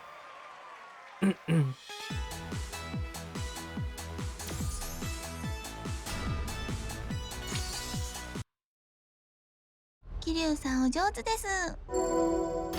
えそろそろお時間となります。そろそろおみ Alright. 今日はまだまだ一緒にいましょうね。こちらになります。 Now we're going for sexy. Oh, this one's gonna be rough. I don't think this is gonna work out. Oh, I guess we can save I love you, but how many guys have you slept with? もうすぐエッチな話するんだから教えてあげません。 That's a negative. We already asked the alcohol thing. What about men who cheat? 浮気ですか。最近芸能人の浮気や不倫もよく話題になってますよね。桐生さんはもし結婚したら浮気するタイプですか？ I want to? Idiot, what the freak? 俺はしない。 Idiot win, but 本 you 当 know, ですか？ there's a deep cut in there. 桐生さんが The 誰かと psychology 結 behind 婚したら celebrities. 私が誘惑してみようかな。 Wow. Holy heck. That turned out in a different direction. Holy heck. No sexy dialogues except I love you? Alright. Easy. どうせみんなに言ってるんでしょ？ Oh! Okay, so her responses are different. Isn't it like PR for them? That's one way to look at it, but the psychology is something else. PR is a pragmatic thing, yeah. That would be a business approach. It's a very pragmatic thing. But there is a really deeper investment of psychology, like how celebrities are holding themselves up to what their standards are and their normalized behavior, and then their perception of people interested in celebrities. So the interaction, the interpersonal interaction in establishing relationships, and the social norm of the relationships that they establish with each other, celebrity to celebrity, or an admirer to a celebrity, they all tend to, without going too far deep, they selectively make it normalized that relationships tend to be serial, like serial monogamy is the most common form of celebrity relationships. And what I mean by that is having multiple exclusive relationships back to back. It's usually the most consistent, sustainable pattern of behavior. And there's a lot to unpack there, but that's just like it's a little bit there. All right. Oh, we already did the age thing. How do you act when you're in love? So, the I love you thing, based on the chain, like how long your chain of conversation, it affects the impact and the response of the character. So, when we had to resort to the I love you card, instead of at like chain 8, it had a different impact. That's kind of interesting. I thought the chain affects the things, but also they're tiered as well. How do you act when you're in love? あまり変わった自覚はないんですけど、多分結構甘えちゃうタイプかな。 That checks out. おう甘えるタイプなのか。はい。にゃんにゃん言葉とか使い始めたりするかもしれませんね。 She nyan yanned. I hear that from normal too. Phrase like try and not get tired of partnership. And then we all talk about monogamy. From normal too. Phrases like try and not get tired of partnership of 10 to 20 years. And then we will talk about monogamy. Yeah. That's a deep one. That's a deep cut. That cute meow. It is a really cute meow. She just nyan yanned. um 俺に甘えてもいいんだぜ。桐生さんったら嬉しいにゃん。 oh, she freaking nyanned. Alright, okay. All you simps out there, I suppose.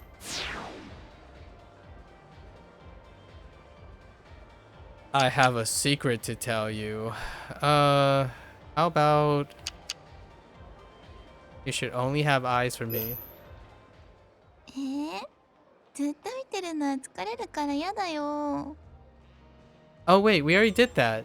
We did it as part of the love one. And we did the secret one too. What did we tell her a different secret? Hold up. Because we told her about the prison thing, right?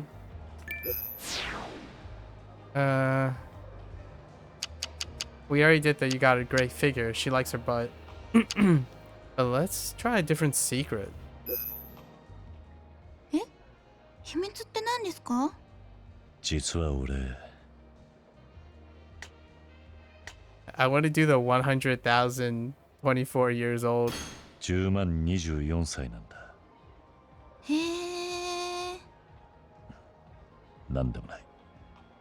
Wait, that is an inside joke. Wait. 100 and...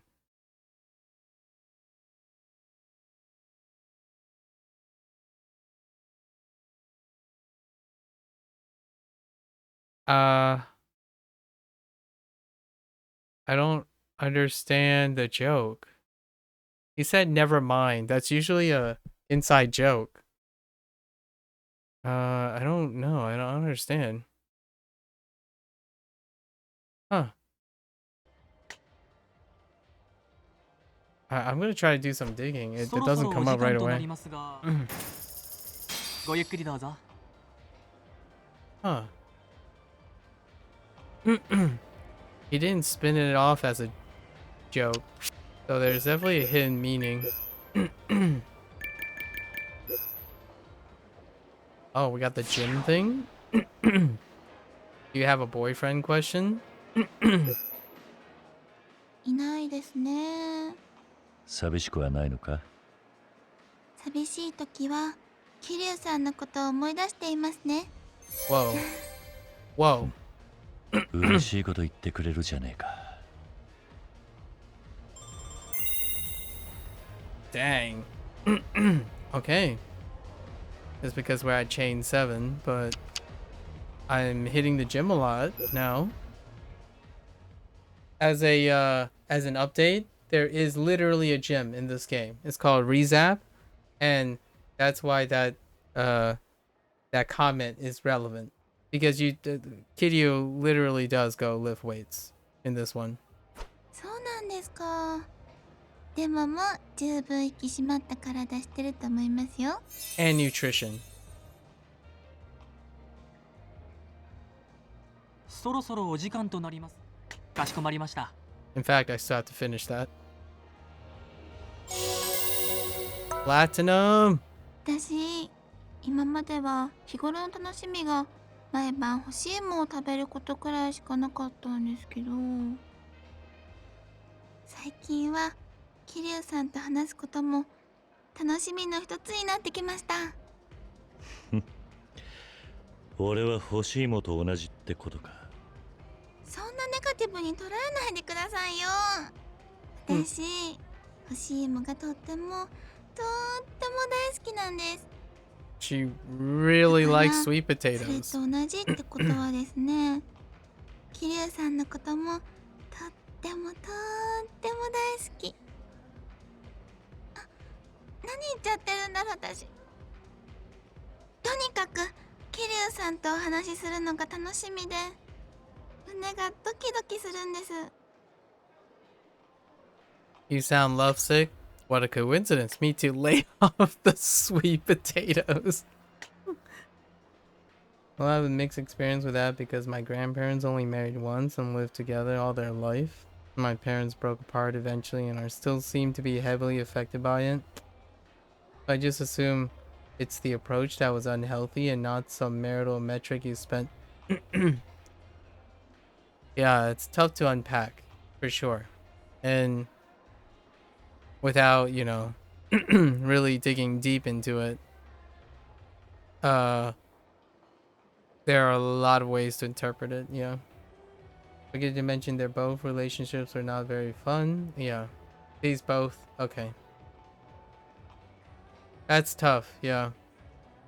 Need a lot more information in order to really uncouple that stuff. That's not the word I'm looking for. But unpack that kind of, yeah. Yep. 奇遇だな。俺もだ。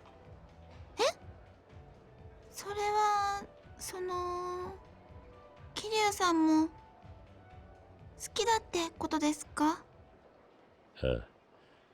お前の気持ちと同じだ。そんな、どうしましょう。まだ心の準備が大胆ですね。でも嬉しいです。桐生さんとなら私。ん？何を言ってるんだ？欲しいもの話じゃないのか？俺も好きだぜ。欲しい。Smooth. もう桐生さんから Wow, very 誤解 smooth. させるようなこと言わないでくださいよ。あ？誤解？もういいです。おかげさまで余計ドキドキしちゃいましたよ。 Very smooth. 桐生さんって変な人ですね。So here's here's a video game thing. It's more a video game thing than the fourth wall thing. So up to this point, whenever there's a joke that implies that he's in love, right? When Kiryu is in love, there's usually a subversion. It's a setup joke, but it's a double meaning, right? You are playing a character who you're kind of thinking about you as the gamer playing through Kiryu. But what's accepted in the mythos of this game is that Kiryu has not slept with anyone at all. Like the implications is that he did fall in love maybe once, kinda twice, sort of, with all the knowledge, but it's purely out of love at a distance and not like a protective love, and it's rarely ever intimacy. So with that, all that said, there was a trailer, or not a trailer, it was a cutscene, like a cutscene advertisement that dropped like within a month ago, during RGG's summit.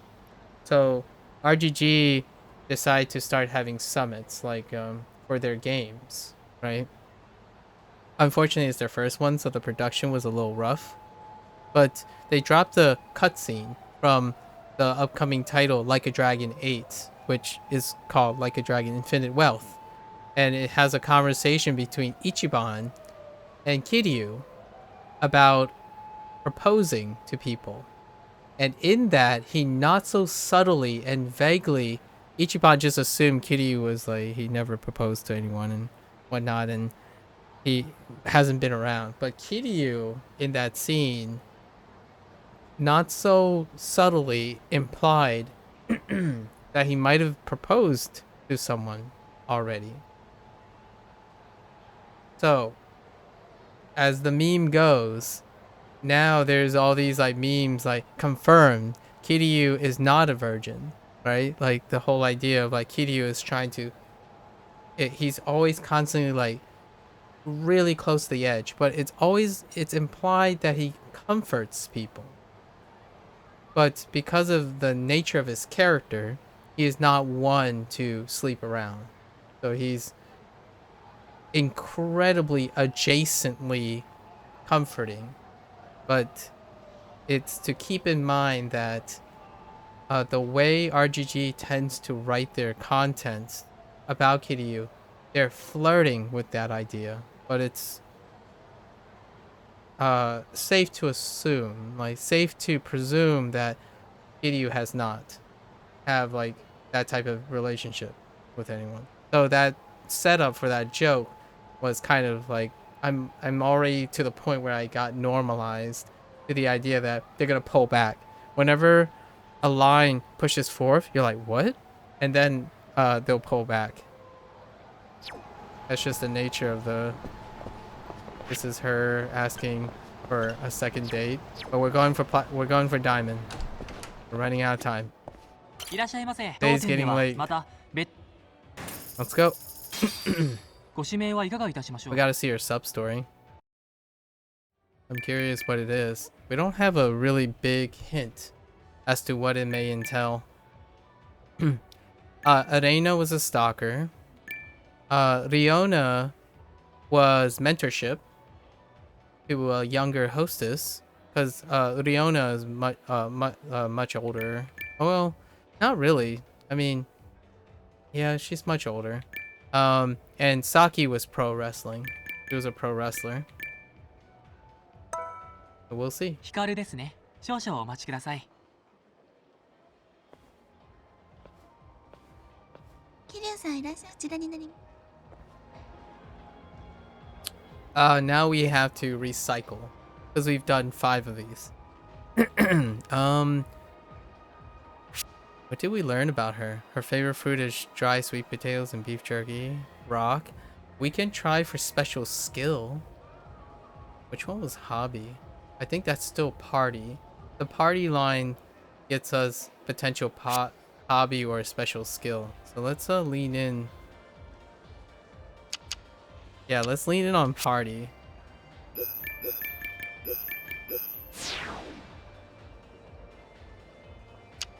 Do we already have dreams? No, we don't. What's your dream for the future? 将来の夢は Oh wait, we already did アイ this. ドルになりたいなって She wants to become an 昔から idol. ずっと思ってます。でももう10代とかじゃないし、就 Oh, okay. 活しろって言われたりもしてるか Yeah. ら、 We already did い this. ろいろ考え中ですね。 Oh, that's... So we encountered that topic. Oh, maybe it's... What does she want most? Also had that, but it didn't trigger the dream thing. Because we already know she wanted to become an idol. Okay. We already did Yahoo. Did we tell her about Akiyama? I don't think we told her about Akiyama. I'm kind of curious. Video games. Do you play video games? 最近はスマホでゲームとかできるじゃないですか。そういうのをよく遊んでいますね。桐生さんはどんなゲームをやられますか？ Mobile gamers. Confirmed. She's a mobile gamer. Saki likes to play video games, and so does Arena. And Riona is like, nah, ass. Mobile gamer. She's a Sugar Crush champion.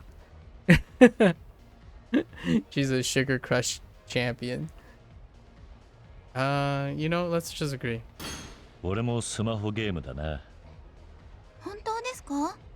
Oh どんなゲー no. ムをプレイされ The てるんです pachinko か？ game, the 7-7 thing. さあ、どうだろうな。人気のやつだな。Okay. 桐生さん、やってないでしょ。もっとうまく嘘ついてくださいよ。バカか。 Oof. called す out. まんな。 I mean, he doesn't really play any games.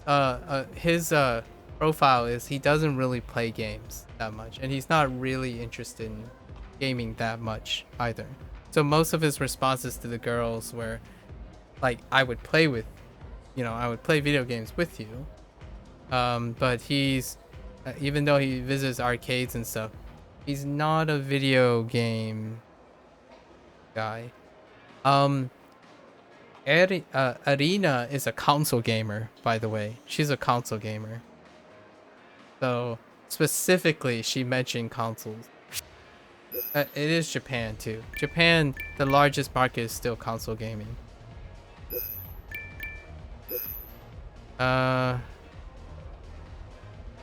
We can't do this. Oops, I hit the wrong button. Let's tell her about Akiyama. へえ、なんかかっこよさそうな人ですね。 Oh, okay. Okay, she's not interesting. That's the most conservative response to Akiyama.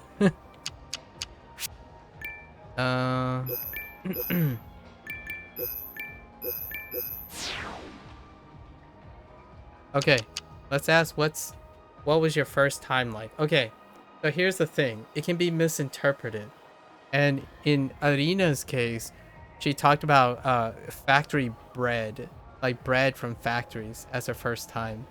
But let's see what how Hikaru reacts to this. もうすごいエッチな話するんだから Oh wait, did I already do this? 教えてあげません。 Oh no, never mind. We already did do this. I thought it was the what's your first. Oh, maybe not. Okay, we already did that. My bad. Repeat. Like how Kiryu's voice acting sticks out in situations like these, even though it's consistent. Like she's accusing him of lying about video games and he sounds dramatic, but like that shouldn't really matter much. Listen. Everything matters to Kiryu. Don't add him, okay? An outdoor date is best. We already know she likes outdoors instead of sitting in. We could save that. Anything interesting happened lately? 面白いことって言うと違うかもしれませんが、先月海外へボランティアに行ってきたんです。ほう、そんな活動もしてるのか。はい、木を植えるボランティアだったんですけど、肉体労働なので大変でした。でも空いた時間に地元の方々と交流できたりして、すごく刺激的で楽しかったですね。そうか。それはどこの国に行ったんだ？ミャンマーです。ミャンマー。 Myanmar. Man. Oh, that country in Southeast Asia. The place with the famous hot springs? Isn't that a tool? Wait. Myanmar? Like a... Is he thinking like a crowbar or something? What is he thinking when he says Myanmar? I don't know if the place has a famous hot springs, but... Is it? Wait, what's the capital city of... What's the major city in Myanmar?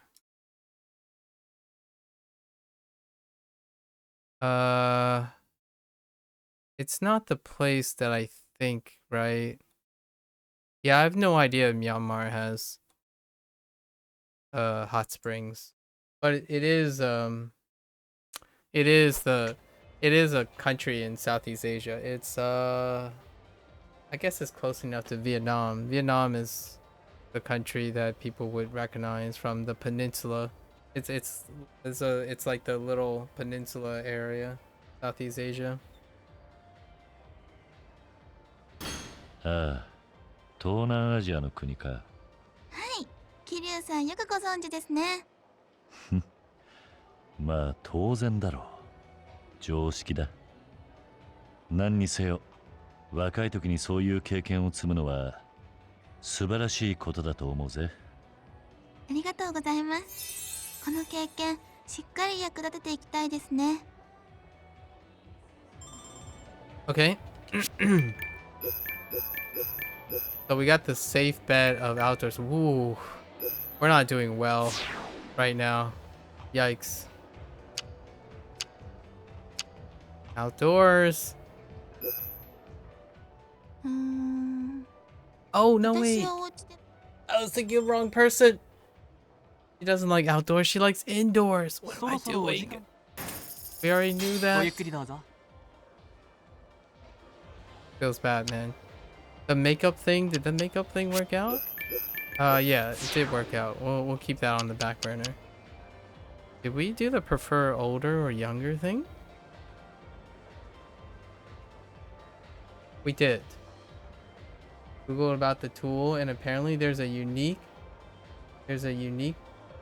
Myanmar looming tool. Oh, okay. Have you been doing this long?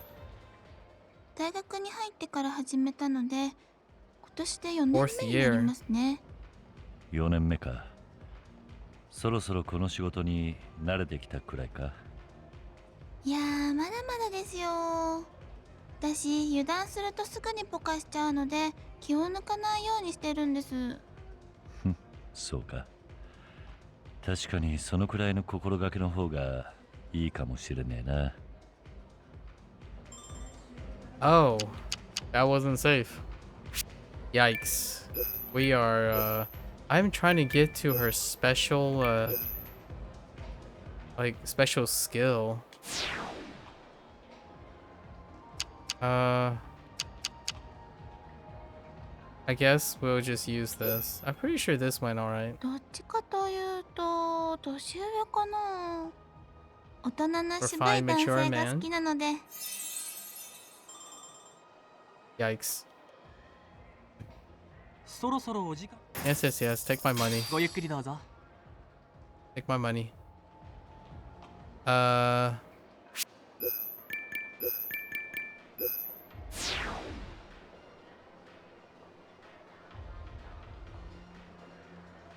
Oh, what was your first? Is that what the? Oh no, this is the childhood thing, the middle school stuff. And then what do you want most right now is to become an idol. And we already talked about the many friends. And she doesn't know anything about Pocket Circuit. I guess we'll just compliment her on makeup because she's ち fine ょ with っ it. と、それってどういう意味で。いや、 It's not good. Not good enough. Her favorite food is sweet potato. We already know that. So let's re-roll all of these.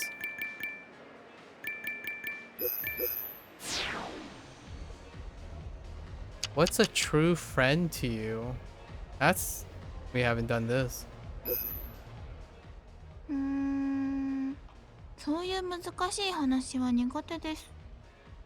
私自身あんまり友達が多い方ではないですし。 That checks out. Under practiced. Got the diamond 実 though. は、桐生さんにご報告したいことがあるんです。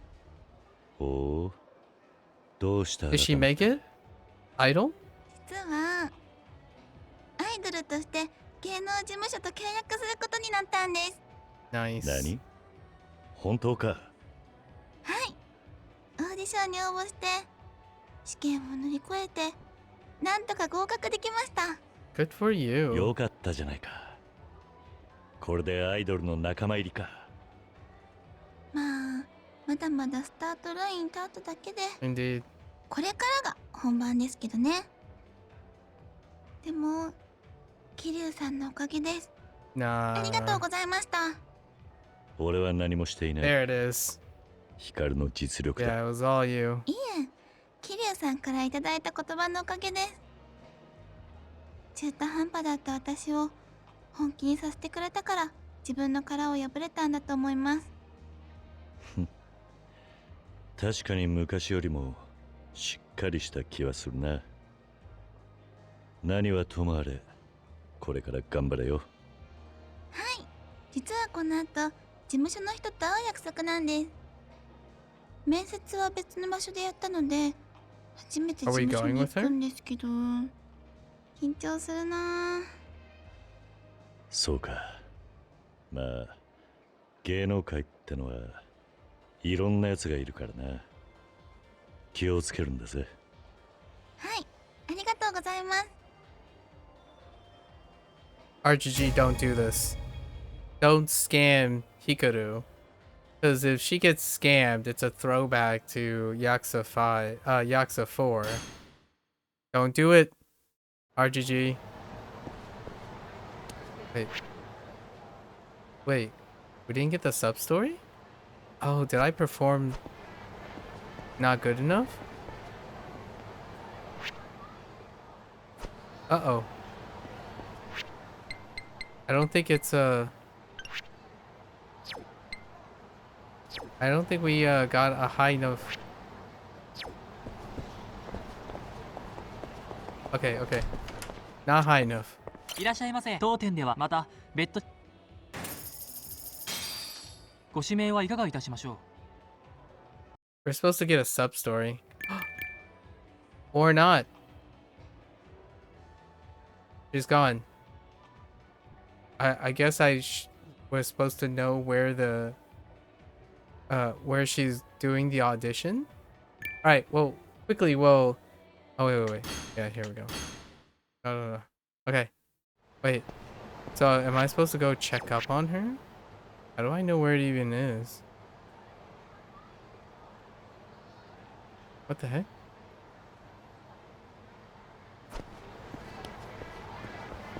Oh, is she doing the special thing where time has to pass? Because they do mix it up every once in a while. Alright, I guess we're gonna go quickly talk, hang out with, Soda. Wow, time passed. I'm pretty sure we need to get time to pass. いらっしゃいませ。当店ではまた Oh no, is she gonna get rejected? Oh no. Don't do ご this. 指名はいかがいたしましょう。 RGG, don't do this. It happens too often. Alright, so Soda. 空ですね。少々お待ちください。 Okay? 失礼します。えはじめまして。台湾出身の空と申します。ほう。なかなか日本語が流暢だな。Huh.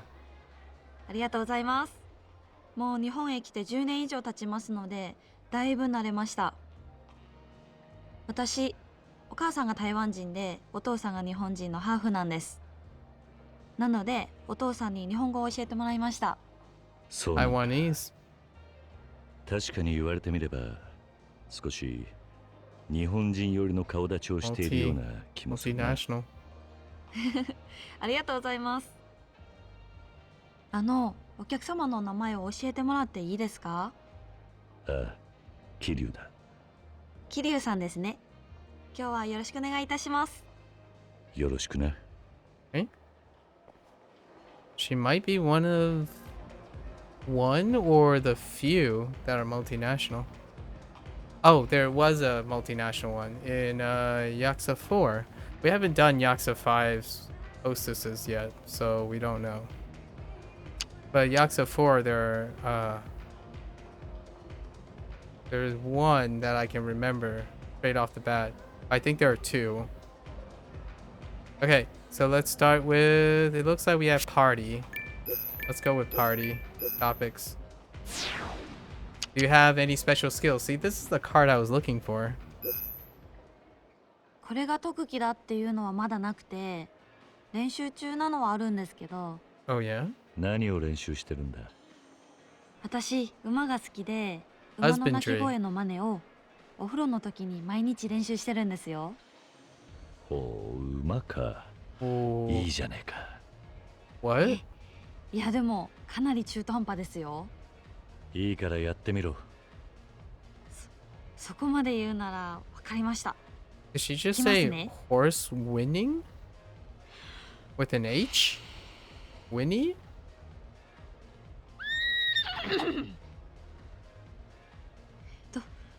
どうでしたか？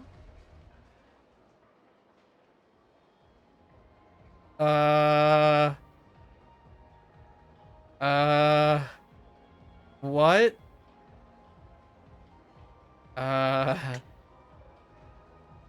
We let the horse in?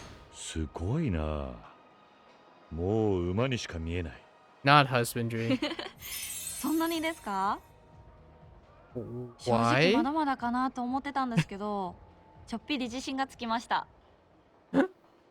That is a very special skill.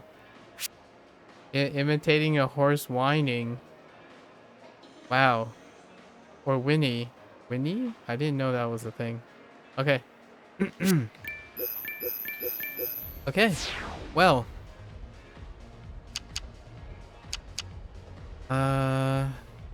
Have you been doing this long? キャバクラはそんなに長くないですね。まだまだ慣れないです。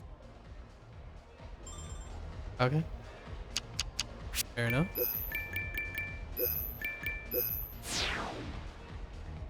What's a true friend to you? 正直人それぞれですよね。Okay. But you didn't answer. Oh my gosh. Oh no. She's a mystery. Holy, those direct answers.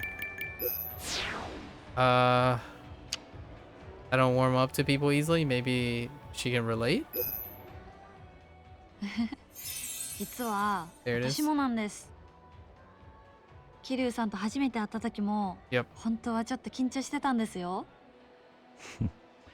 そうだったのか。You rock dense butthead. You goober.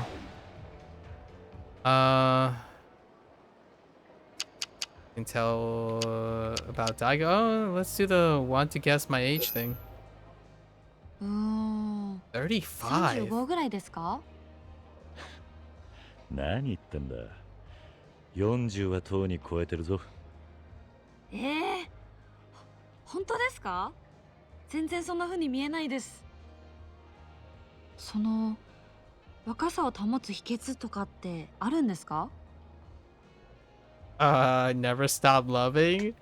Fight every day. I mean, it's basically just collagen. I mean, really not in that way, but go with. I don't. What? Let's see about fight every day. I want to know.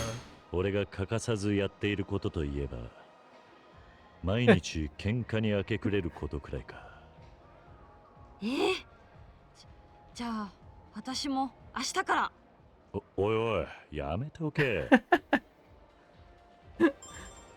Okay, that's a pretty cute, innocent response. Not quite there. Oh, what do you think of tattoos? We hadn't gotten that opportunity in a while. Whoops.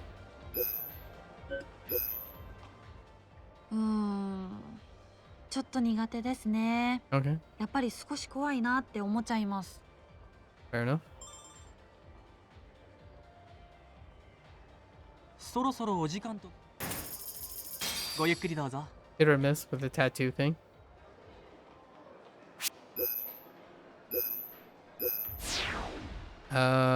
Fishing is pretty hard. 漁やってるんですか？男らしくてかっこいいですね。 Man, all the girls 桐 love 生 the さんが漁をし fishing てる姿、ちょっと見てみたいで so す。 far, but it's 4 out of 5. I think we didn't ever get a chance to drop that on. You play video games? I'm curious. Let's go. ゲームはやりますね。 I 可 totally 愛 play いモンスター games. を育成するゲームが特に好きで That し is た。that's Pokemon. あと最近は可愛い女の子たちを攻略していく男性向けの恋愛ゲームもやり始めました。 Oh, she likes VNs, but in the 女が opposite 男向けの direction. 恋愛ゲームをするなんて珍しいな。なんていうか、日本の男性の恋愛文化の勉強になるんかなと思いまして。Yeah, I definitely did that before. Playing reverse harems for perspective. Games are terrible romance, and games are great romance. Try wooing me first. Saying terrible is, I mean, they're both kind of exaggerated, but having any form of reference is more than, not like comparing it. He's comparing it with like actual interpersonal stuff. 恋愛ゲームは Are 最高の probably the 教科書だか best. ら I な。 don't think about that, ありがとうございます。 but they や they っぱり can ああ be いうゲーム presented as は勉 references 強になるんですね。 provided the Ah. writing is ああ adequate. いうゲームには男のロマンが詰まってるからな。下手な現実の恋愛よりもためになるかもしれん。なるほど。 It's more 桐生さんもそういう exploratory. ゲームやられるんですか？ It can be more さ exploratory あ、どうだろうな。 with the quality control, of course. そろそろお時間となりますが I mean, it's a fourth wall break, right? Because we're kind of doing that right now.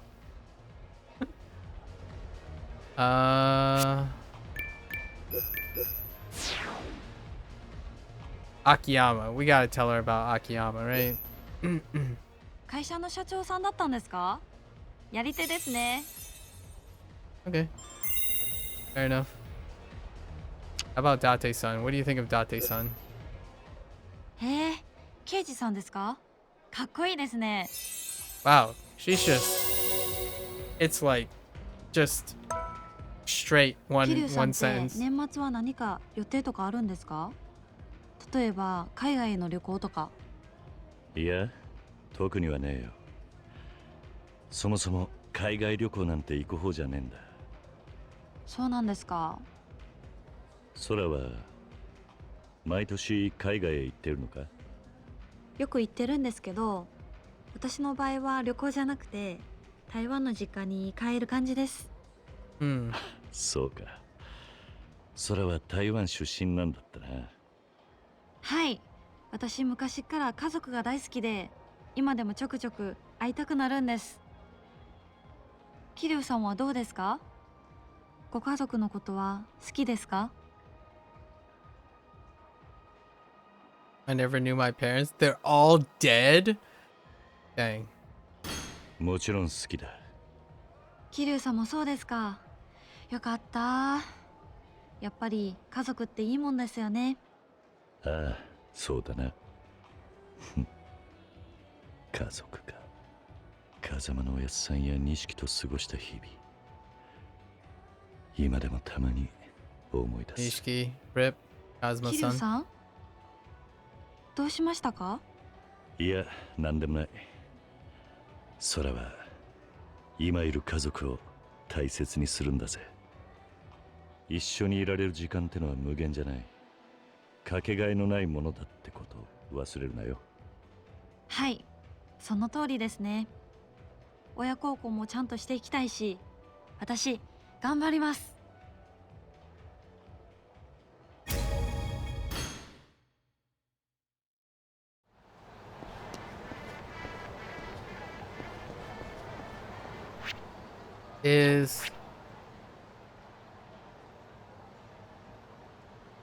Is she just not?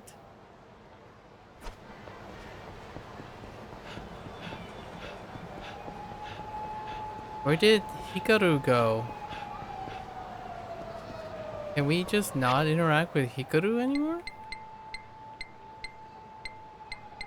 Am I supposed to...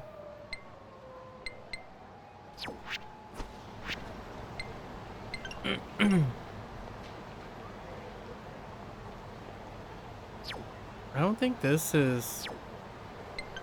もしもし。あ、先生ですか。 I don't think... Wait. どうもどうも。 What happens when I respond to Hikaru?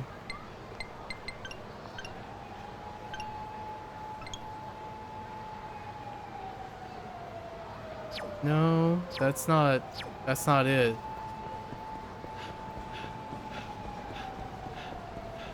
That's not what's keeping her from being away. What did she say before? You got hired by an agency, right? What? What?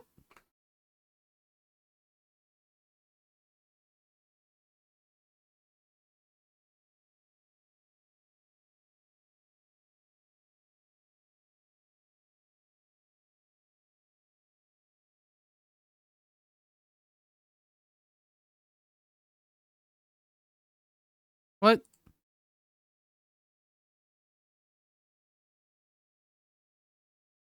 Am I missing a trigger or something?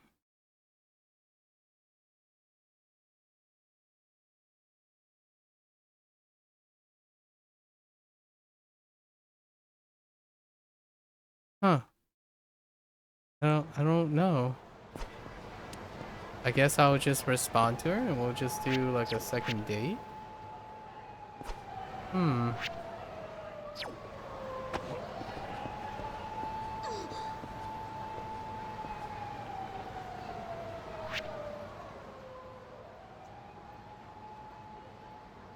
Is it different enough to look into specifically? They're looking for what's apparently different? Wait, do what? Sorry, I forgot what I said.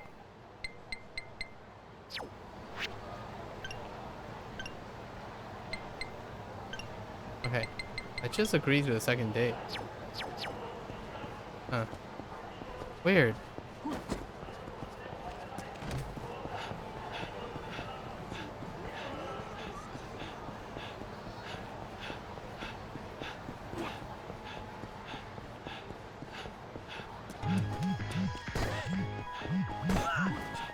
Out of my way. We still gotta do all the troubler missions, but it was about looking at content aimed at other genders and see how they approach. Yeah, yeah, just for exploration. Yeah.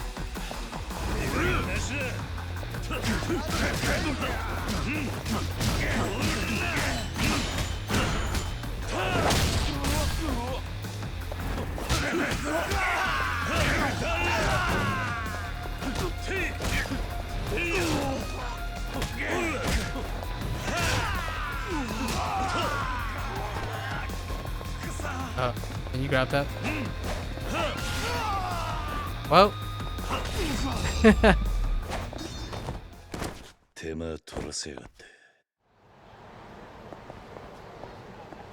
It's actually incredible. It's quite inherently different because of the gender roles. Gender roles are incredibly strong in those types of games. If you correlate it with like its subject matter and the time it was written and the culture that it's reflecting, you get a lot of sense of what is the status quo and whatnot. So it gives you a lot of when she was specifically talking about, she was talking about gender roles. And gender roles are incredibly hard to talk about and be exposed to and explored in that type of way. But if you take visual novels that have specific cultural backgrounds and whatnot, and you role reverse them based on like the gender preferences, it can be very informative.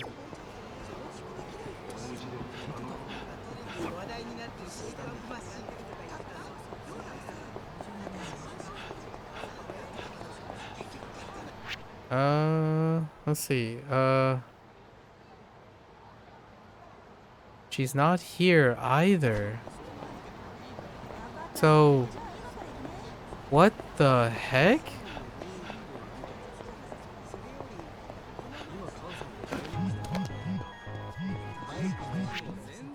There's someone hanging for dear life. No, that's not her. Wait. She's not here either. What the heck's going on? Wait. We've had this happen before, so hold up. Before we do anything,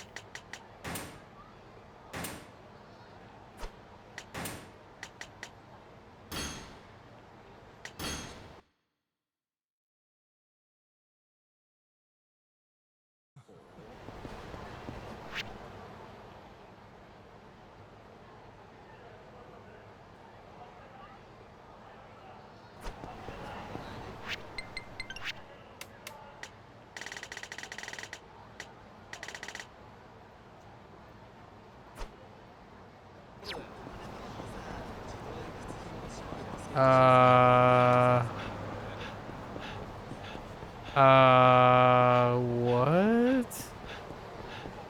Try run around a little bit?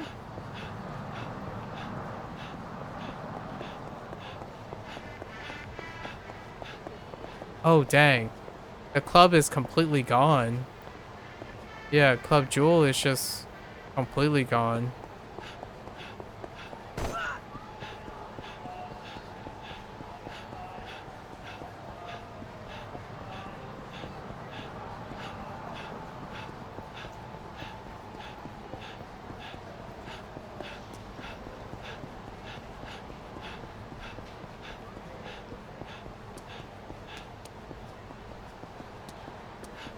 What? No, Sadachi, I don't have time for you. Sorry, buddy. 目障り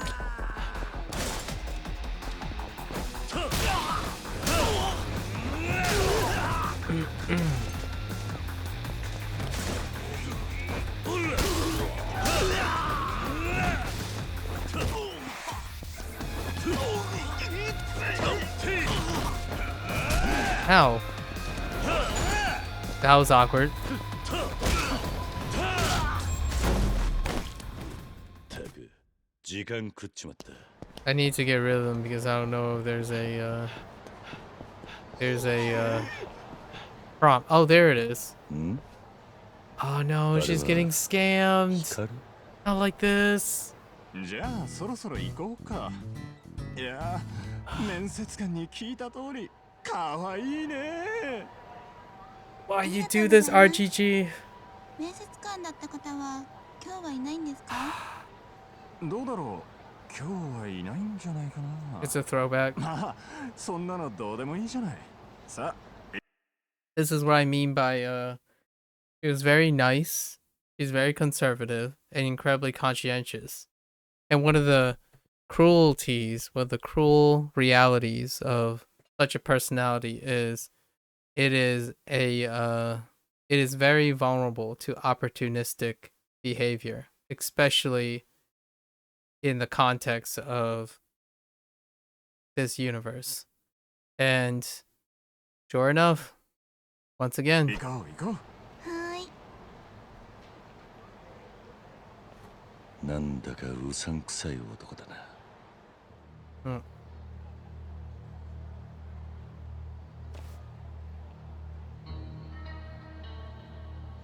もしもし、俺ですけど、今あの子を向かわせました。もうすぐ到着すると思いますので、準備しといてもらえますか。絶対バレてないと思いますよ。全然疑ったりしてませんでしたから。はい、今夜は最高のパーティーになりますね。それでは後ほど。 chronologically, the last time this happened was Akiyama. 今の電 The 話 hostess that Akiyama was with. まさか光は騙されているアイドルになれると女を騙して誘い出しあらぬことをする輩がいるって話は聞くが何か起こってからじゃ遅い光たちの後を追う It might actually be in the same place too. The Senryo building, maybe? Or is it really in here? No. It's the Senryo Avenue area again, too.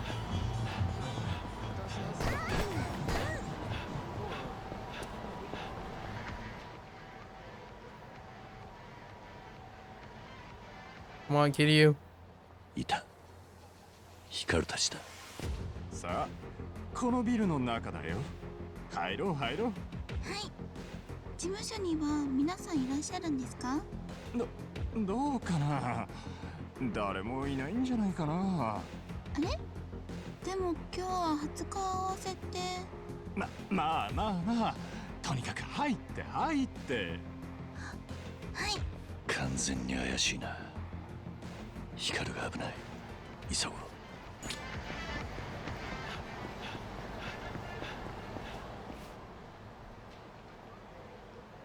おい、お前。んさっきから何を俺たちのことつけてんだ。何か用か？お前らこそ光をどうするつもりだ？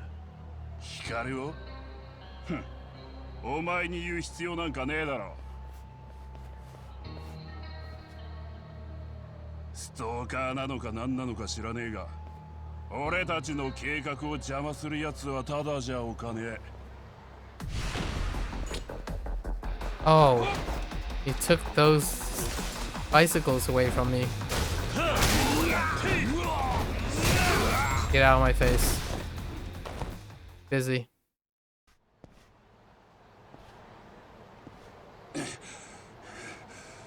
なんて強さだ。悪いが行かせてもらうぞ。銃声。That was a weird gunshot. Sound. 桐生さん Oh, is it celebratory? Oh, did they do it? Oh, did they do RGG? Did you do it? Did you subvert? Did it work out? What up? これはどういうことだ？ Surprise? さんお待たせ。 Did it work さっき out? はすまなかったな。まさか Nice. お前のためのサプライズパーティーだったとは。私もびっくりしちゃいました。 Well done. でも社長たちも笑って許してくれましたし、気にしないでくださいね。 I love it.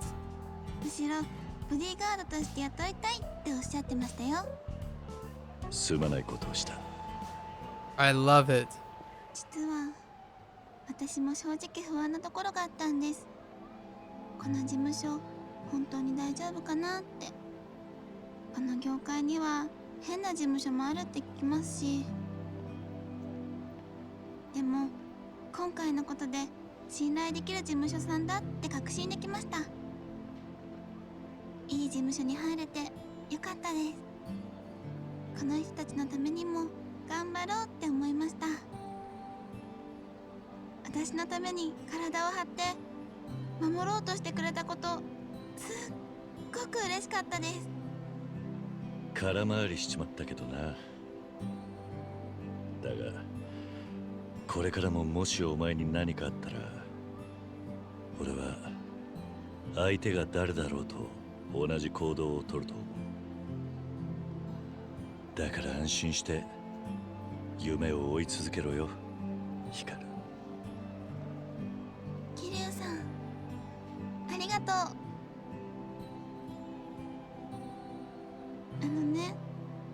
桐生さんに一つプレゼントをあげてもいいかな。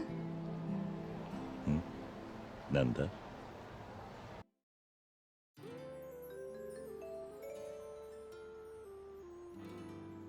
桐生さんが Right here. 私のために来てくれた時、びっくりしたけどすっごい嬉しかった。桐生さんはやっぱり私のことを守ってくれる王子様なんだなって。こんな風に思える人に出会えたの、私初めてかもしれません。アイドルは恋愛禁止だから今のうちに言っておこうかなって。桐生さん、さっき言ってたプレゼントだよ。ちょ桐生さんのことが大好き。これからもずっと光の王子様でいてね。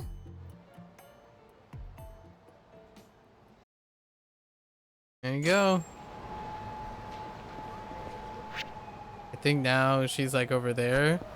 So we can't actually go on a date until we go on a date with her. Two girls can't show up at the same time, I think. So we're gonna pause here. It's getting really late. I gotta get my workout in.